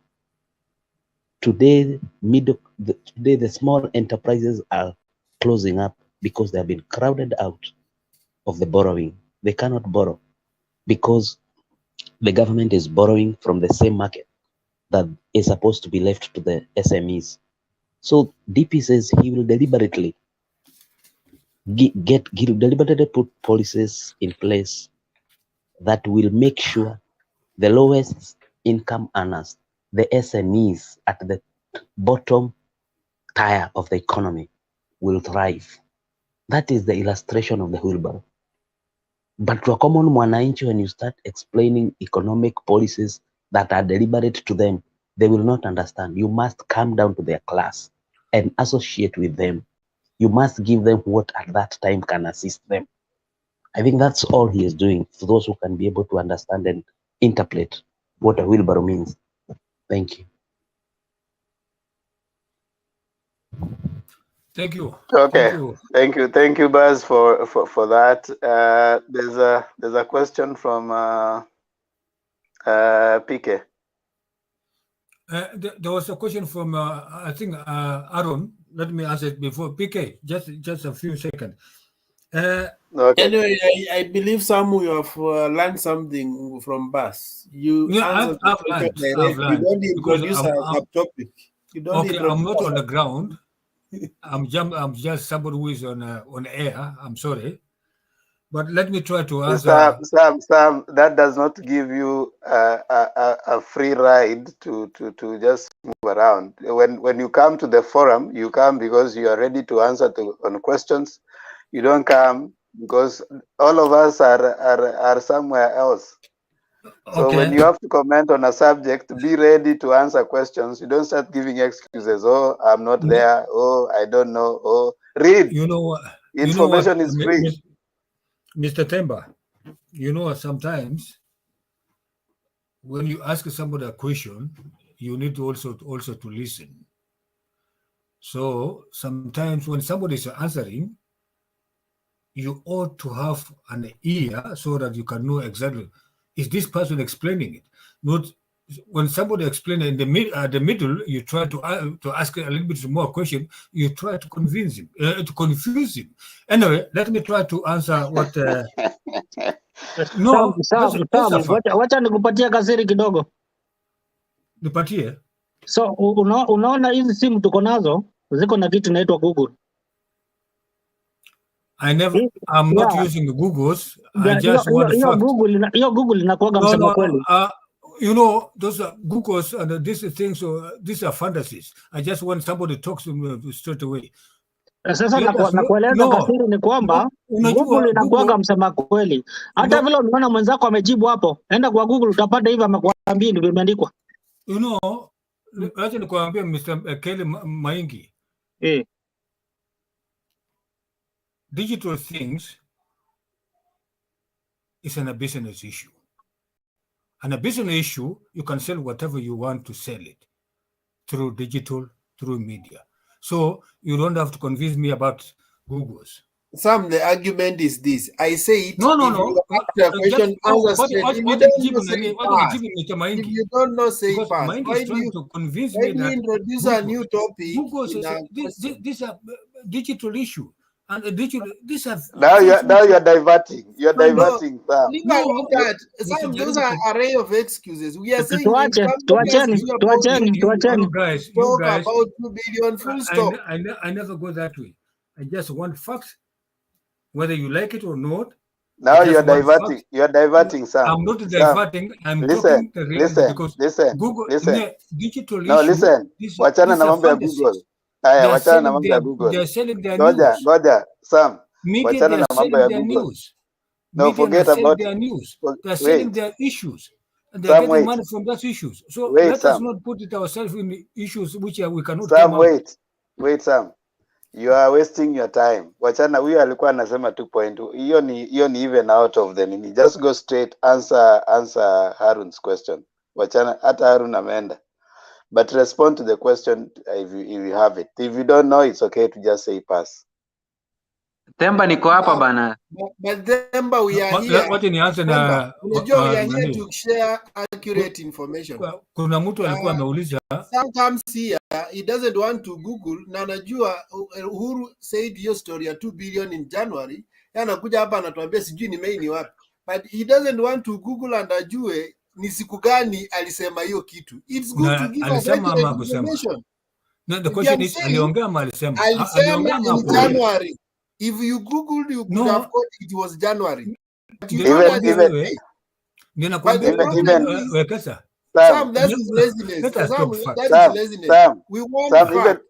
Even Google unaweza achana nayo uende YouTube uangalie, uklik tu hapo useme Uhuru alisema hivyo lini.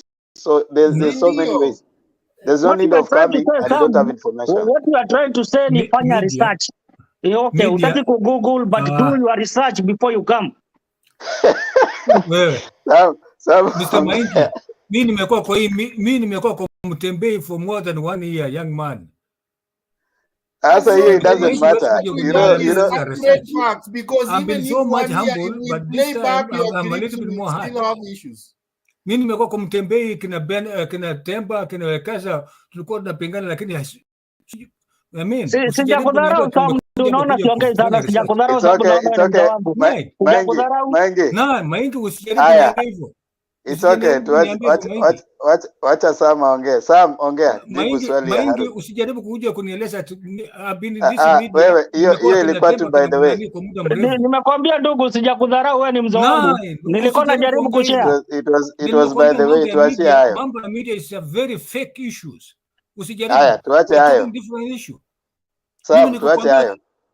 Nikikupatia jina langu sasa Google kwa nini kwa ufanya Google utashangaa mtu mkumbavu hivi. Sam, tuache hayo. Tuache hayo Sam. But don't talk about that way. Okay, wacha nianze Aaron kidogo. Sasa Aaron, achana na Maingi, hiyo yake ilikuwa by the way. Haya. I'm sorry Maingi. Let me wacha nianze Aaron. Aaron, umeongea juu ya hii mambo ya kina Gachagua, kina Rotich, former treasurer, kina huyo anaitwa Ndindi Nyoro. Anyway, ikiwa kama mtu amekuwa vindicated because of his own problem with the treasurer on KRA, he has to undergo that thing. First and foremost, according to me, the deputy president has to know to talk about corruption. There is those people who are supposed to talk about, what do you call it, corruption. Hiyo ni watu wa KRA. Hao ndio najua ni nani ameiba, ni nani hajaiba, ni nani iko hivi, nani iko hivi, iko EACC, DCI na nini na nini. So kwa nini uingilie mambo ya kasi ya mtu mwingine?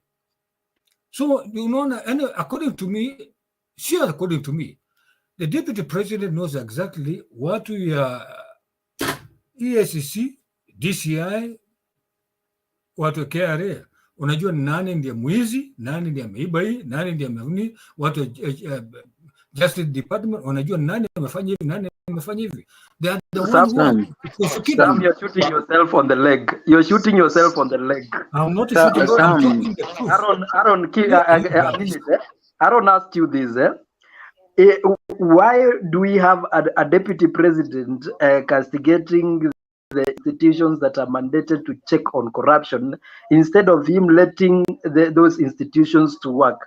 Now you are telling us that why would someone again come to castigate these institutions? You are shooting yourself on the leg.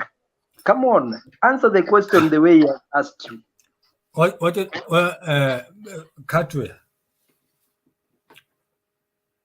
Katwe, let us take, for example, wherever you are working. You are working in a department. You are working in a company. You have given a department. Let's say, for example, you have been given a department of projecting management. I'm saying, for example, and the person who is in the personnel, somebody has missed. Moment, let for me. So, in the personnel, somebody has missed. Gone maybe 2-3 days without it even seen.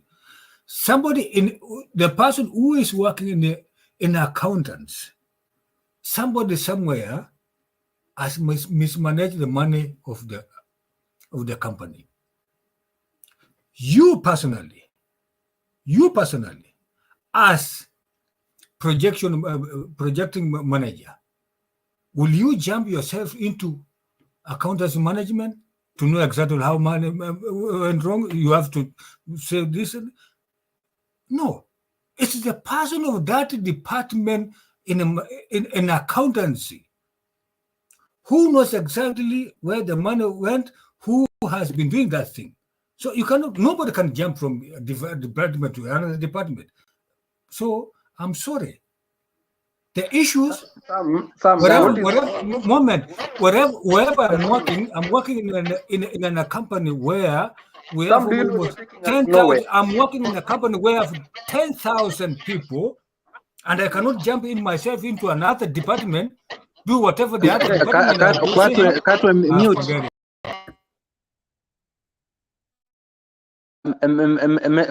Mr. Sami, unajua sijakupata vizuri. Unajua mimi nilikuuliza tu vizuri cause wakati uliona the likes of Gachagua wakati uliona the likes of Gachagua akikamatwa au kusikia president akisema no, nyinyi mnaanza kukimbisha watu wangu au kusikia hilo? So wacha nikwambie hivi kuwa in fact deputy president yeye is a man mwenye anangoja jambo litendeke kinyume, ndiposa atumie hilo kufanya nini? Kupiga the legs of Uhuru Muigai Kenyatta, kwa sababu ako the other side of political divide, which is very wrong. Ndio tunataka kuwa president na deputy president, they are supposed to team up, wafanye kama ni kufight corruption. President akisema kuwa kuna 2 billion ambazo we are losing, deputy ako hapo nyuma naye anasema kuwa now let DC anapatia pressure the likes of EACC, DCI kuwa do some thorough investigation, na mwenye atapatikana iwe ni maybe ni mtu yangu, iwe ni nani, affect the music. But now wakati anakuja tena anaanza kupiga vita institutions ambazo zina fight corruption within the government yenye yeye mwenyewe na Uhuru Muigai Kenyatta wana run. It is very wrong. It is very wrong. Okay. Tumesikia majibu ambayo Sam ameweza kutupatia. Maybe 1 minute tukinkatu, alafu nimlete Maingi Kelly aweze kutoa maoni yake pia. Kinkatu, unasema nini? Kwanza kitu ya kwanza, I want, if there is somebody who is talking to the deputy president or whoever who is leading UDA, it is very bad manners to send your soldiers with an empty magazine outside here, because you see the kind of problems you are getting. They are supposed to be having content of how they can be able to defend the deputy president outside here. They are going in rounds and rounds and rounds and rounds. So basically, what I wanted to elevate my friend Sam, who happens to be a very good friend right now, is that the executive, the biggest mandate of the executive is to be a symbol of national unity. And the executive consists of the president, the deputy president, the cabinet members, okay? The cabinet members that have been appointed by the president. So basically, if they've been appointed by the president himself and the deputy president, who is supposed to be to deputize the president, there should be no attack to independent institutions, because these are independent institutions that are mandated to fight corruption, that they are mandated to put checks and balances in the government. So when we see bad manners from the deputy president attacking this institution, it shows us that one, the deputy president is not a symbol of national unity. Secondly, it is partisan to everything that the government believes in. One, is partisan in terms of tribalism, is partisan in terms of ideologies and policies that have been put by the government. You see, if the deputy president was very, very, very, very, let me say, open about the issue of trying to help the Mamamboga and the wheelbarrow people, I have not seen even one policy that the deputy president has pushed in the government, in parliament, to try and bring it out and try to anchor the way Baz was trying to tell us here, trying to lie to us that the deputy president is giving a wheelbarrow as a symbol of how he's going to run the next government. He says he has the numbers in the parliament. Why hasn't he pushed for any motion? This is the same person who was against the other time, who was against the Anti-Money Laundering Amendment Act in parliament. Anti-laundering. That shows you the kind of a deputy president that we have. His brigade was very much vehemently against this particular bill. So, and again, you come to tell us that this person is a clean person that can be elected in the government. This is the same person when Nakuru city was being inaugurated to become the capital, to become a city in Kenya. Even the senator from Nakuru was not present. 8 MPs from Nakuru were not present. This shows, was Nakuru going to benefit Azimio la Umoja? Nakuru was going to benefit the same people who elected these MPs to be in that particular city. Nakuru city was going to benefit economically to those Mamamboga and the wheelbarrow people that they're purporting to be helping. Nakuru city was going to help those Matatu people like the kinds of Oscar Sudi. So now when somebody comes and tells us that this is what we are bringing on the table without zero, I am in the business of construction, and I tell you this once and for all. When you are undertaking works, there's something called a method statement. Where is the method statement from Ruto, the way it's going to run the wheelbarronomics policies? Where is the method statement? There is no method statement. He has not come out clear to tell us this is where I'm going to get money from. When he's saying that the government should stop borrowing from the locally, where is he going to get the money to run the government? It's like now. Sorry? Bottoms up ndio igona yake. Your bottoms up, whatever in the world of Katwa, dakika yako moja imepita. Katwa. Wacha nimalize Temba. Wachia hapo kwa sababu sasa unajua umeenda saa kupatia dakika moja. Katwa. Unataka kusema kitu? Yes, because Katwa has mentioned me. First of all, let me correct him. There is nothing like cabinet being a symbol of national unity. Our constitution specifically speaks of 4 symbols of national unity: national anthem, the flag, and the president. It doesn't speak about the cabinet. That is one contradiction you have when you are talking about. 2,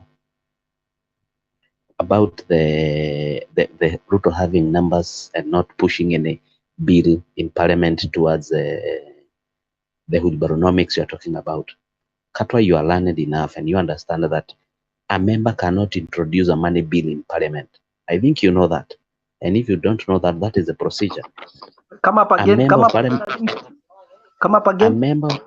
member of parliament cannot introduce a money bill. Money bill must originate from treasury and cabinet. So, and even if Raila Odinga or William Ruto has 300 members in parliament, he cannot introduce a money bill in parliament. That is prohibited completely. I think you should put that in perspective. That's why he cannot introduce any motion that supports wheelbarronomics, because it is a bill that will involve money bill. Yeah, a question, Mr. Themba, to Baz. I heard hold on. Speaker Muturi Hold on. saying about IPEC. Hold There's on. something he said about IPEC, whereby Hold IPEC on, Arun. is there to give money to Mama Mbogas. Arun, can you hear me? Okay, Baz is right. The main symbols of national unity, the national anthem, the national flag, the loyalty pledge, the presidency, the national currency. So we have, for those who didn't know, the symbols of national unity in Kenya, main symbols of national unity in Kenya. The national anthem is one of them. The national flag is the other. The loyalty pledge, the presidency, that is the position held by the president, and of course the national currency, which is unique and can only be used to buy and sell goods within the country Kenya.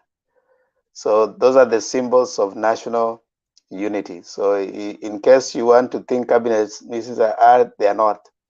So that one goes to King Katwe, so that at least next time when you comment on that, you appreciate.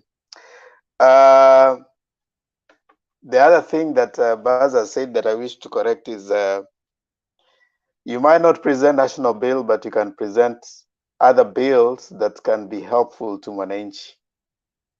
So nothing prevents you from bringing other bills that are helpful to Mwananchi's needs. So I think that is an excuse more than a reason for the use of the 150 or 160 people. So I don't think we need to over-mention that, because it is true that other bills have been brought. Like Sakaja brought some bills on the Senate that were responding to, that helped the youth in terms of the demand that they are put forward to produce certain certification, maybe from HELB and stuff. They were brought. There are other bills that you can bring that may not necessarily be money bills, but they are helpful to Mwananchi.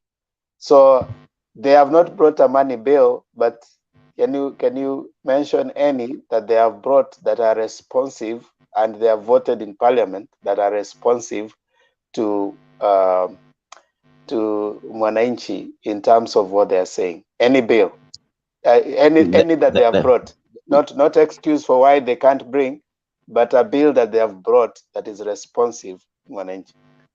I think by asking me that, you are limiting me on the way I can answer, because that is not a question that I can say which they have brought, because hustler nations and the problem they are facing is all tied to money bills. If we talk about interest rate, lending, capping, and everything, those are all money bills, and they can only originate from cabinet. So that's not true. That's not true, Baz. Baz, you Baz, you're lying. trivialize Hustler Nation. Hustler Nation is all about leadership. Everything that to run a country, you cannot reduce it to a treasury, whatever. Are you running to be a treasury? Are you running for president or to be minister of treasury? Sam does not have an answer. Because if you are running to be president, then you have to talk everything that it has to do with presidency. Hustlers are not suffering because of money alone. There are many things that relate to life, my friend. And you must be all round. Answer all issues that pertains life. Don't tell us about money alone. Maybe it's you guys who are limited to money. Money is not the solution to everything.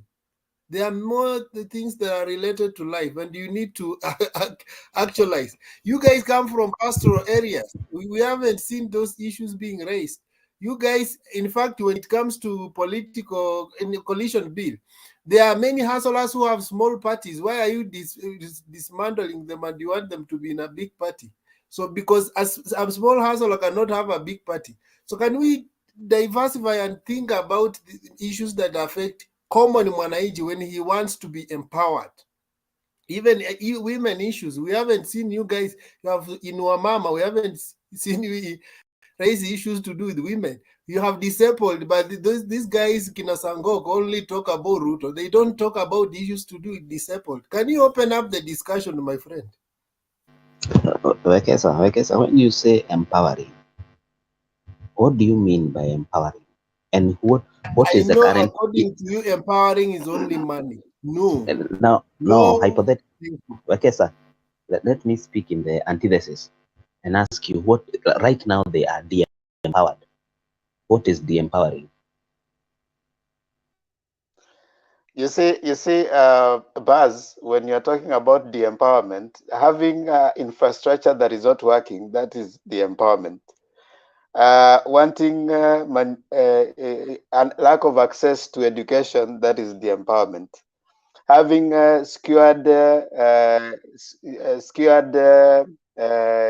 depending on a leader for your empowerment, that is the empowerment. Because they say anybody who gives you money controls you. So when you make structures that are not working so that they can depend on one person to give money, that is de-empowering a person. It's just like when you go to a village and you decide that I'm not going to make no roads so that people are going to depend on me when they need something. So you don't decide that right now you are the deputy president who is supposed to be making sure that those systems are working in government. Then you say you are the one who can give that money. That is de-empowering people. In fact, hustler narrative is not even enabling anybody. It is de-empowering people. Because what are you saying? I'm the one who is coming to give you money depending on how I feel every day. That is not empowering anybody. That is making us depend on me. And that's why when they come, well, that's why when you guys come here, there's no other name that you mention. You say the deputy president wants to do. We don't want the deputy president who wants to do. We want a system of government that is going to come. Nobody is coming to say that the government of UDA is going to do. You are saying the deputy president is going to do. We are saying the Azimio la Umoja government is going to.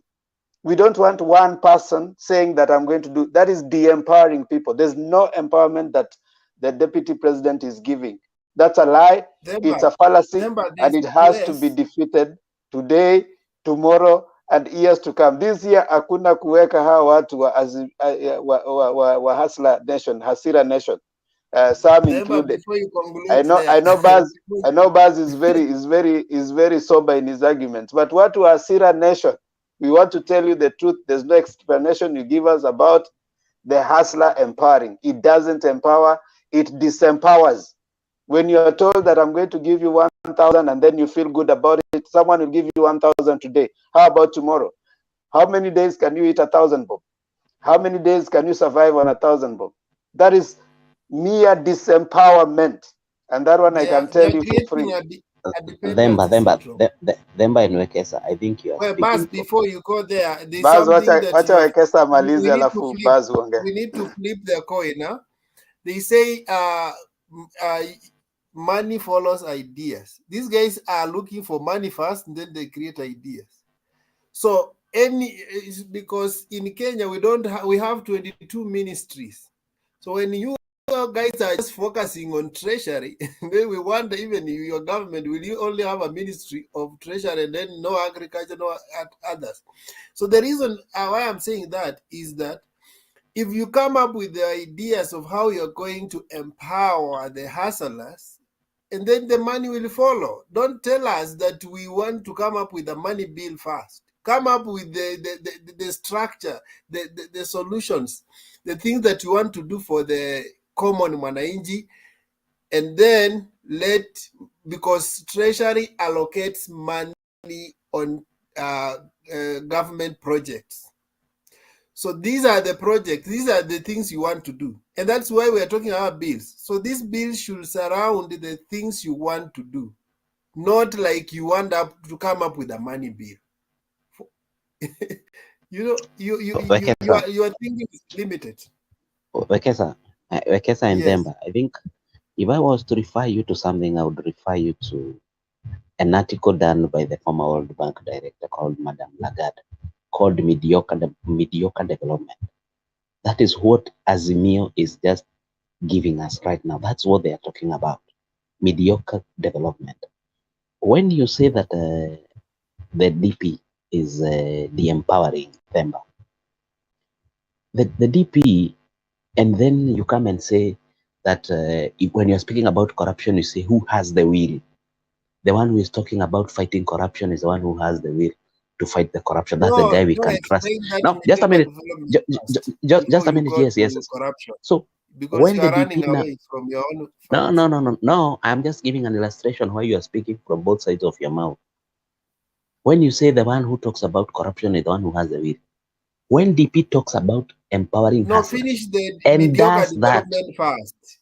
Because I'm that is coming where to the that. problem is. Because it applies to UDA more than to Azimio. Kindly talk about I'm coming to that because I doubt whether you understand what mediocre development means. When you are Explain, saying I about, understand. You know, a good teacher explains. He doesn't show the students that they don't know. A good teacher and explains. So they explain to us. And the student listens to the entire concept. He doesn't just listen to the answer directly. No, you are That's what running I'm telling away you. from your own concept. I am not running. I want to explain to you in a little bit detailed concept, because you have been running this narrative of the hustler giving this. The DP is showing as an example. This is what he is doing from his own pocket. When he gets into government, he is going to have those deliberate programs. That's where you go wrong. Gets We from don't need government. people Where giving is us he? from their Deputy pocket. President is a government. Is in government. Deputy President, when he gets We to don't government, need is someone president. at his pocket. Hii story mnakuja nayo ya his pocket ndio hatutaki. We don't want people giving us money. That is Raila disempowering can me. bring an investor in Mumias and is not in government, a DP cannot bring an investor, and he takes an investor in Uganda, and you are telling us he's not in government when he will come. Buzz you confidently and courageously say the DP is giving from his own pocket. What kind of nonsense is that, Buzz? Surely we don't want people giving. We don't want anybody giving money from his own pocket. That is where we want. Hold on, Katwe, can you mute? Let's mute. One thing that we want, I want to bring Sam Wanga here. He hasn't spoken, he's been listening to us. So let me just make this point that I bring in Sam Wanga. Number one, we want to tell Kenyans this, and for the record, we don't want help. We don't need someone giving money from their own pocket. You don't need that. You only need someone who is empowering you, not the one who is giving you bread. Someone who is empowering you is the one who is teaching you how to go get the bread. Not the one that is telling you, if I give you the bread, like they say, the saying that has been popular, that is someone gives you bread, you'll eat for a day. But if someone teaches you how to get the fish, you'll eat for life. So one thing that I want to say, this business of telling us is giving from his own pocket. Government, you don't run with money from your pocket. Government, you run with systems. It is not how philanthropic you are. And that is the lie that has been sold many times, that because we don't want a good government because the president is feeling nice, so he's going to get money. Governments don't work. You can do that in your house. You can do that in your village or your business. You can tell your workers that today I'm feeling philanthropic, I'll give you this amount. But the government, it has to have systems. So don't come here and tell us of how the deputy president is philanthropic using money from his pocket. That is money for him and his children. We don't want that. Nobody is doing us a favor by becoming the president of the country, Kenya. Nobody, not even the deputy president. We elect them so that they can create for us structures and we hold them accountable. That is how we work, and that is the Kenya that we are going to be having. Not the Kenya that is dependent on someone, how they wake up. If he wakes up today feeling good, he gives you this. If he feels bad tomorrow, he gives you this. If he goes to Nyanza, and because Nyanza didn't vote for him, he will not take development. If he goes to Coast, and because Coast didn't vote for him, he won't take development. If he goes to Central, because Central voted for him. Yes, sir. Tulikuwa tunawekwa vikingi tukuvoti alafu inaondolewa. You see, and that is the development according to Nyayoism. Nyayoism was working like that because they were giving during the voting. Hatutaki hiyo, na ndio saizi ameanza, anaenda kwa places anawaambia kwamba niliwajengea kanisa mnivotie. Anaenda Western anasema wakati wa kujenga kanisa mnaniita, ikifika wakati wa kura mnipatie. So he wants to go.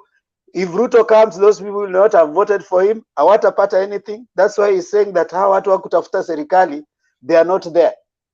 Hatukutafuta serikali kwa sababu voting is just a system of getting leaders, not because you want to be developed and Kenya should be developed equally, whether you voted or didn't. Sam Wanga, it's your time. Thank you, guys. I've been trying to come in, then I left kidogo, ndio nimerudi. Lakini kwanza kabisa is to wish all of you and fellow Kenyans Happy New Year, Blessed New Year, na iwe ni mwaka wa mafanikio, mwaka wenye maono, mwaka ya rights. Watu wana realize this is where we are. Now, I would want to go back to mahali Themba alitukosoa kabisa, akasema symbols of national unity. Tuko na presidency. Mimi nilikuwa nafikiria hata katiba ni symbol of national unity. Leo nimejua katiba hapana. Flag, national anthem, loyalty pledge, national currency. Now, Kenya is a country that is run by systems. The systems are authorized to run na katiba. Those systems are supposed to be running. And let no one cheat us that anajitokezea and ignores all the policies, anakuja na some small word inaitwa hustler. Alafu anaongeza nation. And then we ignore all these other policies and all these other institutions, and it tells us that even our taxes do not really matter. Him as a person, he can contribute and make sure that, build this, build that, I can fund this. And yet we have organizations, we have systems that are running, right? The systems are there, politics being what it is. You come up and you say, I feel I can build this. I feel I can build this. I mean, you can't fund the whole country. There are systems that are running, right? There are systems that are running. Now, what were hustler? And most commentators or most panelists have been asking this. When you look at the hustler nation, look at Rift Valley. What is the policy on agriculture? Rift Valley is known as one of the bread baskets. Actually, it's the bread basket of the country. What is the policy on agriculture? You want to really develop the hustler nation. What's the policy on agriculture? Okay, let's go back to issues to do with this within agriculture. Wako na policy on tea? What's their vision for tea development in the country? Are they supporting of the current? Tunajua hustler ni mtu ya Jubilee. Is he supporting the government policy on tea, marketing of tea, export of tea, growing of tea, fertilizer importation, right? Tuingie kwa coffee. Sasa hii naona anatembea na build machurches. Walikula. Where is going? Wacha nimalize. Si kuongea, wacha nimalize. Nikishamaliza, then you can talk. Alright? Anaingia Central Kenya. Ashaambia watu wa Central Kenya, nyinyi mnapanda chai. Right? What is this will be my policy when it comes to importation of fertilizer. When it comes to marketing of coffee. Kuna grade hii, kuna grade hii. Tuko na what we call coffee auction. How is my government going to work on these things? Tuingie kwa maize. Tunajua what is happening in Kitale. Tunajua about the importation of maize. Do we know even people who are there? Right? Who will keep on importing maize. And yet, the areas that I'm counting, that's where the hustlers are. Right? That's where the hustlers are. Hustler is not just a question of political rhetoric.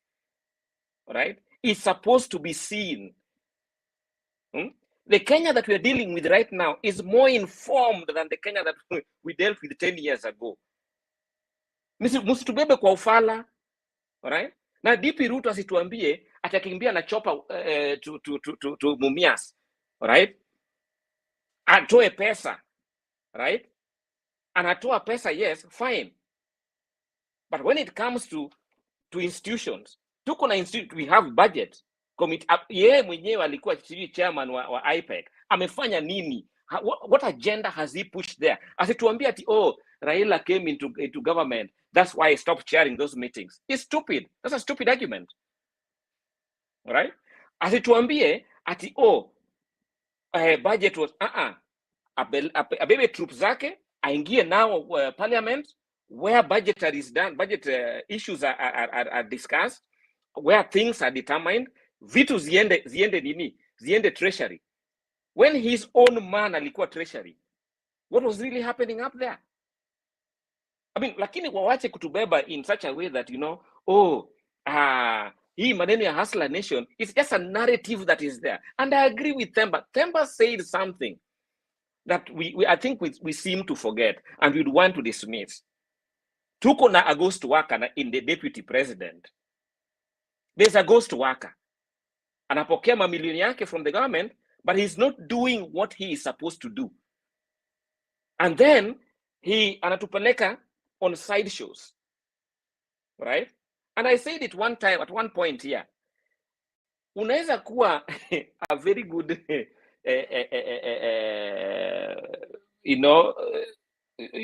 a very good orator. That's the right word. A very good orator. And you can only confuse people some of the time. Let's get this straight. You can confuse us some of the time, but you will never confuse us all the time. Kwa sababu matendo yako yatakufuata mpaka kwa debe. Wewe unatoka Rift Valley. Na the farmers who are hustlers wanalia fertilizer. How, my friend, hii Kenya ni yetu wote bwana. Toeni policy. Don't try to confuse us with wheelbarrows. Right? Ni hayo tu kwa sasa, bado niko hapa. Asante sana Samwanga. Let me answer. Wacha tupate response kidogo kutoka kwa Baz, alafu nilete PK. I think some even in this country you'll have had something called minimum guarantee of returns. That is the policy of coffee, tea from the hustler nation, none other than Gachagua, as regards to those regions you have mentioned. Minimum return guarantee.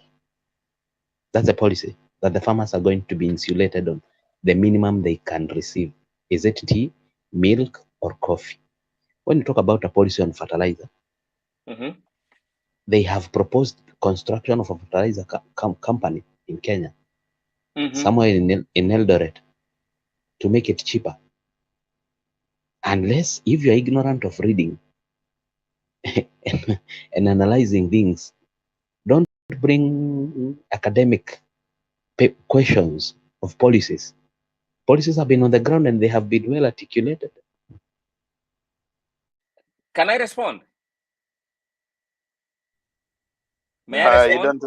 You don't So have when you are finishing 9 years 30 seconds. in government, you are telling us they have proposed. Is that 30 a scorecard? seconds. 30 seconds. Just 30 seconds. Yes, Samwanga, go ahead. All right. For the last 8 years, farmers have not received fertilizers. What was the solution? For the last 8 years, farmers have suffered on issues of maize prices. Why? Because maize is being imported to an extent that we have surplus and it affects prices. All right? For the last 8 years, tea is suffering at the auctions. All right? For the last 8 years, sugar in Western Nyanza provinces, in parts of Rift Valley, is suffering because of cheap sugar being imported from through the Somali port. So guys, I'm talking about, I'm not theorizing. I'm not a professor. I'm just a mere Kenyan who knows 1 + 1 = 2 and not 11. Hii yenu ni ya 11. Mnatuletea 1 and 1 inaenda kwa 11. Mi yangu ni 1 + 1 = 2. There are issues that Kenyans are suffering from. And the issues are this. Right? Tunataka nini? Tunataka farmers wawe na fertilizer. It is not there.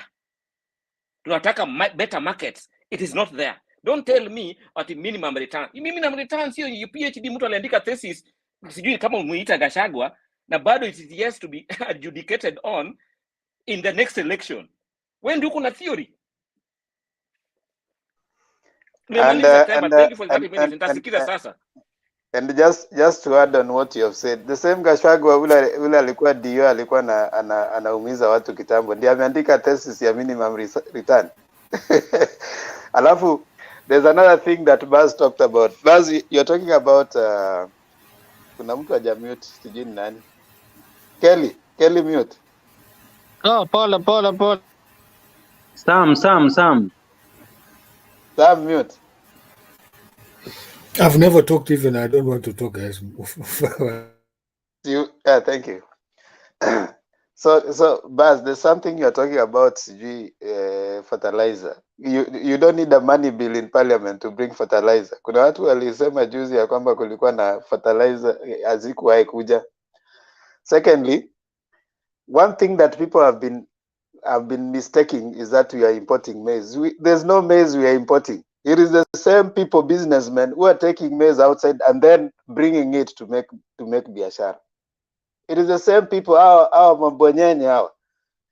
Number one, Ruto from his own admission says that he sells his egg to the soldiers of Uganda. Hakuna kuuza nini anauza huko. It is the same eggs zinakuwa imported kukuja Kenya. Alafu hawa anasema kwamba they are importing. So when it was stopped, ikakuwa shida. It is also the same Ruto who said he has a big maize farm in Congo. So tukikuja kupata maize ikikuja hapa Kenya to imported, it is the same people who are doing that. You don't kill the industries in Kenya, then create market for your own business, then you pretend to import. That is how you kill people. You create business for yourself, and then after you have killed them, now you pretend to be so generous. We don't want that. And that's why I keep saying and I'll repeat, Kenyans don't need anybody's own money. In fact, anybody coming to say they're helping you by using their own money, that is a person you should send away from you. Because Kenyans don't need to depend on someone's own money. Kenyans need structures. They are hard workers. They can be able to make their own money. I think this thing of coming, Gachagua cannot make anything. Gachagua, the same person who is right now in court because of doing business with Nyeri County and getting lots of money through kickback, is the same person we are coming to say now he has this abracadabra moment. He wants to bring something that is going to benefit people. Why didn't he do that, Kitambo? And all these people are rich people. There's no way, and I've asked Baz and even Sam to give us evidence of a Mama Mboga who has been made a leader of anything in UDA. Nothing.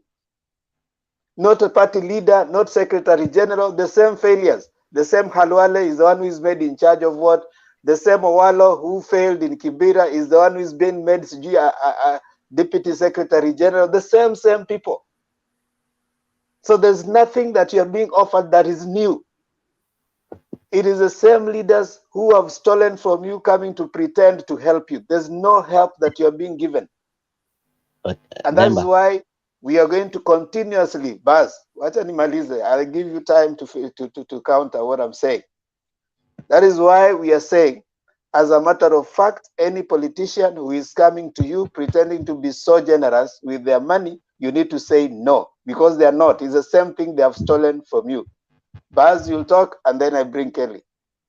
Yes, Demba, you have the guy who has just spoken mentioned sugar.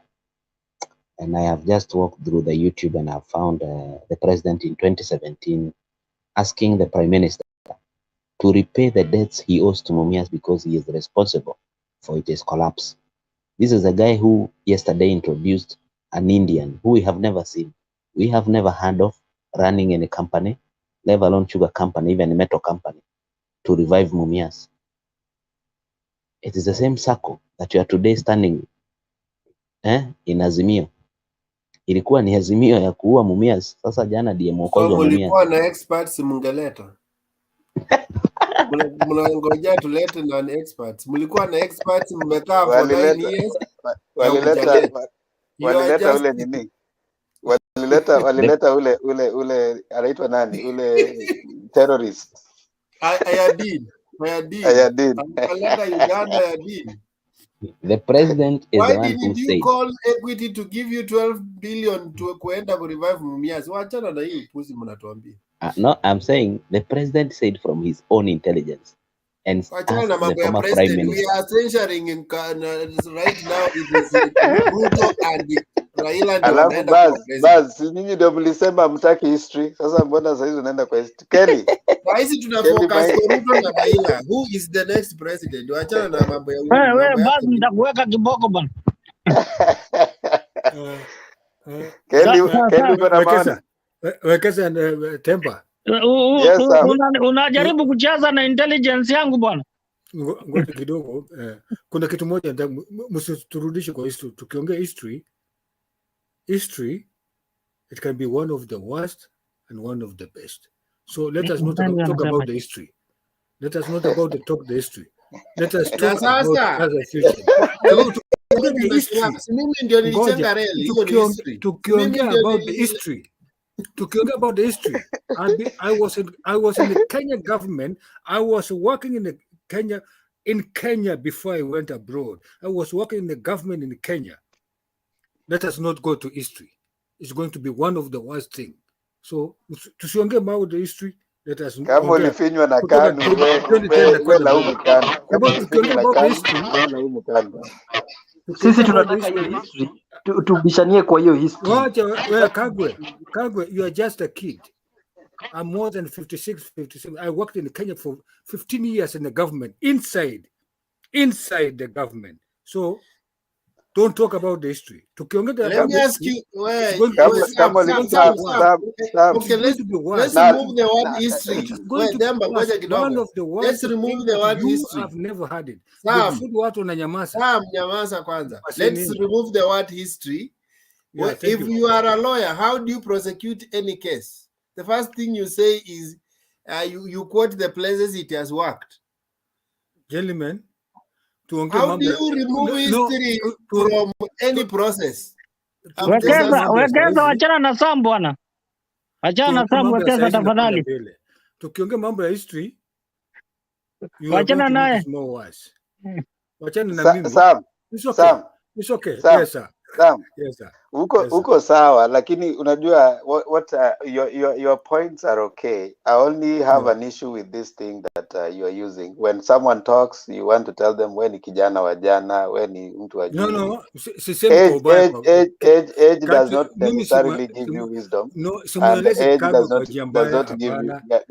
Does not give you. You know when you try. Let me tell you something. The only thing that differentiates people or young from old is history. So the years you have lived, the experience. Somebody in a very bad.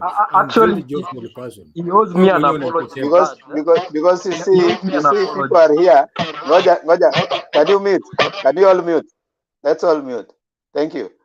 You see, we are here because we can debate. So we didn't send the link on the basis of how old you are or how junior you are. So when we want to, let's listen to the points. I usually say that let's focus on what is between the years, not the ages. Nobody came with an ID.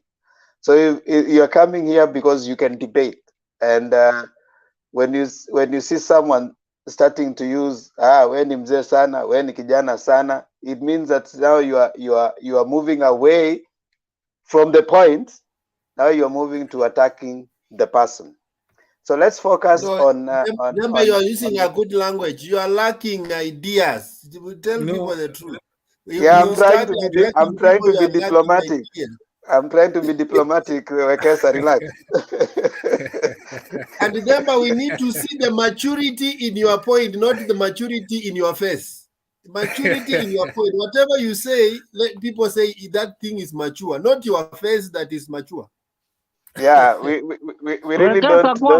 Wekesa, kuwa mpole bwana. We want us to debate here. Let everybody feel accommodated, the young, the old, anybody, as long as you can participate in the debate. That's all we want.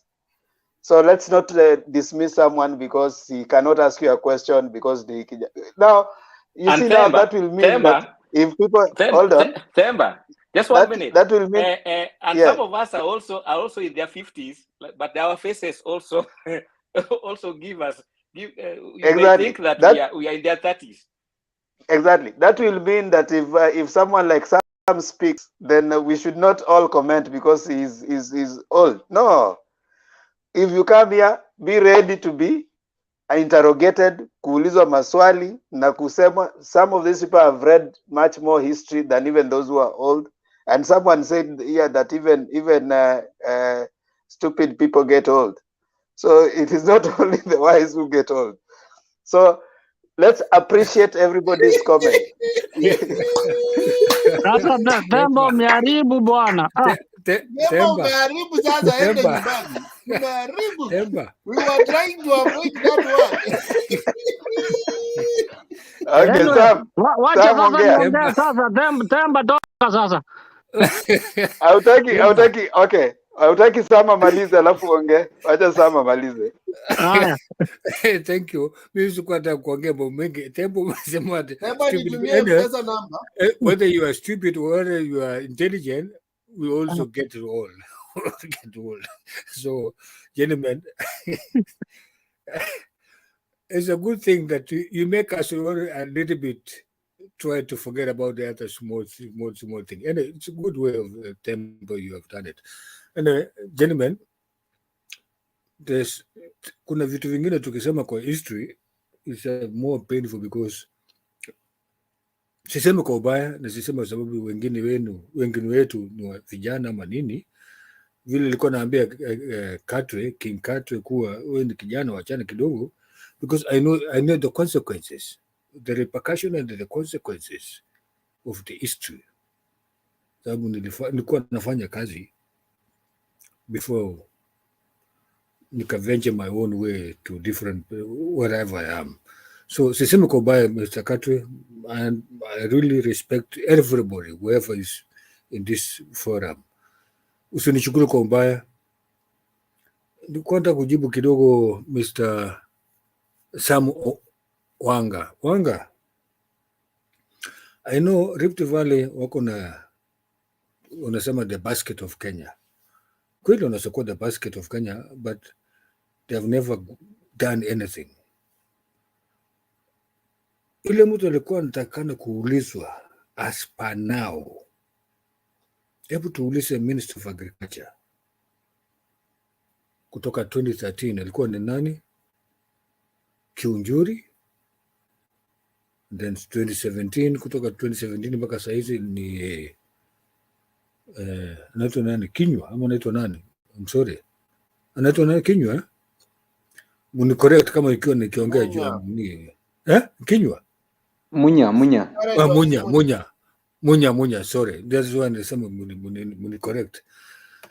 So ile mtu anatakana kuulizwa ni Munya.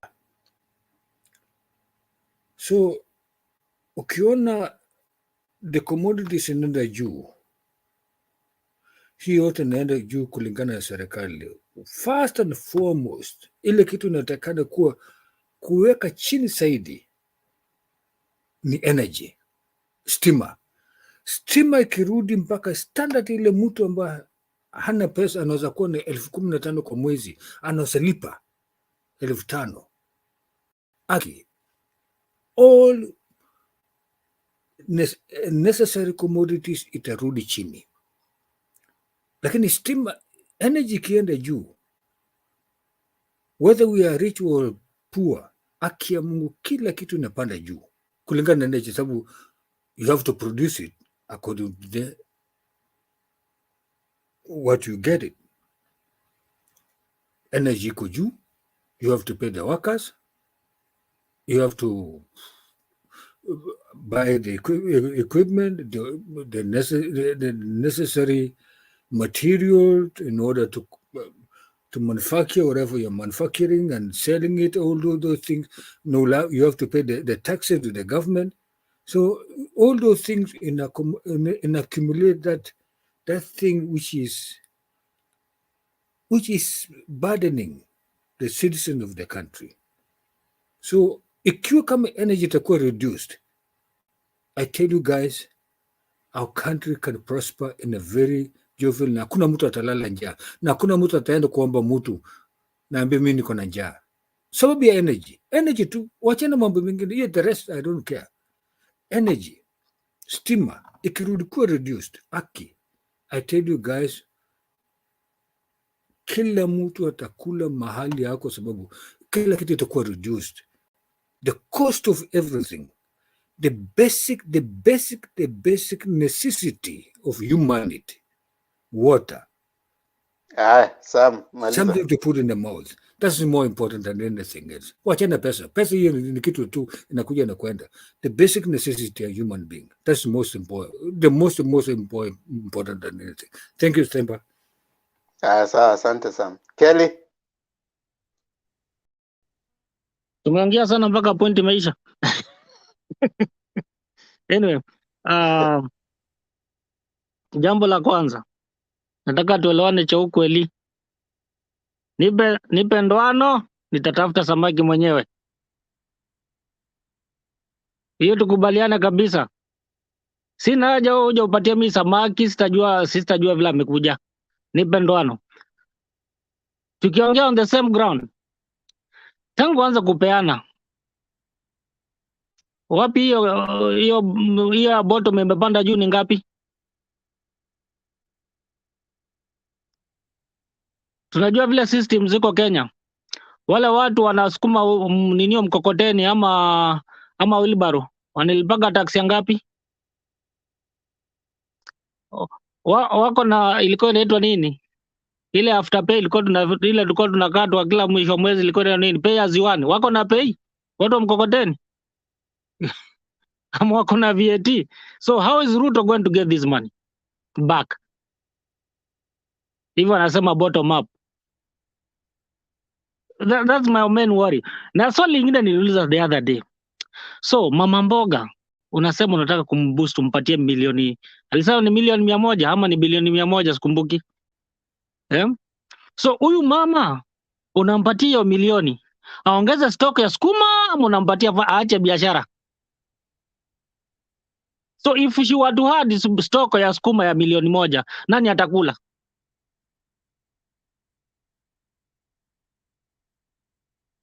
Those are the things that nimekuwa nikijiuliza maswali, because I really want to understand this bottoms up. Hii wanasema ati mama mboga sasa akipatia pesa watu wote wa ninio wa vijana wanunua bodaboda, nani atabebwa? So I think it needs to be diverse. Kujua ni biashara gani zingine anaweza fanyia watu kama ameamua kufanyia biashara. You see, Mama Ngilo ameingia the other day hapo Kitui, hata hajakaa sana, tumeona mafactory imeanguka. Maybe kama alitaka kusaidia watu sana, hizo ndio vitu angefanya. Na hata angeanza huko Eldoret tungeona, tungejua. Tukaona iko hapa kuna kitu inaenda kwa njia. Anyway, what I wanted to say most, nitaka kurudi kwa topic. I don't want to talk about Ruto so much because ninaudhika kidogo when it comes to that. Unajua nikikumbuka vile tulianza, na unajua ukitaka kujua mtu mkora ni vile anakuja na maslogan. Unakumbuka bora maisha? Guys, mnafinywa mnaambua bora maisha na mnakubali, ikakuwa ni slogan ya Kenya, bora maisha. Bora maisha, mpaka nikasema kwani wa Kenya wamekulishwa kasumba gani? Sasa ndio imekuja sasa ni wheelbarrow, kazi ni kazi. Tumesahau symbol ya slavery ni nini? Wheelbarrow. Na hiyo ndio tunapewa. Anyway, hapo tutoke. What surprised me most? Bukungu niliomba sana Mungu. Niliomba sana Mungu. Because kama kuna mtu napenda ni Musalia. Sikutaka aachwe kwa baridi.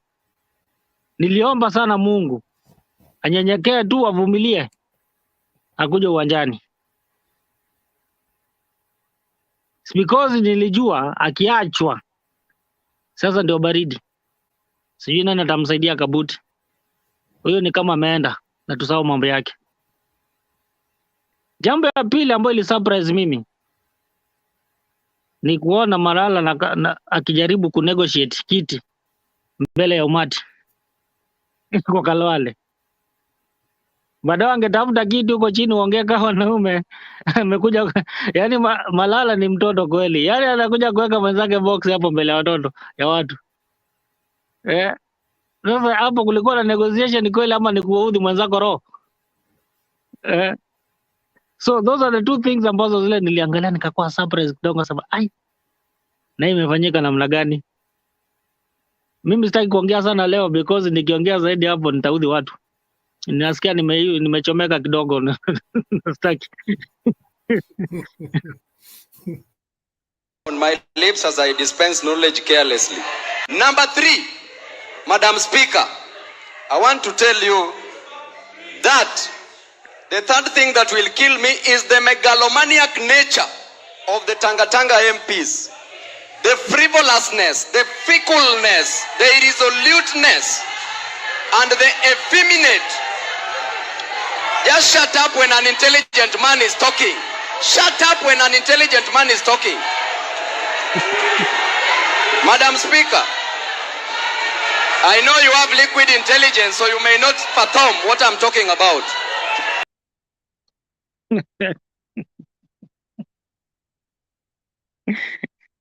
Nani ameweka hiyo?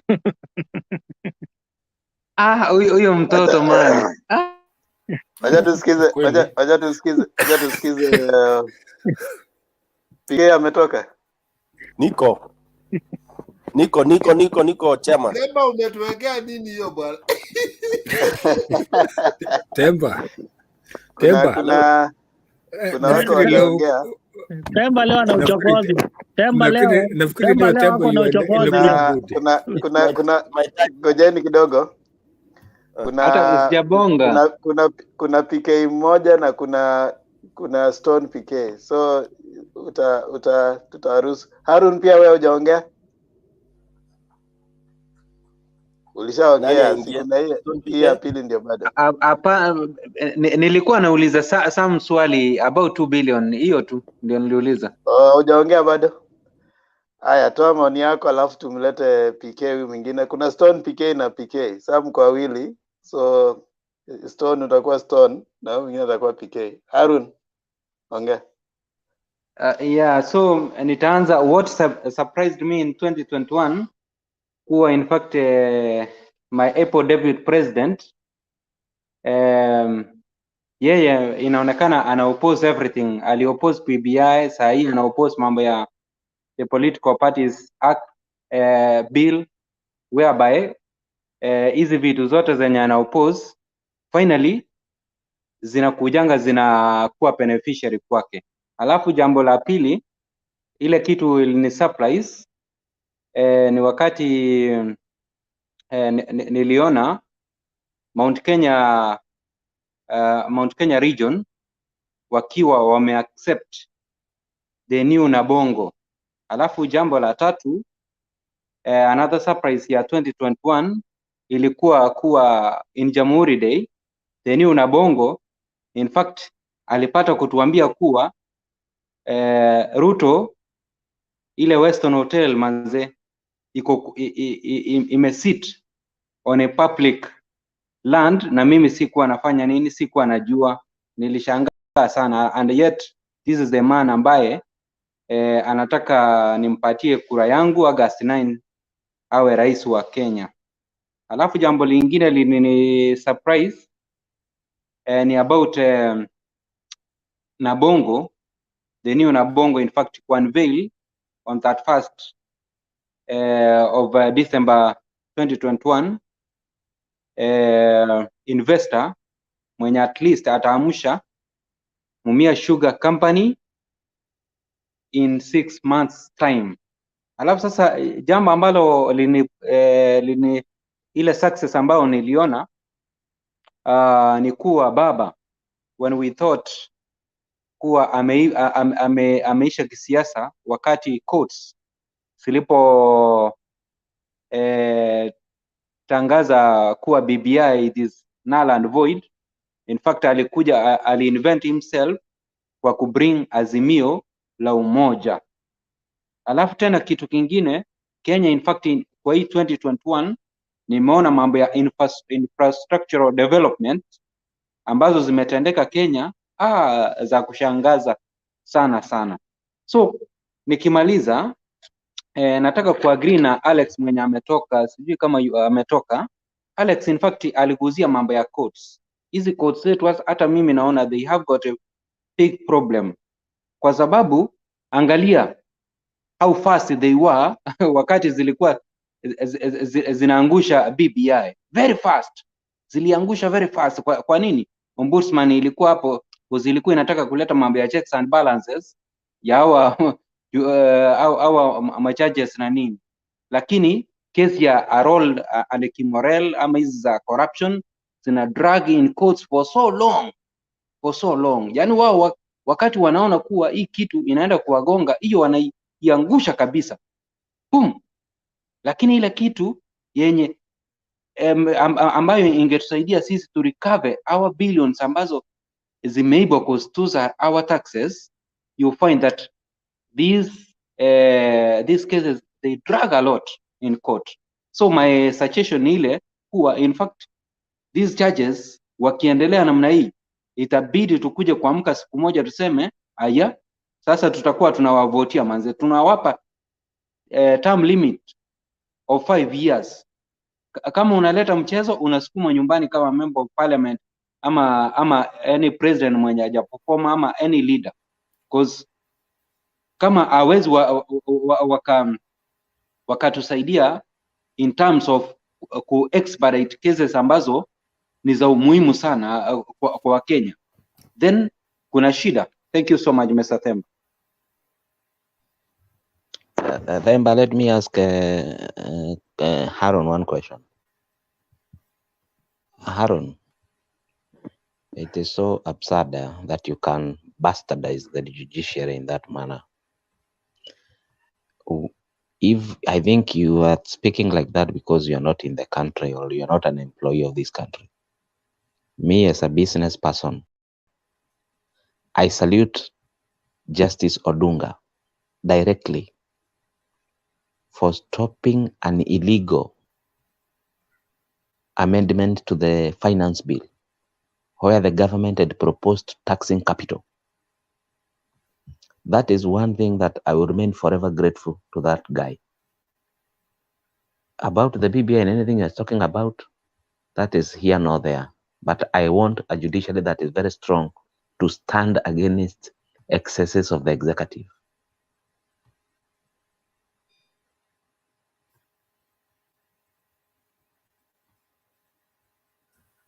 That's just pointing one area. There are 3 arms of government. We also need an executive that can stand against the parochial judiciary. So we need a balance in the 3 arms of government.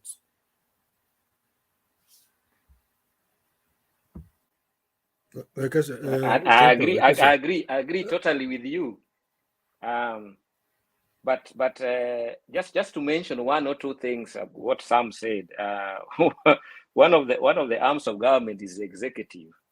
Actually, I was supposed to start by talking about what happened in 2021. To me, there are so many things that happened in politics but the most disgusting thing, that's the only thing I can talk about. There are so many good things that happened. I saw people stay relevant in politics. I saw, courts stop this. I saw people invent themselves in politics. But the most disgusting thing is one person to purport that he can finance, or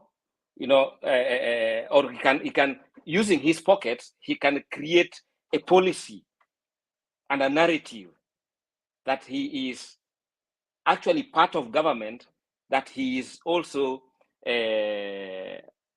attempting to leave. Let me put it that way for lack of a better sentence. But some mentioned that talked about government, and let's not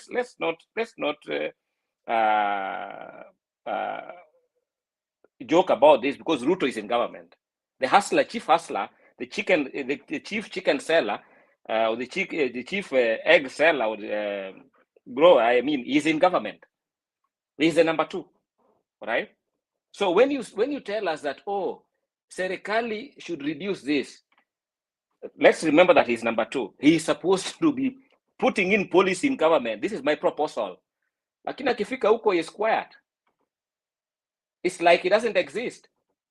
He's a chairman ya IPEC. Akifika huko, nowhere to be seen. That's why I still come back to what Themba said. Tuko na ghost worker na ni namba 2. Aya, akaongea juu ya Rift Valley. Rift Valley is suffering and there's nothing coming out. Rift Valley is suffering because of businessmen who pretend to be importing.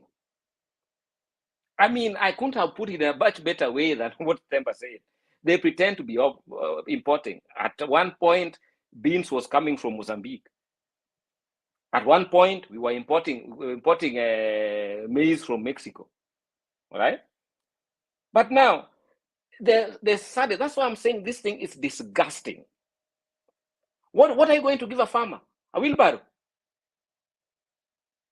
Well, I mean, what policy are you giving this farmer? What are you telling this farmer? Or you simply walk into a church and you give the farmer 3 million, while the farmer has spent 5 million to plant and is expecting something. Sincerely, let's be serious about what we are telling Kenyans, especially when you are number 2 in government. Tell us what you have done in the last 10 years. But usitupatie useme, oh, mimi nitawajengea makanisa. Mimi niko na 3 leo nimetoa 2 million. Na kama nikishatoa pesa, then this is what is supposed to happen. Vote for me. Tuko na chama inaitwa UDA. And when you know very well you're breaking the Political Parties Act. You know it. You are the number 2 law breaker. You are number 2 and you're breaking the law. Akasema tena maneno ya energy. Sasa unatuambia maneno ya energy sana. Si tuko na Ministry of Energy. Si tuko na committee in parliament ya energy. Tuko na energy regulation bodies. Tuko na commission ya energy. Tuko na Kenyan. Tuko na Kenya Power, tumekuwa tukifufua every year in year end. Huyu chief hustler amepropose nini about energy? Badala wewe kutuambia ati energy should be reduced. We agree with you. But what is the policy behind that reduction? Tunajua tuko na people who are importing oil in that country and they are being given, should I call them benefits? They're exempted from paying certain levies because the oil that they're importing is meant for the oil producers. I mean, the energy producers. So walikuwa napata some benefits from those ninis. When it comes to now, buying Kenya Power buying energy from kuna mix up. Siasa ya upuzi. Wakulima hawajalipwa bonus kubwa. Wangelipwa na bonus gani? Na watu wenu mlisimamia factory, mmeiba pesa yote. Makatero yale mnashikana nao wameharibu soko. Sasa bonus ingepatikana wapi? Hakuna. Kuongea maneno haujui na sipidi atuelewi ni ya nini. Kila siku mikutano kwa soko. Siwi nini? Mama mboga, siwi manangani, angali nini?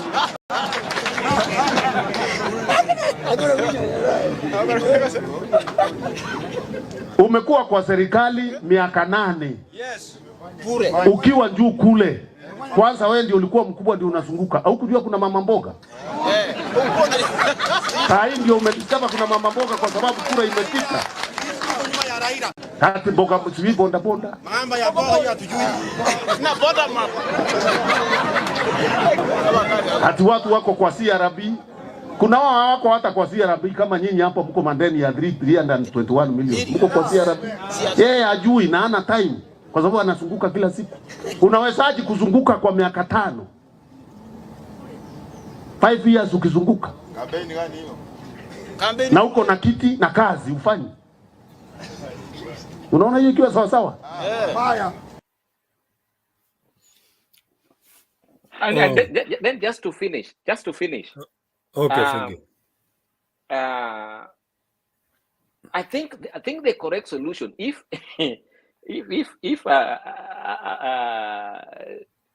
the chief chicken seller was wise enough, then I think he would have taken a totally different approach from here. He would have looked at the institutions that are suffering, the institutions that are helping the hustler. Number one, stabilize those institutions, and there are many. We have microfinance.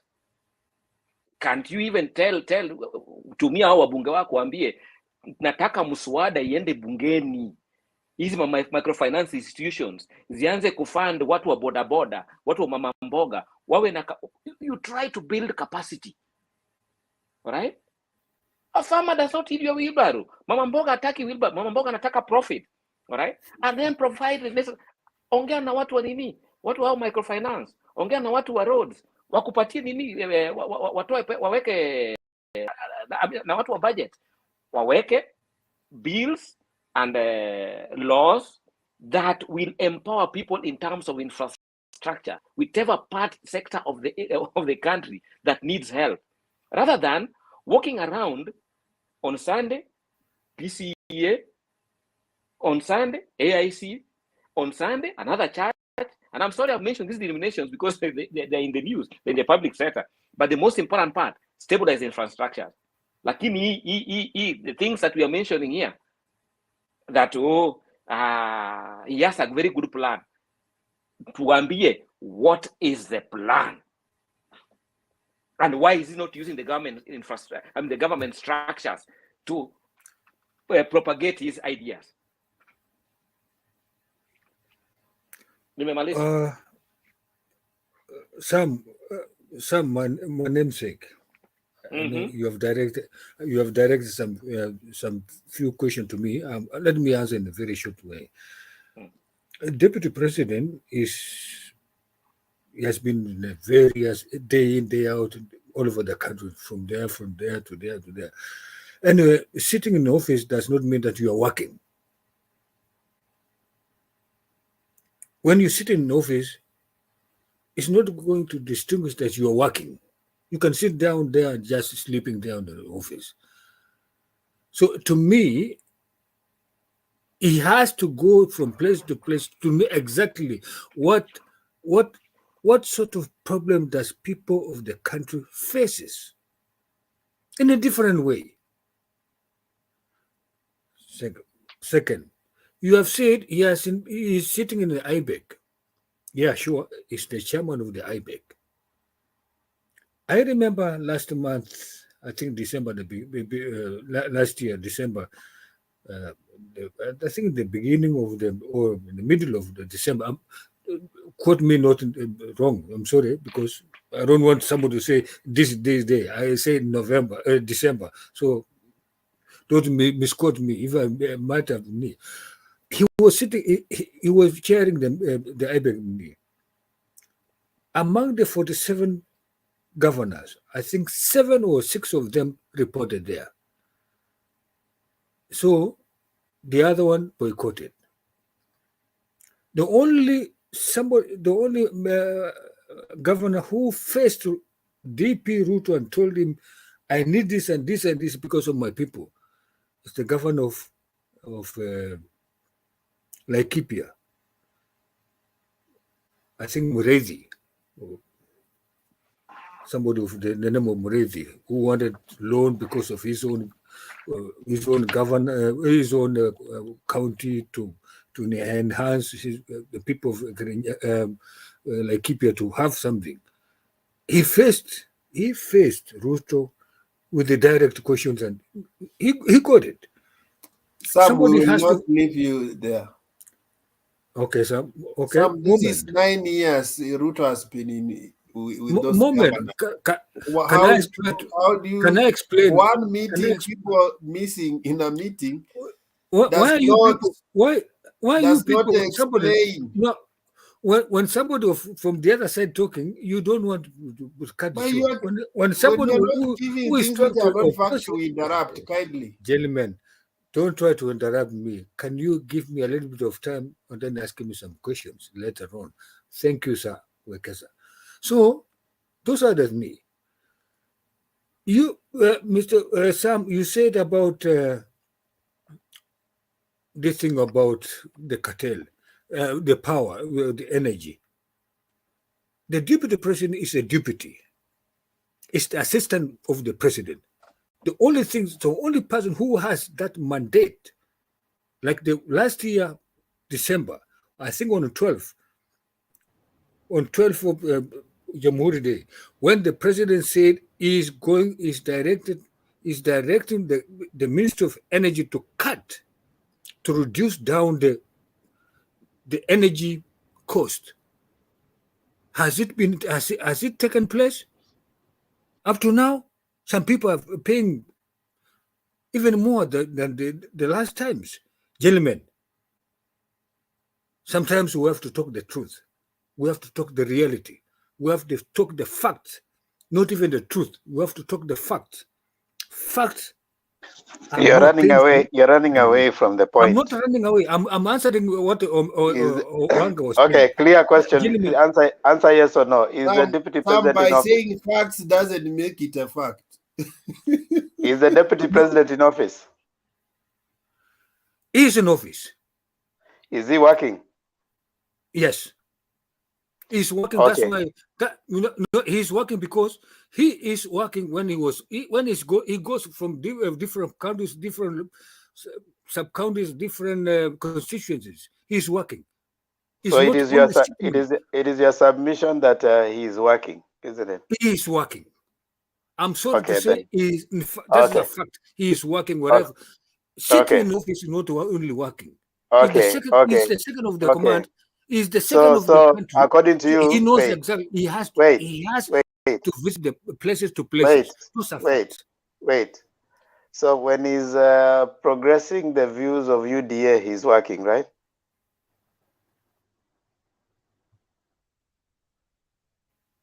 I can say, when he's progressing the policies of UDA, it's part of his policies. So what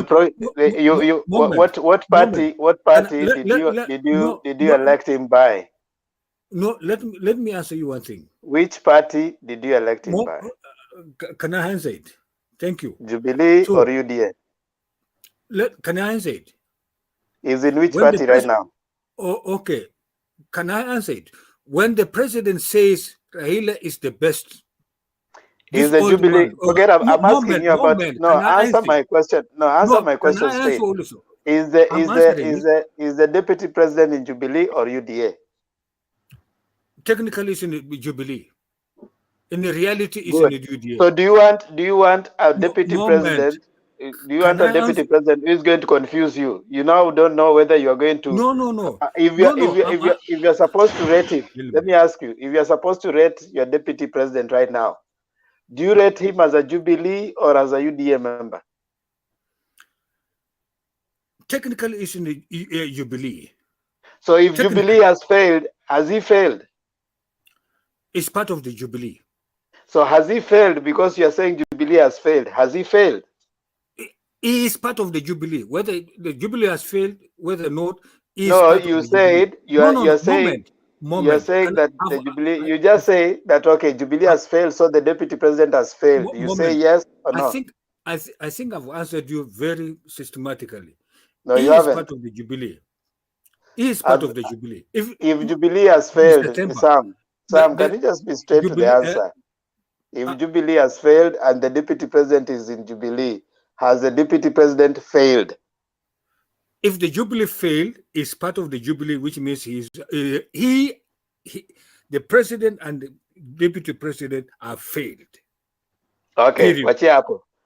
Let me bring PK. PK, it's your turn. Not Stone PK, the other PK. Asante sana. Happy New Year, everyone. I do not want to repeat myself on some of the surprises because a lot has been discussed. I was in the background and repeating some of the things that have been said will be wasting more time. One of the biggest surprises I realized was during the Bukungu 2 meeting. I was surprised to note that when Baba was Prime Minister, he actually rewarded people from Western the most than any other region in Kenya, which is a fact I had not known before. And I'm even surprised when some people from Western, when they say, what has Baba done? He got into the handshake, he never brought anything to us. Yet, most of those leaders, including Musalia, is part of the handshake, because I think he also had some truth with the president. All the NASA principles are in the handshake deal.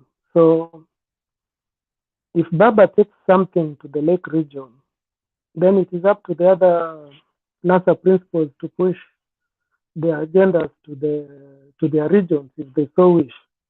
But for people from Western to fight Baba and say that he never gave them anything, yet when he was in power, when he was the Prime Minister, it is the region that he rewarded most, is to me was kind of a bit baffling. The other thing that surprised me during the meeting is I didn't know that Malala was an Omondi. That is something that surprised me a bit. And I think it was a technical knockout from Baba to brand Malala and Omondi. Apart from Bugungu, the only other political surprise to me was how DP's trip to Kampala was thwarted. Up to today, I have not come to terms into how a whole president was stopped from going to a neighboring country. The circumstances and the reasons given, I think, were not brought to light, but a whole DP stopped from going to a neighboring country. That really was something to think about. And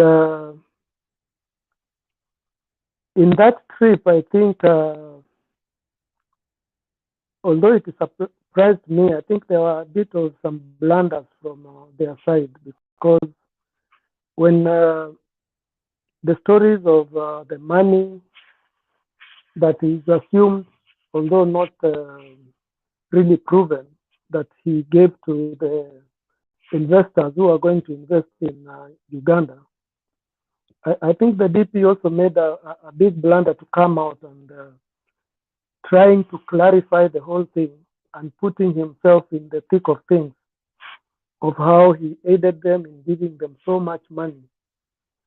The kind of investment that should have been brought locally, he was taking it, he was exporting it. I think that was a big blunder from him. And when people started questioning his wealth, he also made another big mistake by gloating about the kind of wealth he has, and telling people that they even forgot some shares he has in Safaricom. I think that kind of gloating coming from someone of his stature was a bit off for me. It was a big blunder.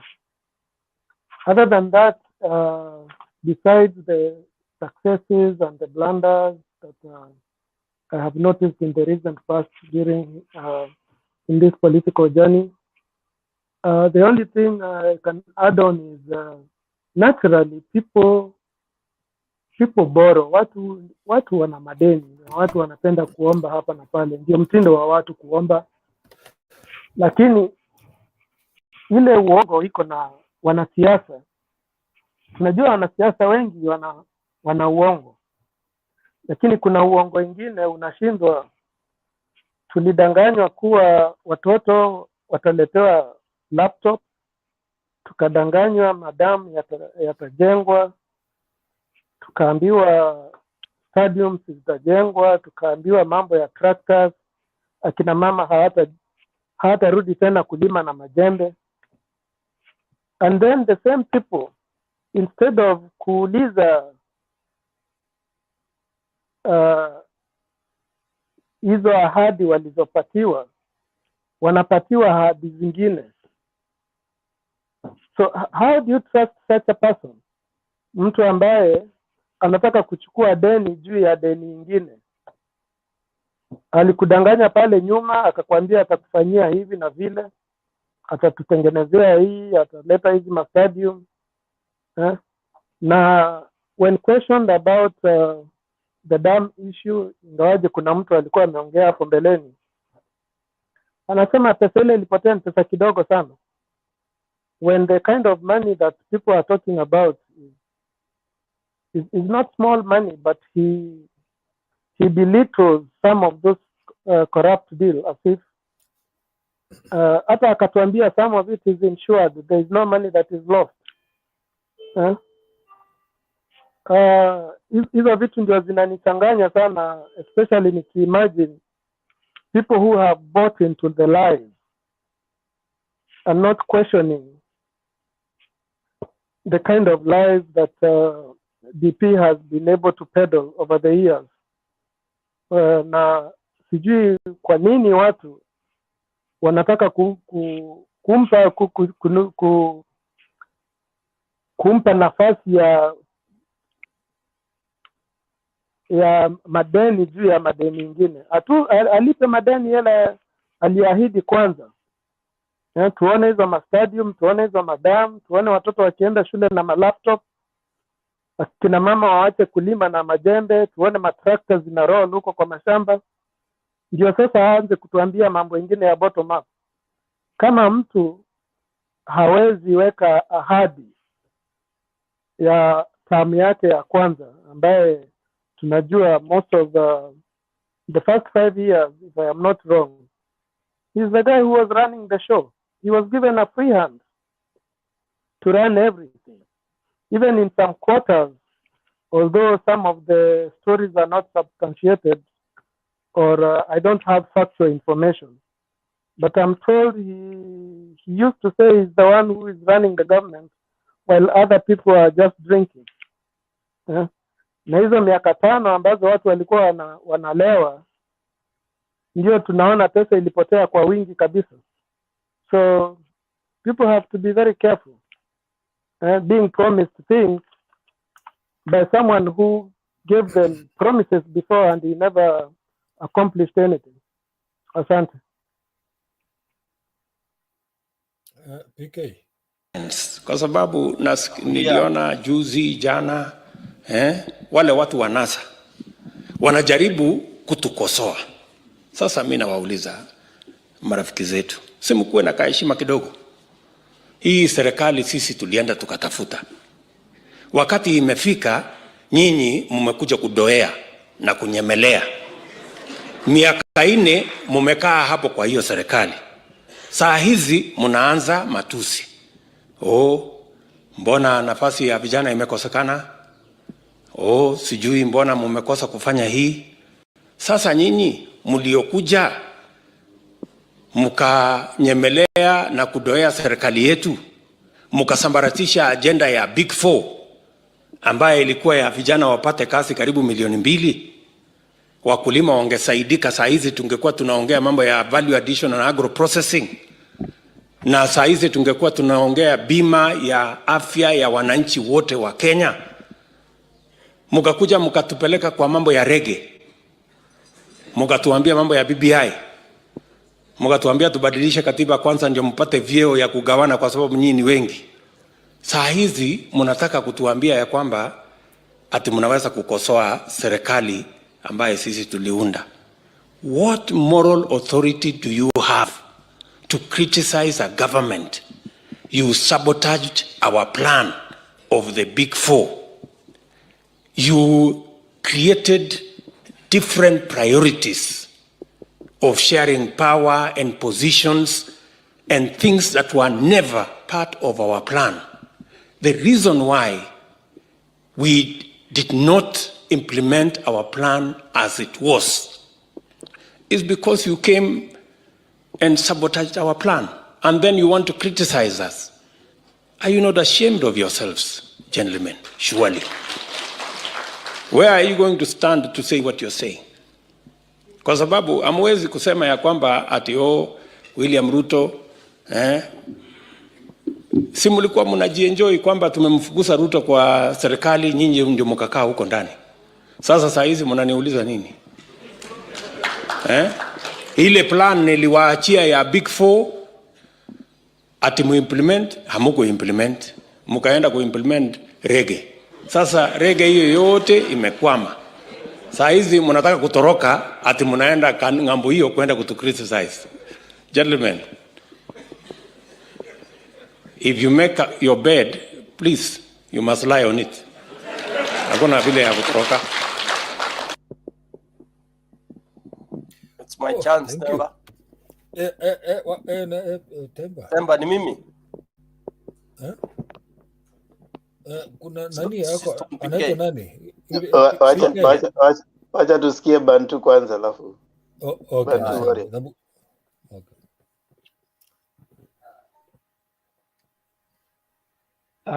Asanteni sana na asante sana Temba na ndugu zangu panels wote. Happy New Year to everyone of you. Happy New Year.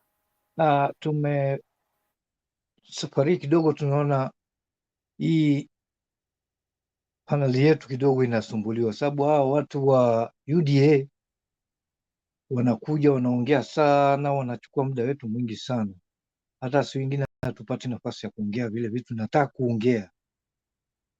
Mtu kama Baz huyo na Sam wanazunguka round, sijui kama intention yao ni nini.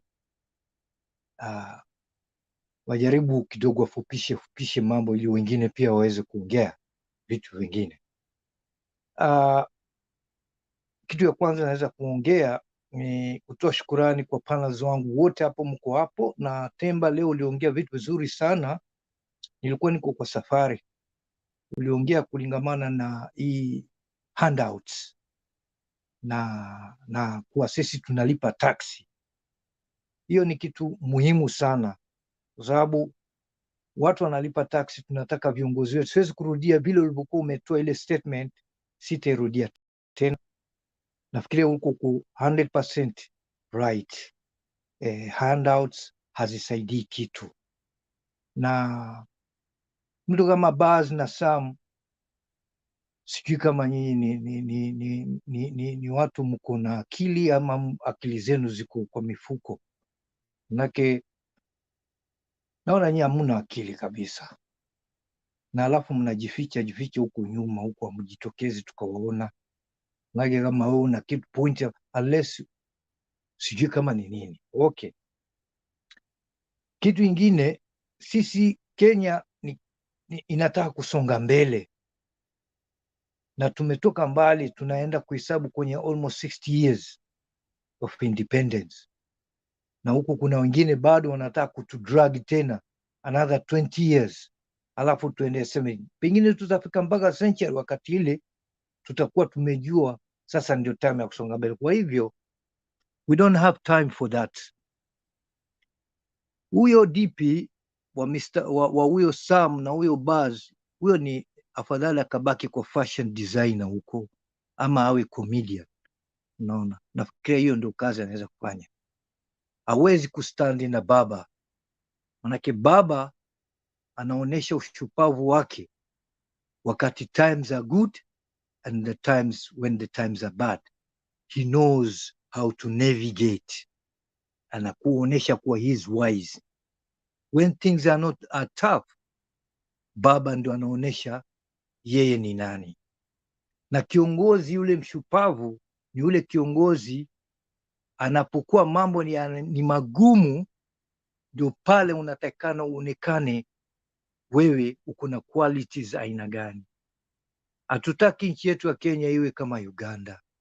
Unaona, mtu anakaa miaka 35, miaka 40, sijui ni kwa nini. Hatutaki tufikie huku wala tuende upande huo. This is a democratic country. Tunataka ufanye kazi yako, ikimalizika ubebe mabegi yako, usafishe room yako, uende zako ukatulie huko kwenyu, uachilie watu wengine wafanye hiyo kazi. Kitu nyingine roho yangu imesikia vibaya sana, japokuwa mimi sitoki Western, ni kuona vile wengine wameenda kuwagawanya watu wa Mulembe. Unaona, mtu kama DP sasa hana ajenda yoyote, kuanzia na hapo hana ajenda yoyote, anaenda kuwagawanya wale pia. Yeye anasema nataka kuleta watu pamoja, alafu nimeona clips nyingi sana watu wanapigana huko Western, na ukiangalia ni mtu kama ambaye alikuwa namheshimu sana zamani, Mudavadi, lakini pia nimekuja kumwona pia is somebody very cheap, kwa sababu kama yeye ni mtu kweli, unajitokeza mbele kama vile baba anaonesha kweli ni kiongozi, na hawa wote mnaowataja hawako katika ligi ya baba. Baba ameweza kupeana mkono na adui yake,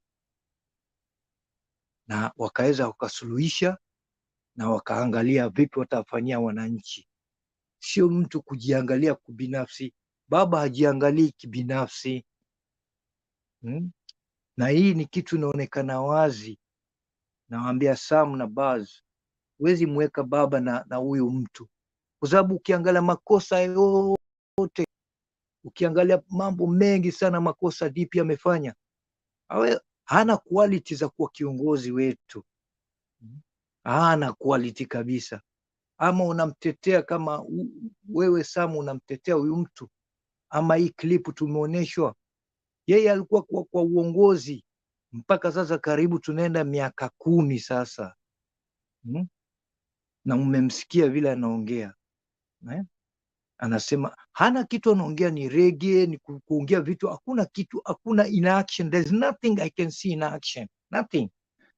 Yeye ni kutuma foot soldiers, wengine ndio wanakuja hapa kwa panel, wanaanza safari hii tutaongea ile kitu kweli kabisa. Kama unaongea upuzi, usije kuja kutuongelesha upuzi katika hii panel hapa.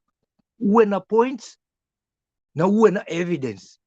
Usie tu unakuja hapa unatuletea stories nyingi ambazo hazina kichwa, unazunguka merry go round. Mpaka mimi si tabia yangu ku lose, lakini sasa nimelose kwa sababu naona vile vitu mnafanya, mnakuja hapa mnatuletea vitu havina kichwa, havina miguu. Temba anawaambia habari ya hiyo handouts, mnaanza kumpinga Temba akiongea bara handouts. Unaona? Alafu anakwenda anagawanya watu Mulembe, ana Mudavadi pia yuko hapo ndani. Siwezi kusema, siwezi kutaja, nitataja kwa sababu hakuna haja ya kufichana. Na huyo kijana mdogo Maziwa Lala huyo, mnakwenda kugawanya, mnagawanywa, mnamwacha mtu anakuwa anakaa nyuma yenu, anatumia pesa, anawagawanya nyinyi. Hii inasikitisha sana. Hii sehemu sisi tuko, hakuna kiongozi anatoka na kwenda kwa nyumba kupeana pesa, sababu ukianza kupata pesa inakuwa ni kama umenunuliwa na you are nothing.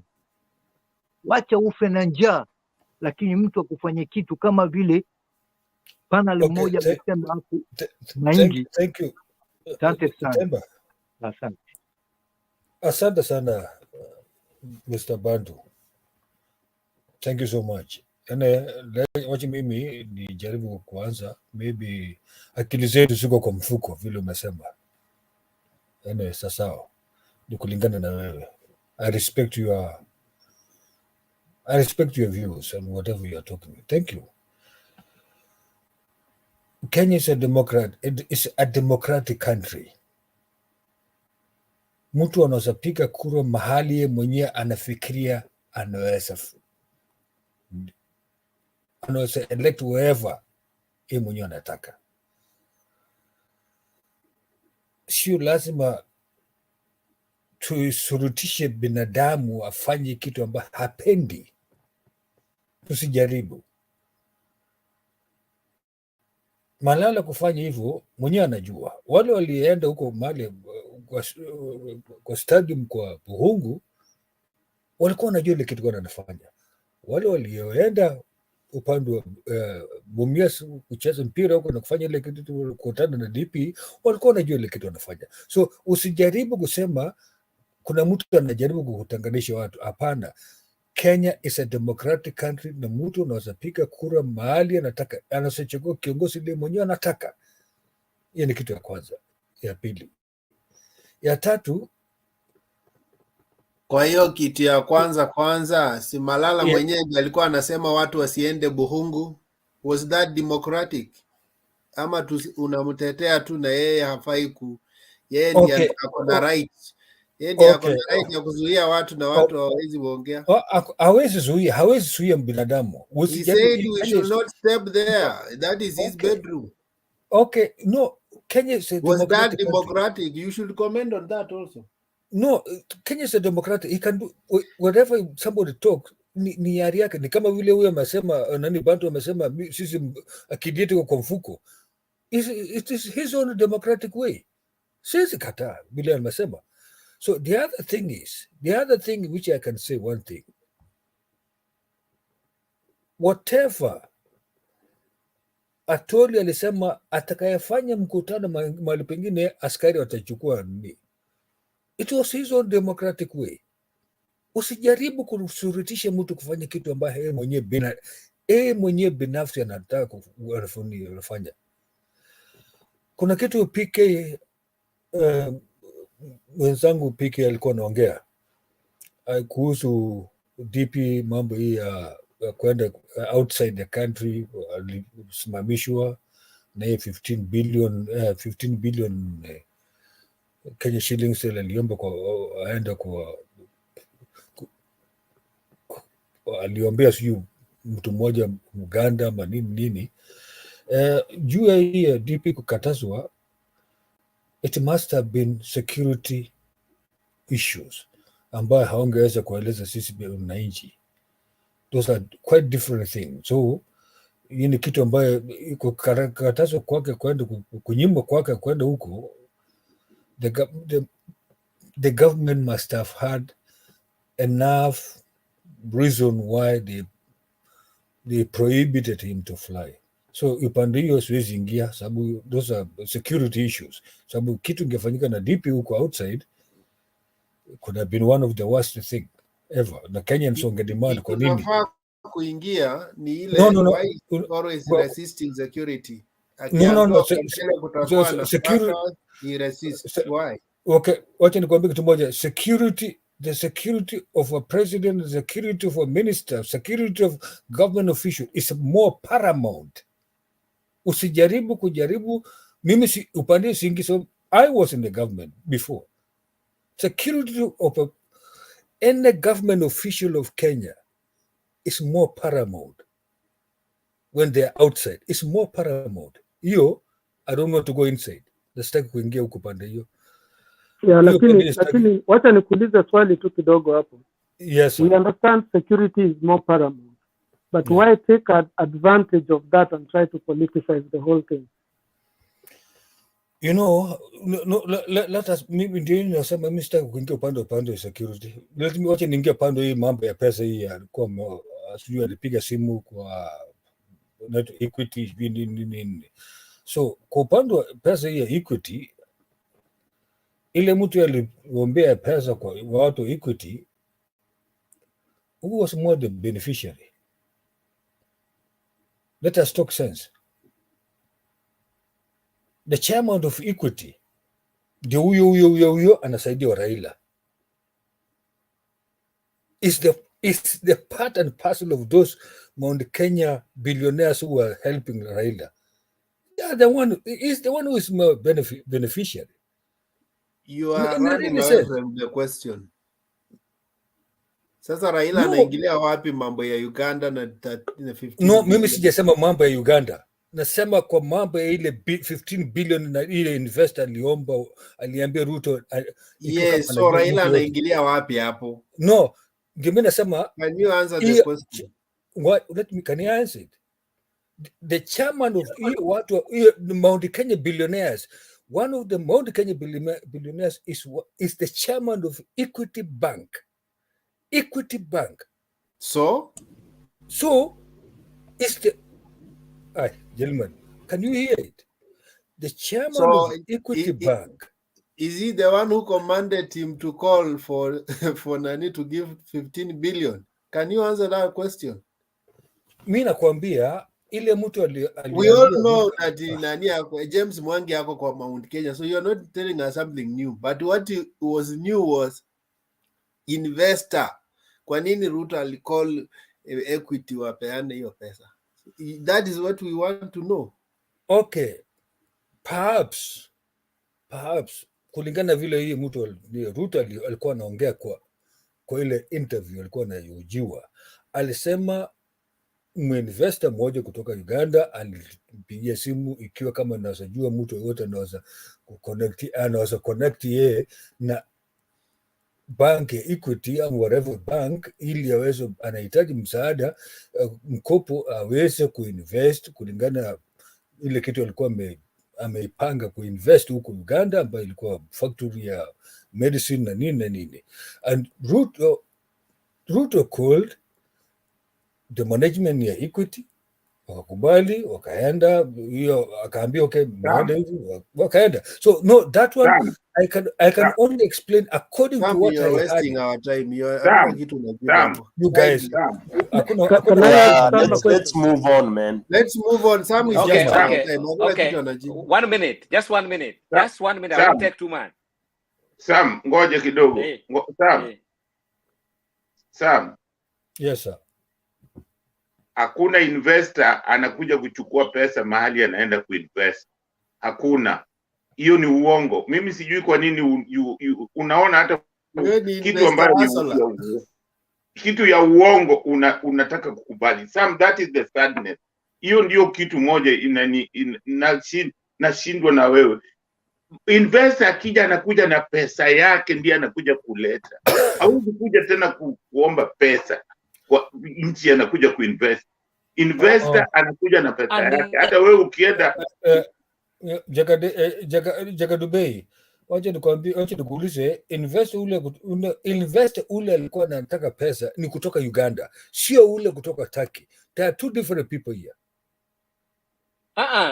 There are two different people here. Sam, anakuja na pesa yake. Tupeleke slowly. Yule investor tupeleke too slowly. Tupeleke slowly, my namesake. They're very confused. The concern today is kwa investor. Haikuwa whether he comes from Turkey or Uganda. Amesema investor anakuja na pesa. So don't try to classify huyu ni wa Uganda, huyu ni wa No, I have to classify. He said, I have to classify. No, I have to classify sababu kila investor ule alitoka Turkey alikuwa anaenda kujaribu kwenda mambo yake huko kuinvest huko ni. Hapo sema alikuwa anataka pesa. Ule alikuwa anataka pesa ni Muganda. He was an Ugandan. The one who wanted money. Bado namuita investor.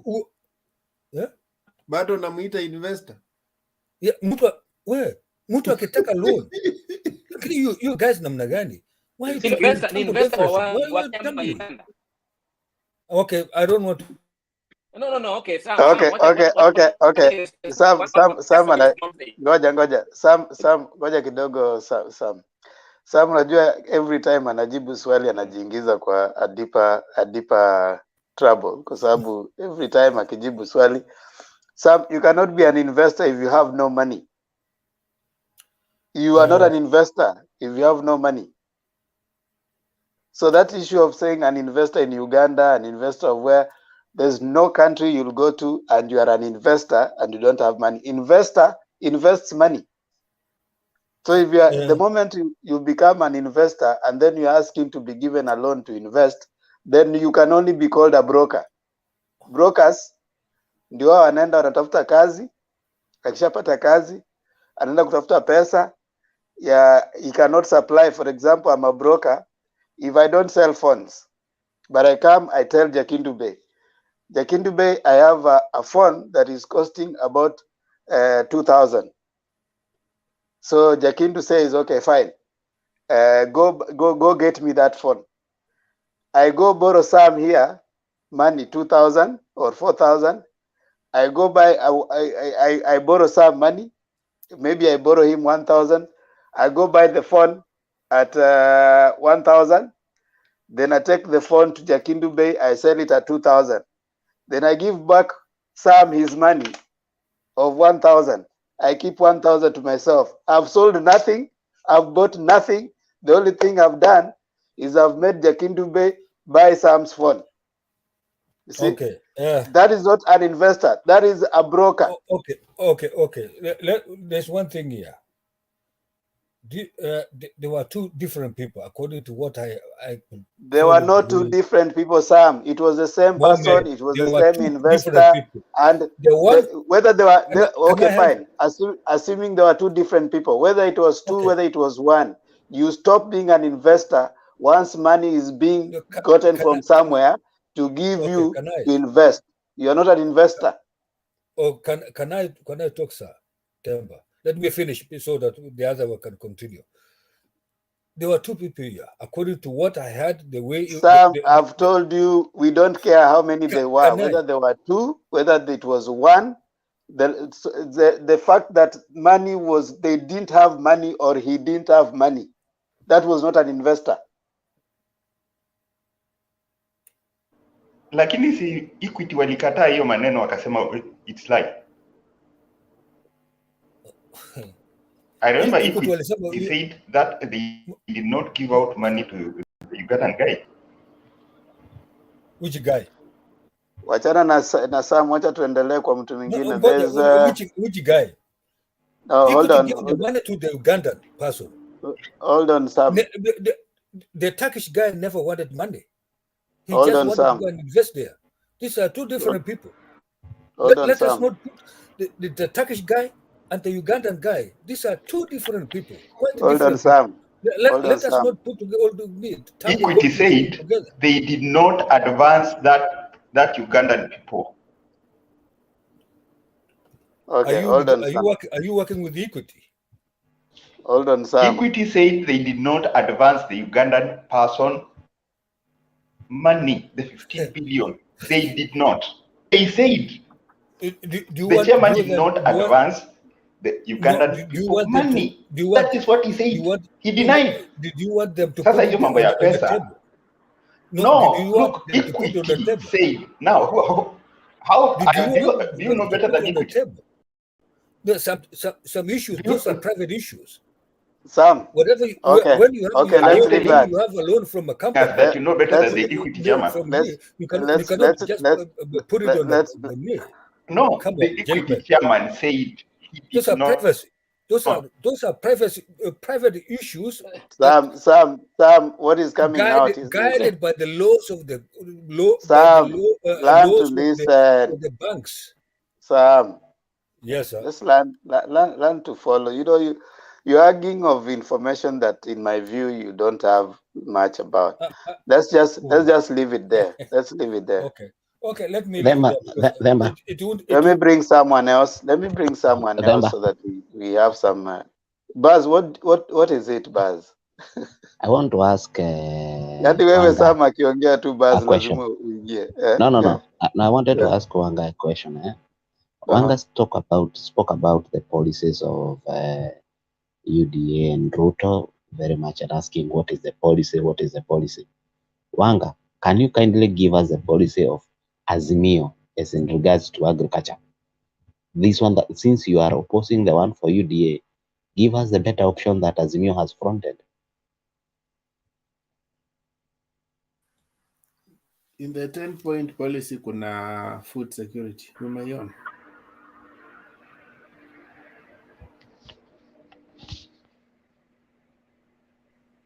Kesa, when you say food security, that is not a policy, that's a blanket statement. It will come in the manifesto. He outlined. You outline first, and then you. So what you're saying, Wekesa, is that now Azimio does not have any policy on on any policy on agriculture. What they just have is a statement. My friend, we have had those policies. there are so many. We can still even use what we hate in NASA.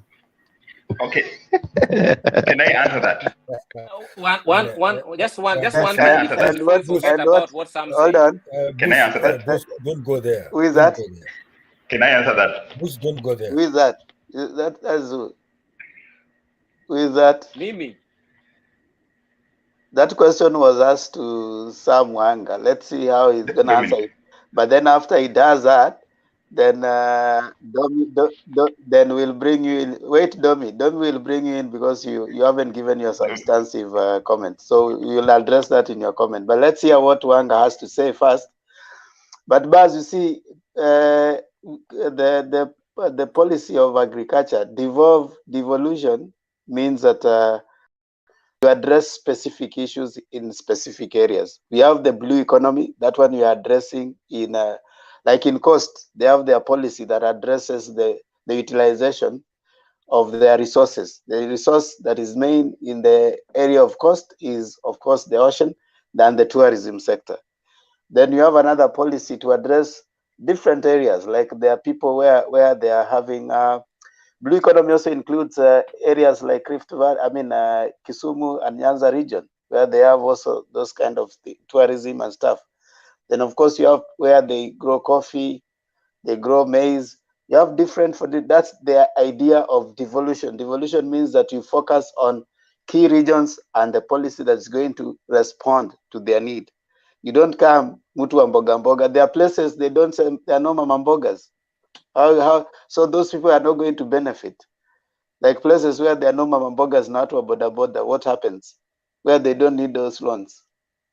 So you can't come with a blanket statement. Wanga 1 minute and then I bring Dominic. Mine will be less than 1 minute. Nilikuwa Uganda karibu mwezi moja hivi iliyopita. Rais wa nchi hiyo alinikaribisha niende nifungue mahali ambapo vaccines ya corona inatengenezwa na vaccines zingine. Kwa sababu gani? Yule mwegezaji wa pale wa hiyo kiwanda alikuja kwa ofisi hii mahali wewe umeketi karibu miaka 2 iliyopita. Akaniuliza, tafadhali natafuta vile naweza kupatana na Equity Bank kwa sababu nataka wanisaidie kufanya ile coordination ya vile nitapata pesa ya kuegeza. Mimi nikachukua simu, nikapigia simu Equity Bank, nikawaambia kuna mmoja wetu wa kutoka East Africa aliye hapa. Mko na branch Uganda. Msaidieni huyu mtu kama anaweza kufanya hiyo biashara anatafuta. Unanielewa? So wakati sasa huyo mtu alifaulu akapata pesa shilingi bilioni 15 za Kenya, 150 million US dollars. Akaenda akajenga hiyo kiwanda. Sasa makosa iko wapi? Akiniuliza niende katika hiyo kazi ambayo kwa bahati sikujua. Kwa bahati nilimsaidia kwa simu moja tu. Na akasema katika hiyo mkutano, mimi kwa sababu ya nilienda kwa ofisi ya Deputy President akanisaidia, nitahakikisha ya kwamba ile faida watu wa Uganda watapata kutoka kampuni hii, ile vaccines, ile bei nitauzia Uganda, pia nitauzia Kenya kwa sababu Deputy President na Equity Bank walinisaidia.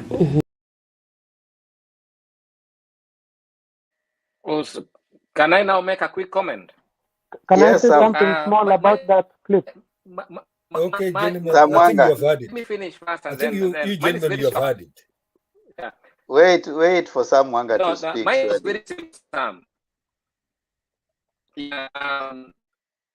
Every time I talk about, I think we need to distinguish what we government protocol and security. Kuna kitu inaitwa government protocol.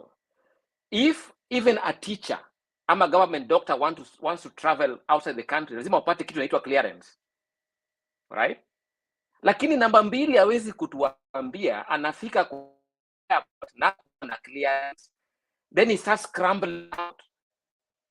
The guy simply did not follow what the protocol says. about a government employee, a public servant, and especially higher rank, anatoka akienda. Now, that is what PK was saying.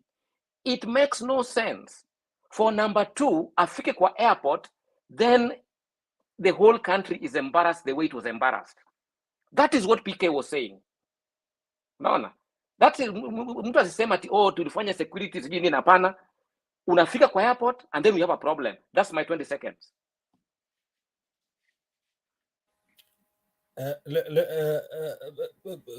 Sam, my namesake. There's one thing here. I told you, I've said several times, I think this is the third time. Security of any government official, whether teacher and whatever, is more paramount. It can happen that by the time you reach at the airport, the message from the other side of the end, the other end of the destination, has come up. There's this and this and this and this which is going to happen. So, do you think that the security agents are going just to dump you there? They have to make their own way arrangements. Say, no, you are not going because of this. You don't have this one. But in the meantime, they tell you in the side way.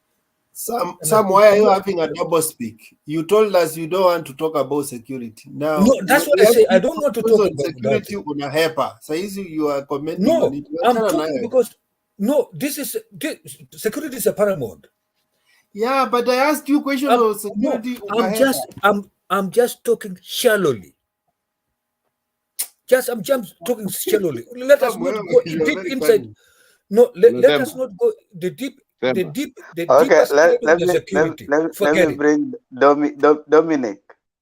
Themba, just a moment. I want to ask Sam.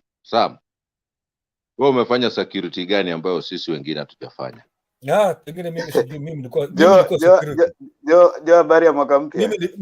Mimi nilikuwa habari ya mwaka mpya. Nimefurahi sana kukuona hii mwaka. Yeah, hata mimi nimefurahi. Sam, sikiza, hakuna Jo umekuja saa hizi. No, I just want to talk on. See, I'm not giving a submission. I just want to tell Sam something. Wachana na Sam ametusumbua hapa kutoka kitambo, so yeye hata utamweza saa hizi. Wacha tu wako hapa. Hata kama anafanya security gani, unless it's something less than G4S. Not even G4S. Because security. I was working in security. Unless it's something less than G4S. Yeah, wachana G4S. 1 minute bwana, nyamazishe sana. G4S. hata aweza sana. Excuse, I want to tell him something very straightforward. I know you people. Anyway, unajua security ile ya rungu wale wa samani. Umefanya security gani? Let me tell you, umefanya security gani? Hakuna security umefanya. The way I've been hearing you know nothing about security, my friend. Okay, you cannot say a threat comes from the destination, it comes to the man. It goes through the government. And somebody of the deputy president, he is advised by this government that this is what is happening. He cannot come out protesting if he was advised correctly. So which one is this? Unasema something imetokea from the other end. Sasa nakatazwa kuenda, and then he's protesting. Is that the protocol that you follow in your security? Honestly, that is not the protocol. DP there's a danger, they take the net. Hawezi fika airport alafu. Joe, let me tell you one thing. I'm sorry to tell you one thing. Tusidanganywe na mambo yetu ya kusoma hii. Kuna watu, somebody somewhere is selling mandazi pale chini, River Road ama wapi. They know more than us. Let us not pretend here talking our slogans are forget it. There's nothing. There's nothing I know. I don't know. Okay. Joe, just. Do you know what George? Thank you so much. I don't know nothing. Hold on, Joe. Do you know what coalition is? Hold on, Joe. Ebu mute. Let's mute Joe. Thank you. Sam, you don't argue by dismissing someone because they lack experience or someone knows more than we do. That does not help your point. If a question has been asked, just respond to the answer to the question. Not that you don't know. That's why you are here to inform us. If there's something we don't know, tell us. Unaona? Kuna argument ndo nakwambia wewe hata hujui hiyo kitu. Wewe wacha tu. Wewe hujui. Kama sijui niambie. That is why we are here. So let us hear Domi. Temba, can I ask you something before you say something? Okay. Wacha tusikie Dominic anasema kwa sababu hajaongea, he's been here. Dominic, go ahead. Okay, hamjambo. Yeah. Hatujambo, go ahead. Hey, nobody's responding. Okay, now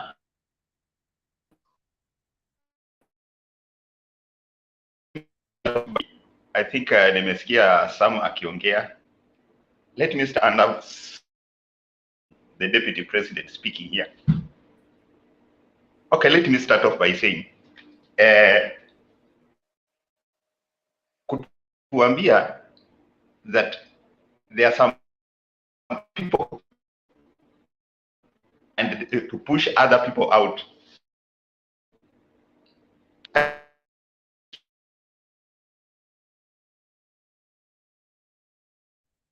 Dominic, your connection is not good.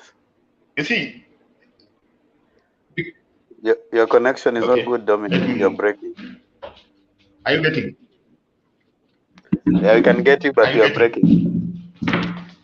Yeah, hello. Okay, speak. Are you getting me here? Yeah, go on. Okay. Now, you see, the deputy telling us that he does not.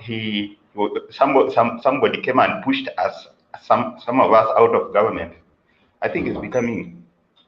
It's being economical with the truth. The reality here is everybody has a stake in the government. Everybody has a stake in the government. The government belongs to Kenya, and everybody deserves to be there. Now, what the DP, what pushed out, probably as he feels, what pushed out the DP was he did not want any other person there. I think to me it's jealousy.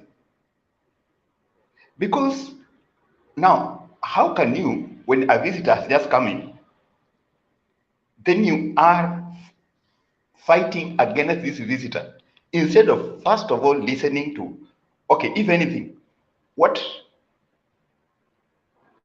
the former prime minister was doing was meant for peace. Now, Ruto started rejecting the fact of handshake. Immediately it happened. That is one thing. Then after that, our DP went on campaigning instead of working. Working, you are supposed to be there overseeing projects, not campaigning. Now, point of correction, Mr. Sam.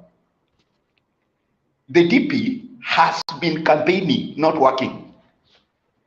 You don't go popularizing yourself instead of popularizing the government that you are sitting in.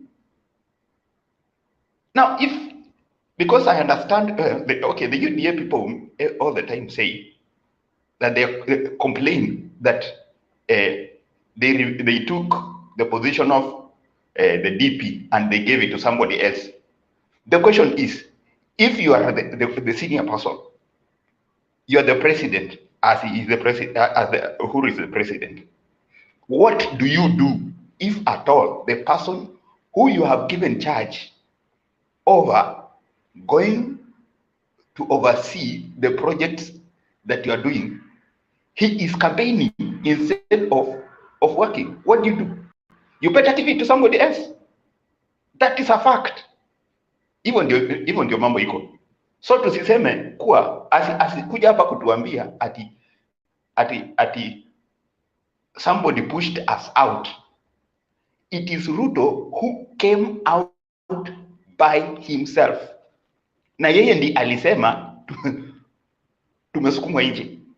Hakuna mtu alimsukuma nje. He himself, because he always would complain as somebody else came into the government. So you have a problem when somebody else comes in. That is called jealousy, because everybody has a stake. Okay, you have talked about the Uganda billions investment. First of all, as a matter of fact, the Equity came up clearly and spoke and said, we did not advance the Ugandan people for 15 billion. That is one. Two, a whole deputy president, instead of bringing, do you think the vaccine company is not needed in Kenya? It's needed. So you think you prefer go take it to Uganda, support the Ugandans to build the vaccine instead of Kenya. And here you are telling us that you are looking for, you want Kenyans to be employed. Please, I think that's making foolish of us. Another thing, you see, okay, up to that point, I think the deputy president will not be telling us the truth. The deputy president is criticizing a factory of small arms that is made. A factory is made so that to produce in the country what we would have been importing directly. First of all, in that factory, people are employed. Remember this, that Mama Mboga would need somebody to buy her vegetables. Would need somebody to buy. Huyu mtu wa kununua atatoka wapi? If it's not from that factory, mwenye amenunua, mwenye ameandikwa kwa hiyo factory, atakuja na pesa, atanunua hiyo mboga. Na kama hajaandikwa, hatanunua. And by the way, let's correct this. Thinking that kupatia mama mboga pesa is a solution, let us be clear, because that is not, we are also not being sincere. What is disturbing mama mboga here, or what is disturbing small businesses, it is not finance. The problem of Kenya is there is low purchasing power. The low purchasing power, even if you are going to increase the capital of this mama mboga, as long as there is low purchasing power, hujamsaidia. If anything, cooperatives have been there. Si kuna hii women fund iko, and it's being inatembezwa na the wife of the deputy president has been very top on it. Women fund. The women fund, ukiangalia vizuri, these women borrowed and they are not paying the loans. Why? Their businesses are not working. They are not working because everybody is selling mboga. Like kitambo you'll find pahali penye mtu anauza mboga labda ni mtu mmoja ama wawili. Right now you find that watu kama 20 they are selling the same thing, which means the profit yenye walikuwa wanapata, yenye ule wa kwanza alikuwa anapata, is divided between the 20. So this person is not getting enough profit to pay off his loan, her loan. So kutuambia ati watapewa pesa na itazama, that is not the solution. The solution is industrialization, period. If we are going to industrialize, and that is what the former prime minister has been telling us everywhere. processing industry. We don't want to be selling things raw. Tusiende kuuza vitu nje ya nchi which are raw. Let us process. And majorly like farmers, let me tell you what is happening, has been happening to farmers. It is not that farmers cannot produce. Think of this. Mtu amelima mahindi. Baada ya kulima mahindi, put in all the farm implements, inputs. After putting all the farm inputs, then this guy, when the maize are ready to be sold, another person has bought imported maize and filled the cereal board. You remember what happened to before Kiunjuri was thrown out of Minister of Agriculture? They had a very big tussle with the Noah Kesa. The reason is Kiunjuri is insisting we need to buy 12 million bags from outside. Then Noah Kesa is saying no. We are only 2 months to the harvest. We need 2 million bags. These 2 million bags can be found in the farmers. The farmers have the 2 million bags. Let us get the 2 million bags. Finish up this season. In the next 2 months, there will be a harvest. Now, you are insisting to fill the cereal board with 12 million bags before the farmers harvest. And when they are going to harvest, the cereal board is already full. They will not have market. What is eating up our farmers is market. In fact, it's not even finance, it's market. If the farmers can get market of their produce, finance is not much deal. Somebody can even borrow. You borrow from Shylock and you will be able to pay if you have market.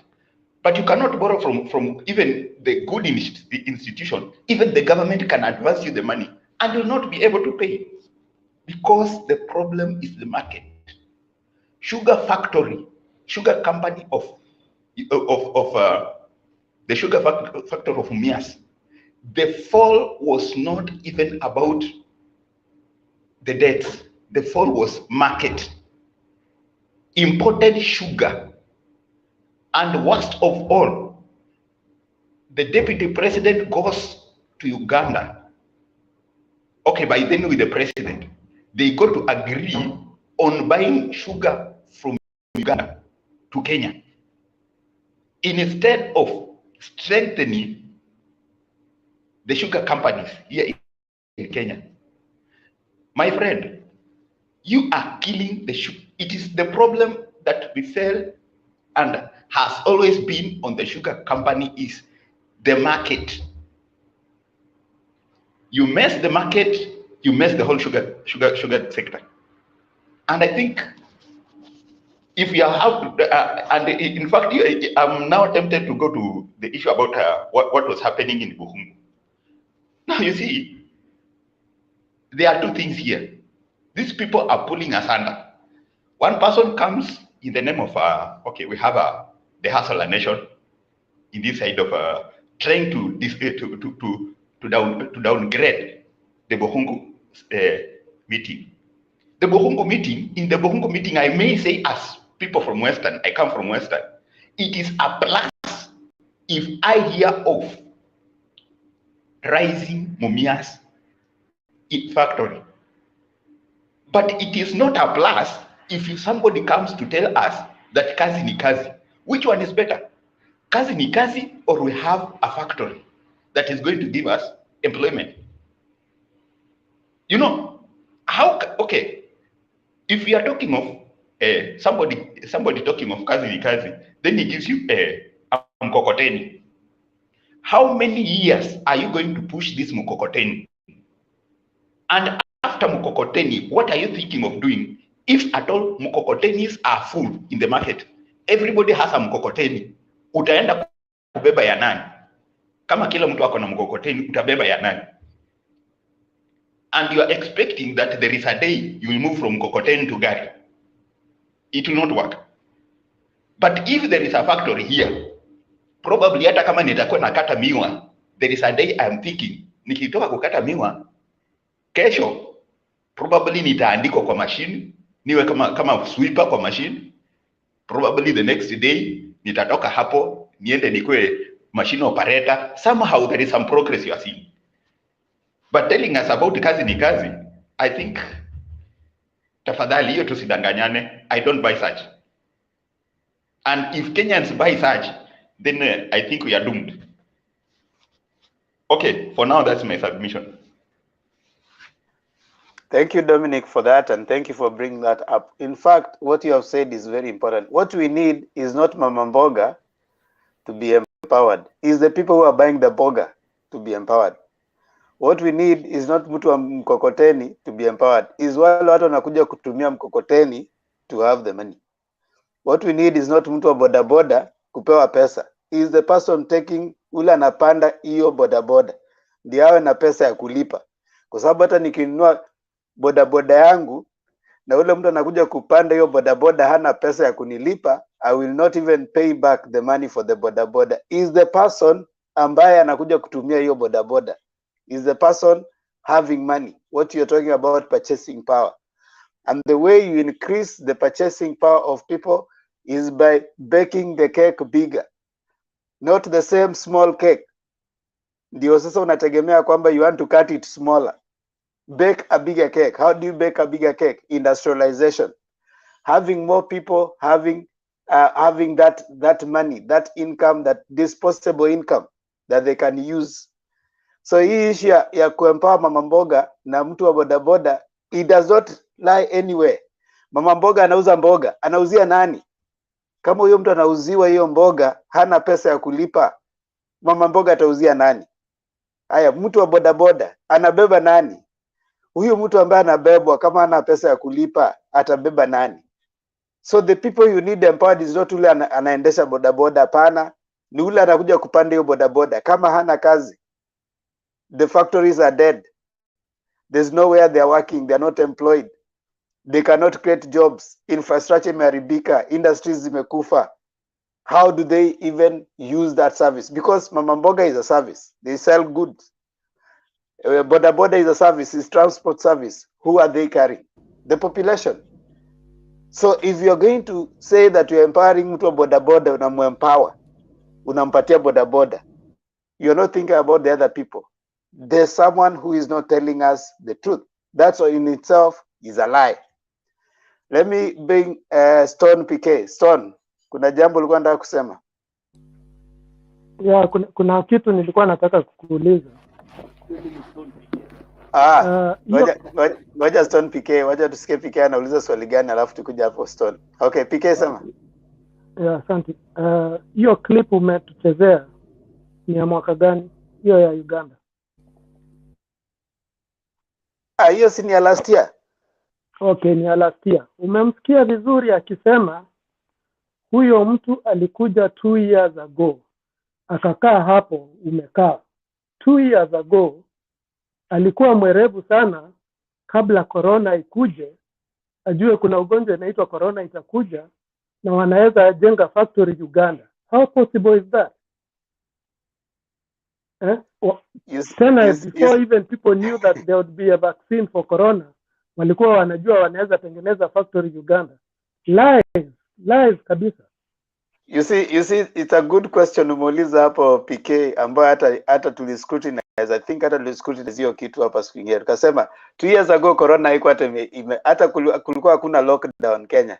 Kwa sababu lockdown hata in the US lockdown ilikuja 2000 hapo early February March. Then after lockdown March, then hizi nchi zingine towards the end of the year 2000 ndio kukakuwa na hiyo lockdown. How come 2 years ago, that was 2021, 2019 huyo mtu alikuwa ashajua kuna vaccine factory ya kutengeza vaccine ya corona nataka kutengezwa in Uganda, na huyo amekuja kwake akampigia. And even then my biggest worry is you have a deputy president who can make a call to a Equity Bank. Na anajipride on that. You see? Anajipride on that. That's already inaitwa in other democracies. That's already using your power badly. Misuse of position. Because you are a deputy president, that already gives you a privilege. In other countries, that will have demanded some scrutiny, na yeye pia akuwe censured for that particular action. Kupigia tu ati yo nilimsaidia. The fact that but our deputy president has shown some level of carelessness in many ways. If you could buy land,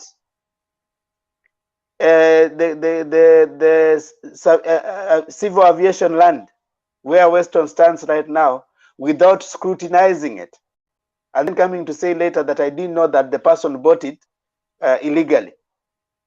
Now that shows you either carelessness or omission, error by omission. You omit to learn some facts.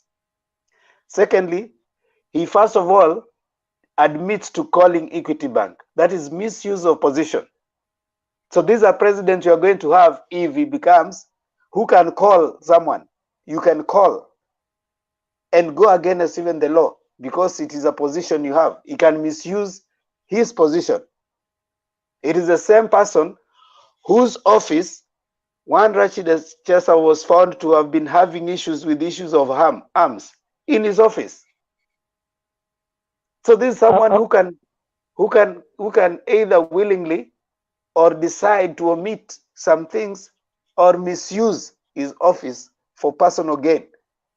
Because this was personal gain. How can an investor now call him to go and open a company because alimsaidia? How alimsaidiaje? These are questions we need to ask these people. And this one is already not qualified. That's not a qualification of someone who wants to be a president. If you can just call Equity Bank to give 15 billion shillings to take work. If I were him in his position, I have said, okay, if I'm calling, if Equity Bank is in Uganda, why should I be the one calling Equity Bank that is in Uganda? Went through some statutory papers for it to be in Uganda. So the person there can actually ask, yeah. In such a scenario, what I would expect is the deputy president moving that factory from Uganda, bringing it to Kenya. Na anaambia investor, wewe njoo huku, sisi tutakusaidia na pesa, usetu huku kwetu. I would have given him credit for that. But saying that he is going to be called to go and open the factory in Uganda, that's already showing how much he cares less about the people in Kenya. And that is not a kind of a president we want. Yes, Stone Piquet. Stone. Thank you, Wanatoka, the panel, Jambo Tena. For me, I have three quick issues here. As much as people are saying, especially UDA people, they don't want to hear anything about the past. But I think anybody who ignores the past can never see the position where he is at the moment or even contemplate the way forward. So I want us to look at a very recent past. Recent past has been reviewing exactly what is it that we feel we need to pick as lessons moving towards 2022. Now, my recent past I will pick from when Kibaki and Raila were running the government. I think they showed and demonstrated the best model from starting the economy. There's something wrong with your audio, Stone.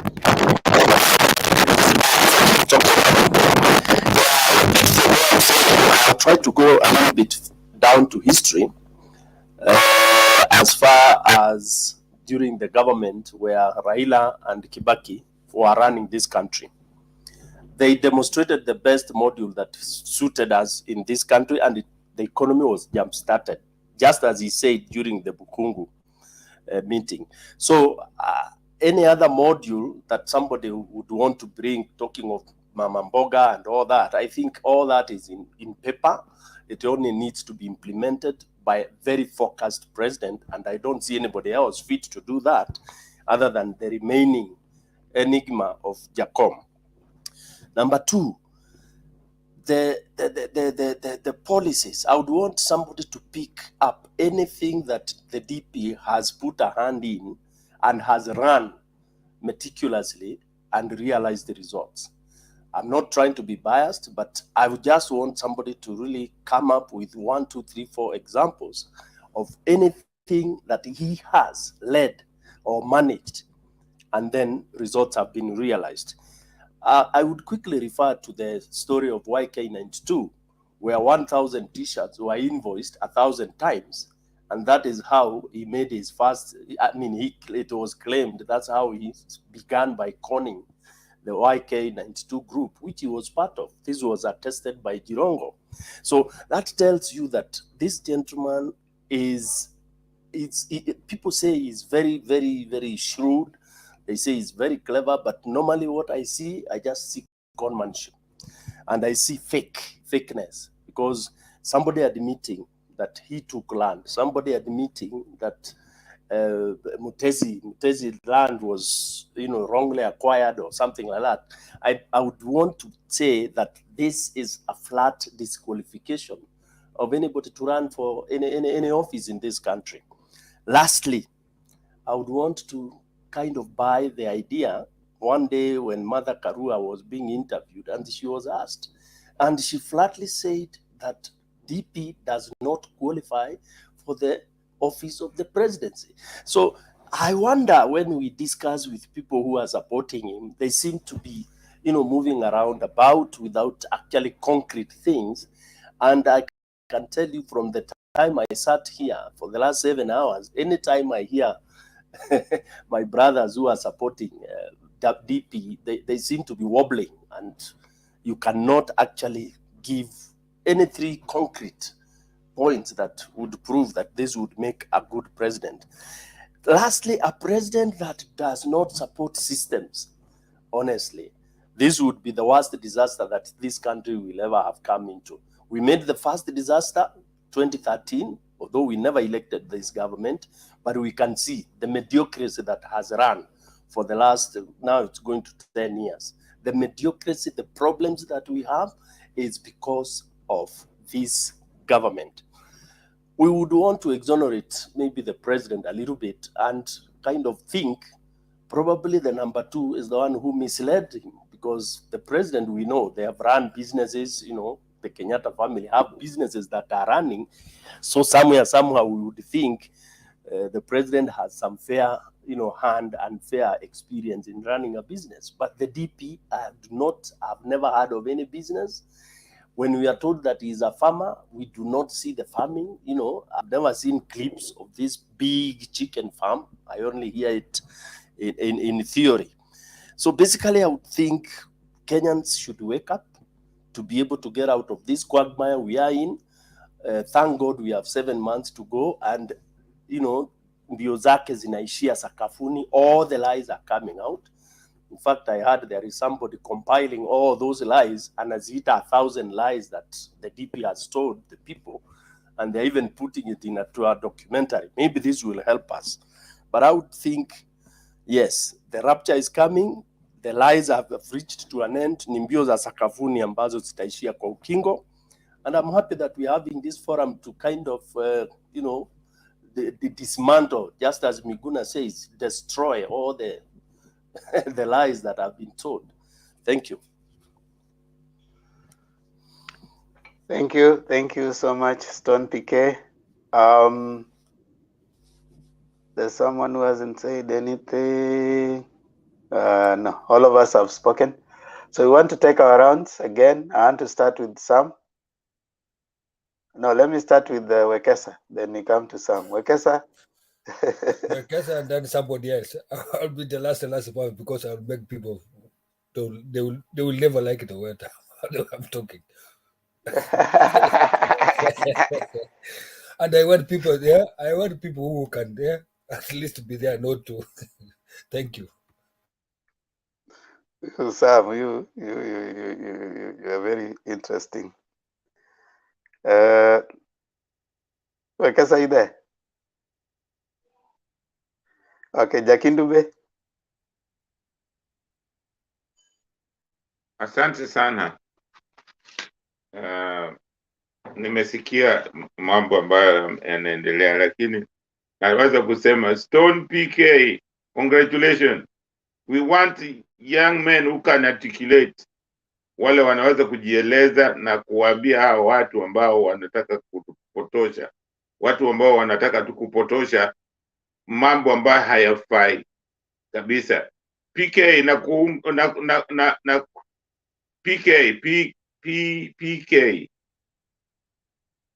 PK umeuliza swali moja ambayo ni la muhimu sana. Inatakiwa hawa watu wajue 2 years wakati walikuwa anasema ati huyo jamaa alikuja kuchukua 2 years, corona haikuweko. So inawezekanaje wakati huyo jamaa alikuwa anataka pesa za nini? Tena investor yoyote ambaye anakuja kuinvest, hata akiwa ni Uganda, ana pesa, lazima uinvest pesa, huwezi kuja kuomba tena pesa. That is totally sio investor.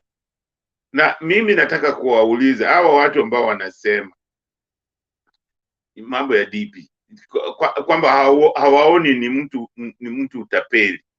Mtu unawezaje kutembea na jamaa, wewe ni makamu wa rais wa nchi ya Kenya, unatembea na mtu ambaye anashikwa na polisi, anakuwa deported, na watu wa kwao hawa complain, wewe unasema huyo ni investor. Ukiulizwa ameinvest wapi, hana evidence, hakuna, hatuonyeshi evidence kwamba huyo mtu ameinvest popote. Sasa hiyo ni jambo la namna gani, kiasi gani? Alafu DP unawezaje kwenda kwa nchi nyingine, kwa serikali kwa president mwingine, unaenda kufungua factory, jambo ambalo linatakiwa president wako ndio afanye. Those are vitu ambazo mnaona ni vitu ambavyo haziambatani na kazi ambayo alipewa. Huwezi kutoka kwako wewe DP, unatoka kwako nyumbani eti unaenda Uganda bila kujua, bila kuambiwa what is kitu gani inatakikana, usafari inatakikana nini. Alafu DP anasema uongo. Mimi waandishi wa magazeti wa kwetu na hapa nyumbani na saa zingine mimi najiuliza ni waandishi wa magazeti gani hawamuulizi wewe huyu mtu ulimpatiaje hizi loan, alichukuaje miaka 2 hakukuwa na corona, hawa watu walikuwa wamejenga factory wapi? Hawaulizi, hakuna mtu anamuuliza, anasema tu uongo. Sasa kama ile video ambayo iliwekwa ya kwanza, anasema alifukuzwa, yani Big 4 hazijafanyika jamani, na president anasema Big 4 inafanyika, anashukuru vile tamu yake ya pili amefanya kazi vizuri. Kwa nini watu why mtu anatuambia uongo na president mwenyewe anasema it's working? Tunaona anafungua mahospitali. What is wrong with Kenya? Tumerogwa, tunakubali uongo. Mtu anatudanganya kwa macho yetu na tunampigia makofi.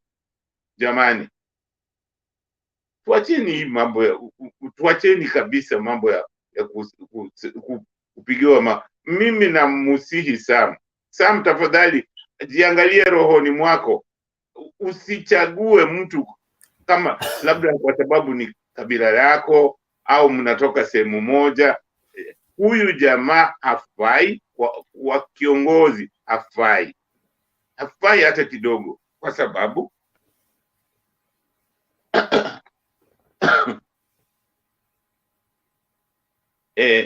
huwezi kusema kwamba wewe unasema kwamba umetolewa kwa ofisi na wewe mwenyewe nani amekutoa kwa ofisi? Unasema umetolewa kwa ofisi, na wewe kila mara unaenda kama kuna sherehe unaenda kumkaribisha president, na unasema vile president anafanya kazi vizuri. Sasa hiyo video anasema kwamba wamefanya kazi vizuri, kwamba anazungumza juu ya Raila au mtu mwingine kwamba hawezi, hakuna namna ya criticize serikali. Sasa kama hawa watu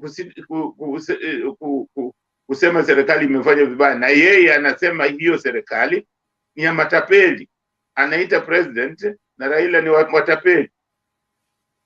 Huyu ni mtu ambaye amekataa progress tangu zamani.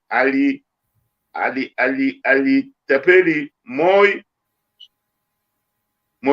wakakosana na Moi, akaja kufanya kazi na Raila, akatapeli Raila, kazi ikashindika. Alifanya na Jirongo, haikufanyika, haikufanyika. Saa hii amekuja kufanya na Uhuru amepata, is not a trustworthy man. Hizi vitu zote watu wetu hawaoni. Kwa nini jamani?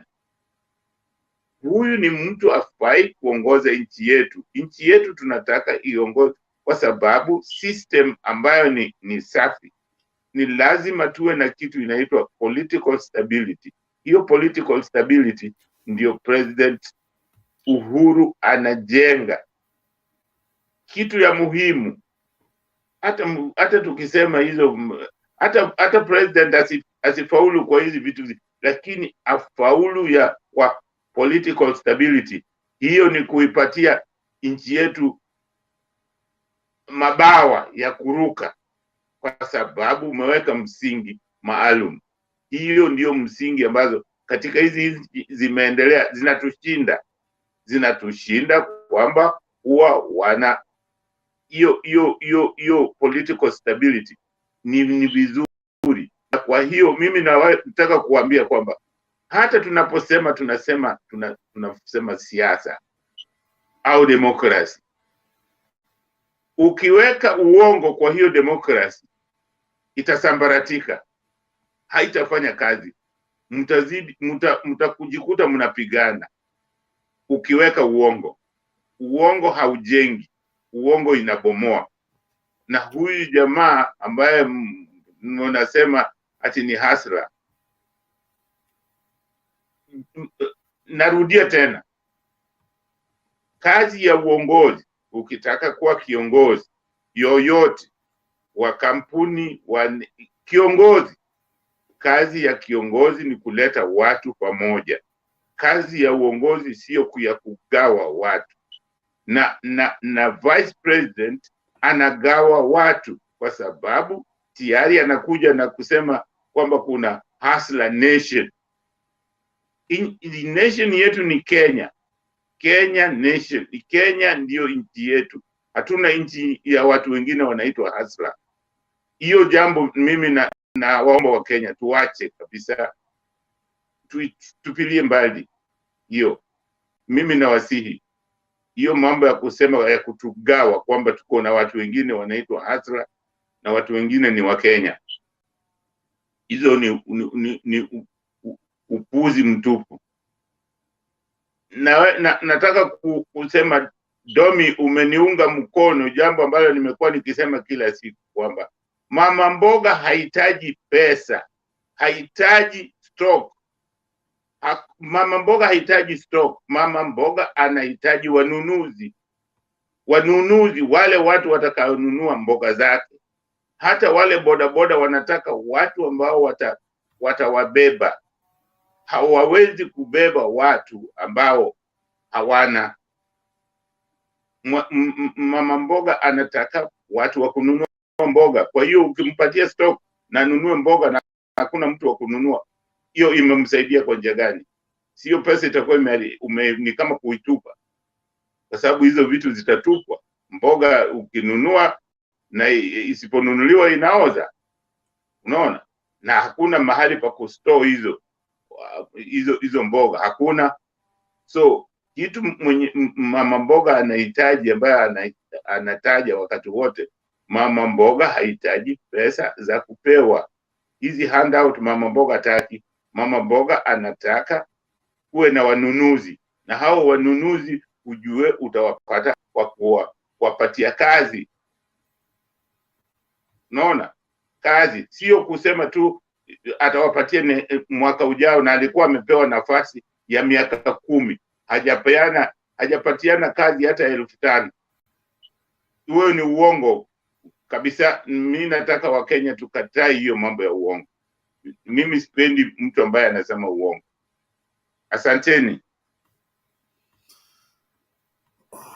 Okay, asante sana. Now we will be closed from this forum. Tutakuwa kicked out from Facebook in about 30 minutes. So I want us to give our remarks as we close, so that we are done within the next 30 minutes. So I think we can do that. We have only, it goes up to 8 hours on Facebook, and so we have to be done within that time.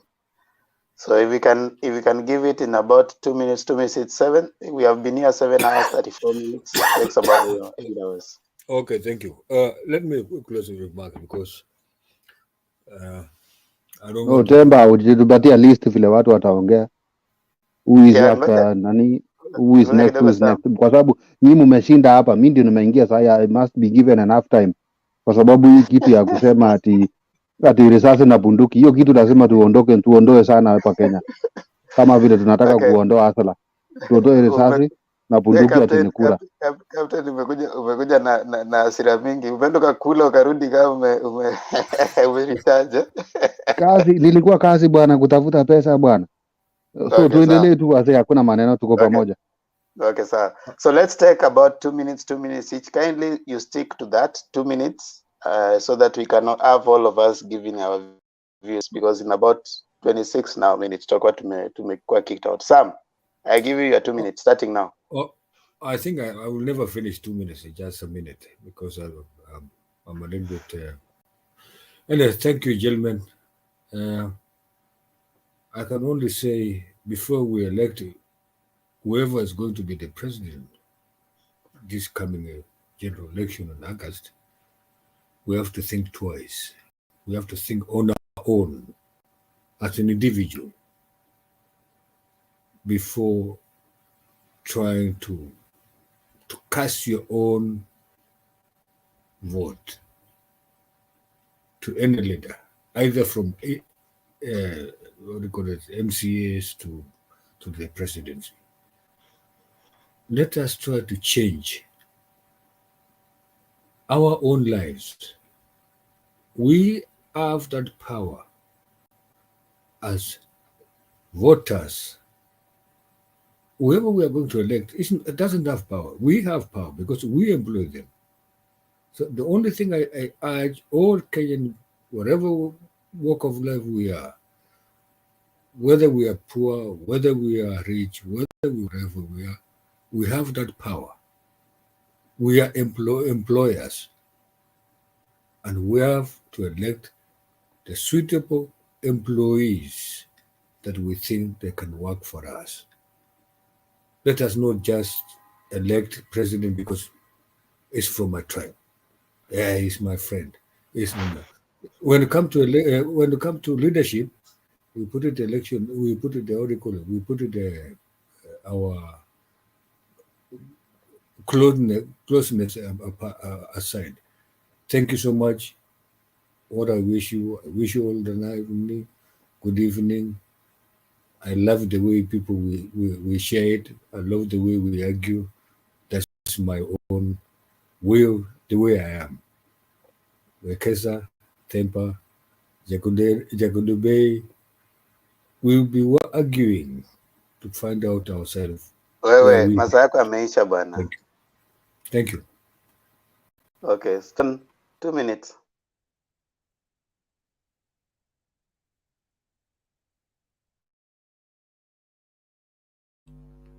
Oh, thank you, Themba and the panel. Mine is just a concluding remark saying that the biggest lesson we are picking I think we should not lose the focus that we've had enough of lies, and let's call a spade a spade. Whenever our DP has been, whatever he has said, truly speaking, hata yeye mwenyewe, he listens to himself now. Ni vile tu ana sustain hiyo vita, but he knows that Wakenya wamegundua na wameelewa kwamba yeye anatapeli, yeye ndio mtapeli. And I think he's just ashamed of just saying, I mean, he cannot sustain upande hiyo ingine, because hata akiwa opposition, that is not how opposition people go. Opposition also needs very, very, very accurate and consistent leadership in order to be able to kosoa the government. But huwezi kukosoa government na ambazo hazina nini, uongo, you know, every time you are on the wrong side, every time you are unakanusha facts. So at least one thing I'm so happy about is Azimio is heading there, and I just want them to sustain hiyo ukweli wao and facing facts, na kuweza now when they are going to elaborate their manifesto, it okay very clean, because you know the 10 points are very elaborate, and personally I'm so happy about that. And also the dismantling of these handouts. These Kenyans have to be told that it's not sustainable. You kupewa atini example, how many people after those distribution, I don't think they have distributed those things to even 500,000 Kenyans. So basically it's a waste of time, it's a showbiz that is just there to confuse the poor vijanas and ladies who are in the streets. Okay, so basically, yeah, I think now those who support Azimio should be able to go out there. When we are debating, we should be very elaborate. And pia watu wa DP, I would like them to really think twice. By January, February, they should all move. Alafu hata tukikosa opposition, it will be a new beginning. Then twende miaka 5 ya kutengeneza nchi. Then after 5 years, opposition can come kukosoa what will have been put in place. There's nothing wrong if all is going well, and if Baba will be putting the structures there, and especially because his objective number 1 is to be able to seal all the loopholes. Again, this is something we saw with Kibaki. Alifunga hiyo mashimo, and within the first 3 years we saw money all over. So actually what I'm happy about is that Baba is not going there kujaribu. In our estate, we used to play something called Bano, you know, and before you shot, you try. Tulikuwa nasema mujaribu na mchezo. So Baba is not doing mujaribu. He's just hitting there, and you hit straight, and he will sustain this economy with no doubts. Thank you. Thank you so much, Stone, for that. Let me have Sam for 2 minutes. I hope you are this Sam here. Me, I only have two statements. Someone called for those of us who have been following international politics, the history of international politics. There was this guy called Nikita Khrushchev. He once said that politicians are the same all over. They promise to build a bridge even when there is no river. Asa sisi kama wa Kenya we can see it. Mawilbaros inakuja, huyu mtu anakuja na foggy policies, amekuwa deputy president for the last 9 years, hakuna kitu amefanya huko, ni kelele tu na kukimbia hapa na juu. Tutafanya hii kama serikali ya hii, tutafanya hii, tunafanya hii. Enda kwa ground utapata 7 billion ya Kimoreri imepotea, Arori imepotea, right? And then look at his political history, rebel, right? And then sisi kama wa Kenya, we must look at ourselves, and we must realize that we cannot ignore politics. Unaona, Mahatma Gandhi alituambia vizuri sana, akasema anyone who says they are not interested in politics is like a drowning man who insists he is not interested in water. Ni wakati wetu kuingia pale chini, kuregister kama wana Kenya ili tuchukue jukumu letu na tupige kura. Right? We must inquire. We must interrogate these politicians. I've said this many times. I think it's going to be my anthem. Talk to your politicians. Mtu akisema maneno ya wheelbarrow unamuuliza sasa ni namna gani? How do we move from digital to wheelbarrow? Na hii wheelbarrow itasaidia farmer namna gani? Right? Now the last part that is very important, and I think here Themba and the organizers of this forum wametusaidia sana, but media, someone brought it out but did not really elaborate on it. This guy, when he appears on, we know he's a good operator, but when he appears on these media centers, he needs to be interrogated thoroughly, unless they need someone like Themba, or they need some of these panelists that are here, like Dominic, I mean, to go and ask him the pertinent questions, right? And on that note, I really miss this guy who used to be on Citizen, called Hussein. Hussein would almost end up arguing with him, on, it happened like this. No, it happened like this. So we really need to interrogate these guys. Otherwise, I thank the panelists today for trying to dismantle this hustler narrative. And we are realizing what it is. It is so clear. Hii fog wanatuweka nayo, lazima tuitoe. Asanteni sana. Happy New Year. I wish you all the blessings. And please, let us do Kenya justice by voting wisely. Dakika mbili, Jakindube.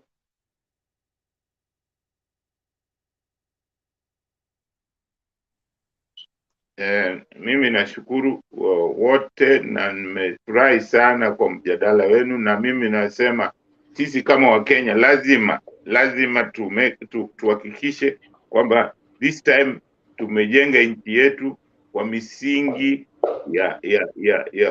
ya umoja, msingi ambao sio ya kubaguana, na lazima tukatae kabisa mambo ya kutugawanya. Hii mambo ya hasla, mimi naomba tuitupilie mbali kabisa. Kuna mtu amesema eti anataka kusema bunduki, sijui mambo ya bunduki. Mimi naona hiyo ni kitu ambayo haina maana, kwa sababu mtu ambaye anasema bunduki ni kipande, ni kitambulisho, alafu risasi ni kura. Sasa hiyo ni msemo. Sidhani kama, mimi sioni, haigawi mtu na haifanyi mtu kuchukua risasi kupiga mtu. Risasi ambayo tunataka ni ya kupiga kura. Kwa hiyo sidhani, lakini mimi nasema mambo ya hasla ni mambo ya kutugawa, na kazi ya uongozi, narudia, sio ya kugawa watu. Kwa hiyo mimi naamini kabisa kwamba policy ambayo mambo ambayo yanasemwa na azimio la umoja ni mambo ambayo ni practically inafanyika hata saa hizi katika nchi zingine. Kwa mfano kama ile 6,000, hiyo 6,000 ukiwapatia, wanaenda kununua mboga kwa yule mama mboga ambaye anataka wanunuzi, hiyo pesa watanunua. Kwa hiyo ukipatia kama watu 2,000,000, tayari unajua una boost economy already. Hiyo inaleta boost ya economy. Kwa hiyo ni vitu ambazo wanazungumzia, ni vitu ambavyo vina maana. Kwa hiyo naomba sisi sote tuunge mkono azimio la umoja. Hiyo ndio ngao yetu, na hiyo ndio kitu ambayo itatufanya tuishi vizuri sisi wote wana Kenya, kwa sababu economy kama ni nzuri, sisi wote tutaishi vizuri. Asanteni sana, muwe na mwaka mzuri kabisa. Lakini kitu msisahau ni kwamba tuna kazi hapa mbele yetu. ya kujenga nchi yetu. Asanteni sana. Asante. 2 minutes Domi, dakika 2 tafadhali, masaa zinayoyoma sana pale juu.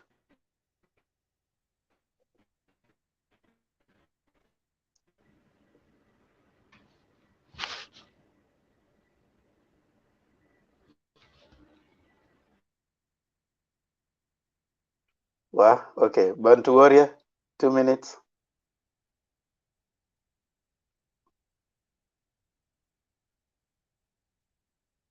Okay, where you go? Alex, 2 minutes.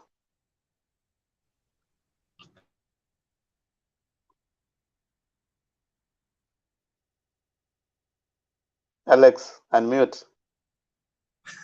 Yeah, mi nasema I'm enjoying the debate and I've listened carefully. I'm getting some cogent points here that are helping me. And the only thing I can comment is Ikitu Ruto anasema that he opened a company in Uganda. That was a total lie, because remember, immediately he was barred from traveling to Uganda. And you know, that is something that must have taken the president himself kukuwa involved, because a vice president cannot be, his plans cannot be thwarted and remain in the airport for a couple of hours insisting that he wants to do. There must have been something very illegal he was going to do. So to explain himself so that he can exonerate himself, he had an unscripted interview that I think he regretted. And everything he said there was mendacious and full of lies. So I don't believe that there is any industry COVID in Uganda.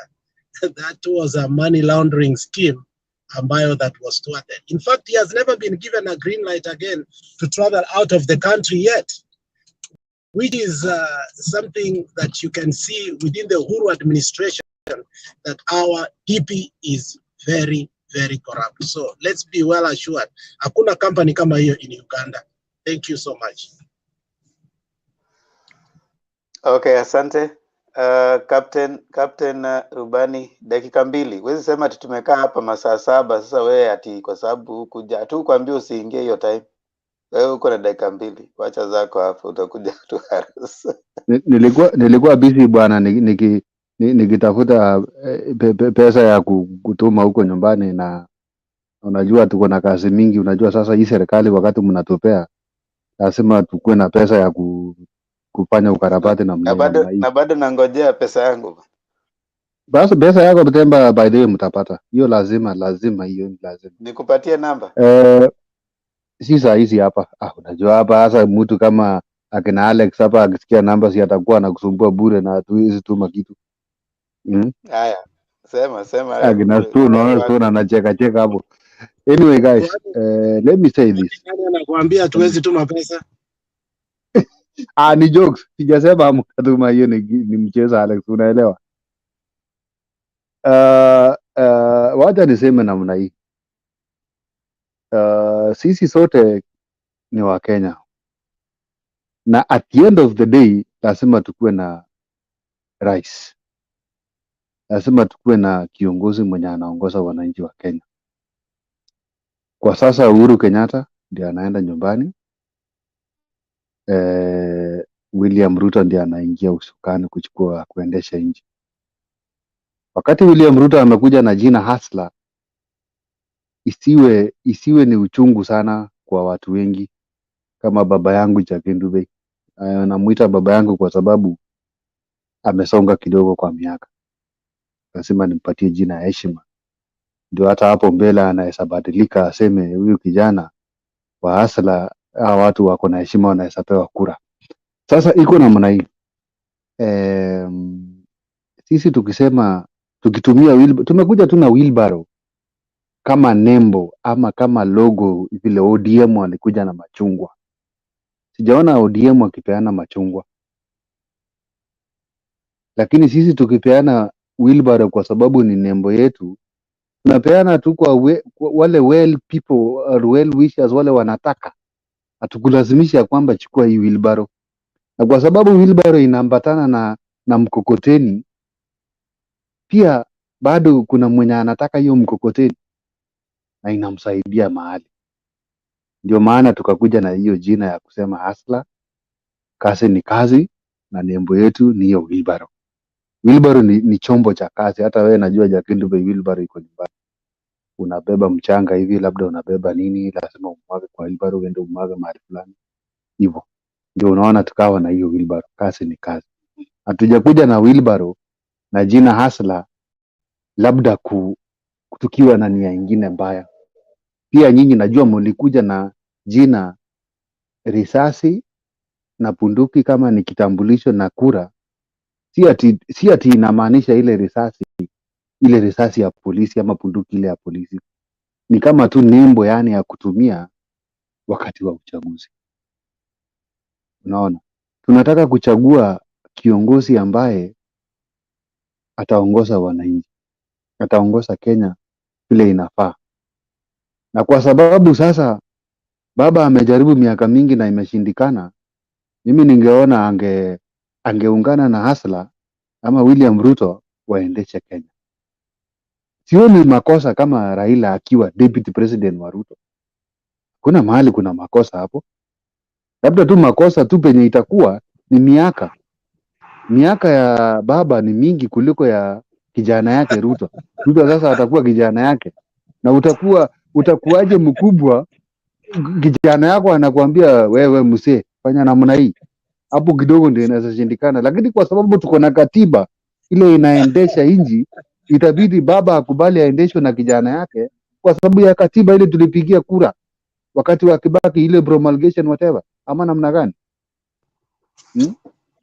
So tusije tukarudi pale nyuma tuseme ya kwamba Uhuru wa Ruto, jua hata hii katiba tuko nayo ni shit kabisa. Mimi naitanga shit kwa sababu haijakataza William Ruto achague Uhuru tena akuwe deputy president wake, haikukataa, inaweza kubali na Kenya itasonga.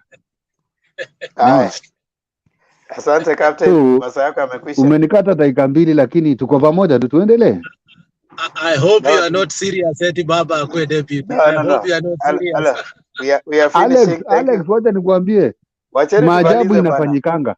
Wacheni tumalize kwa sababu masaa yetu yameenda sana. Thank you so much everyone, those who joined us on the comment section. I can see Penya Gaka, I can see Daudi M, Moses Mudhama,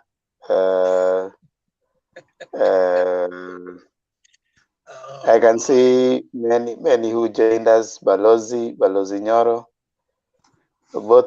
those who joined us, Gitash Day, and many others that we may not mention. Thank you so much for joining us today on the comment section, both Facebook and YouTube. We really appreciate your comment as always. And we appreciate mchango wenu wote. We really appreciate. Keep talking, because as we say always, when we stop talking, we start fighting. And we want to keep talking so that we stop fighting. The more we exchange, the better. And let's mute, please. Kuna watu hawaja mute. Demba, Yes. tafadhali. Time yangu inaisha, niko na dakika 4 peke yake. Jakindu Bay, tutakutana tena hapa leo jioni. Nipatie tu second moja. Sema raka, time yangu inaisha. Na unajua ukiongea Yes, Captain baba. anataka Yes, sir. Nataka tu kumwambia tu kitu. Nataka kumwambia Captain. Yes, sir. Nimekusikia vile umeongea, karibu kwa Azimio, maana yake nimesha kuona umeona ule mambo inaendelea. Karibu Azimio. Toka huko. Tuangalie hiyo maneno. Haya, sawa, mute. Thank you. Alex, mute tafadhali. Naona uko barabarani.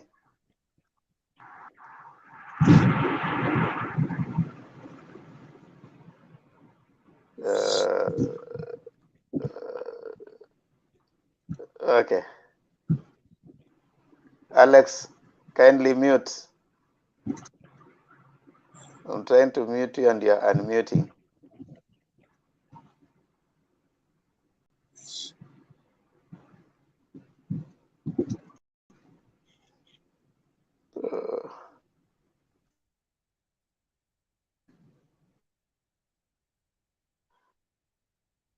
Okay.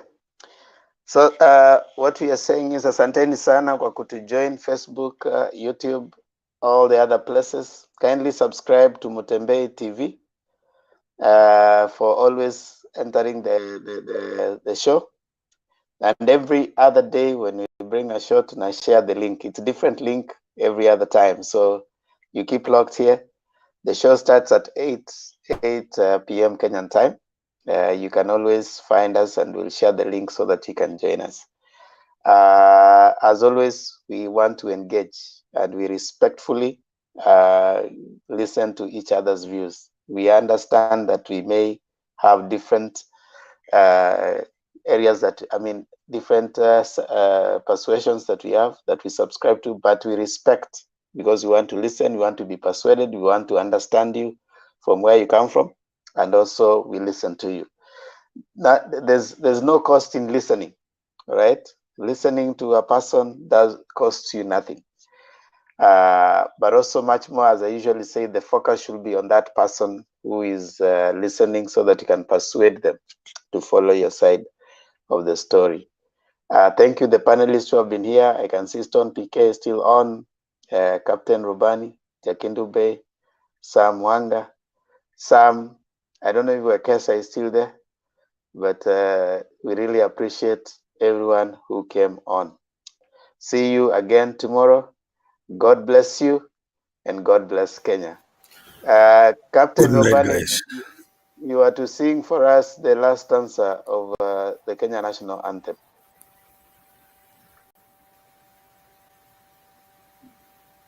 Sikoski. Princess was the one who said she will do so. So Yeah, you are getting me now off guard. And anyway, you remember? Did you remember? I told you that we will Google, that's because me Google surely I don't know. Umesahau. Okay. Me I don't. See you guys tomorrow. See you guys tomorrow.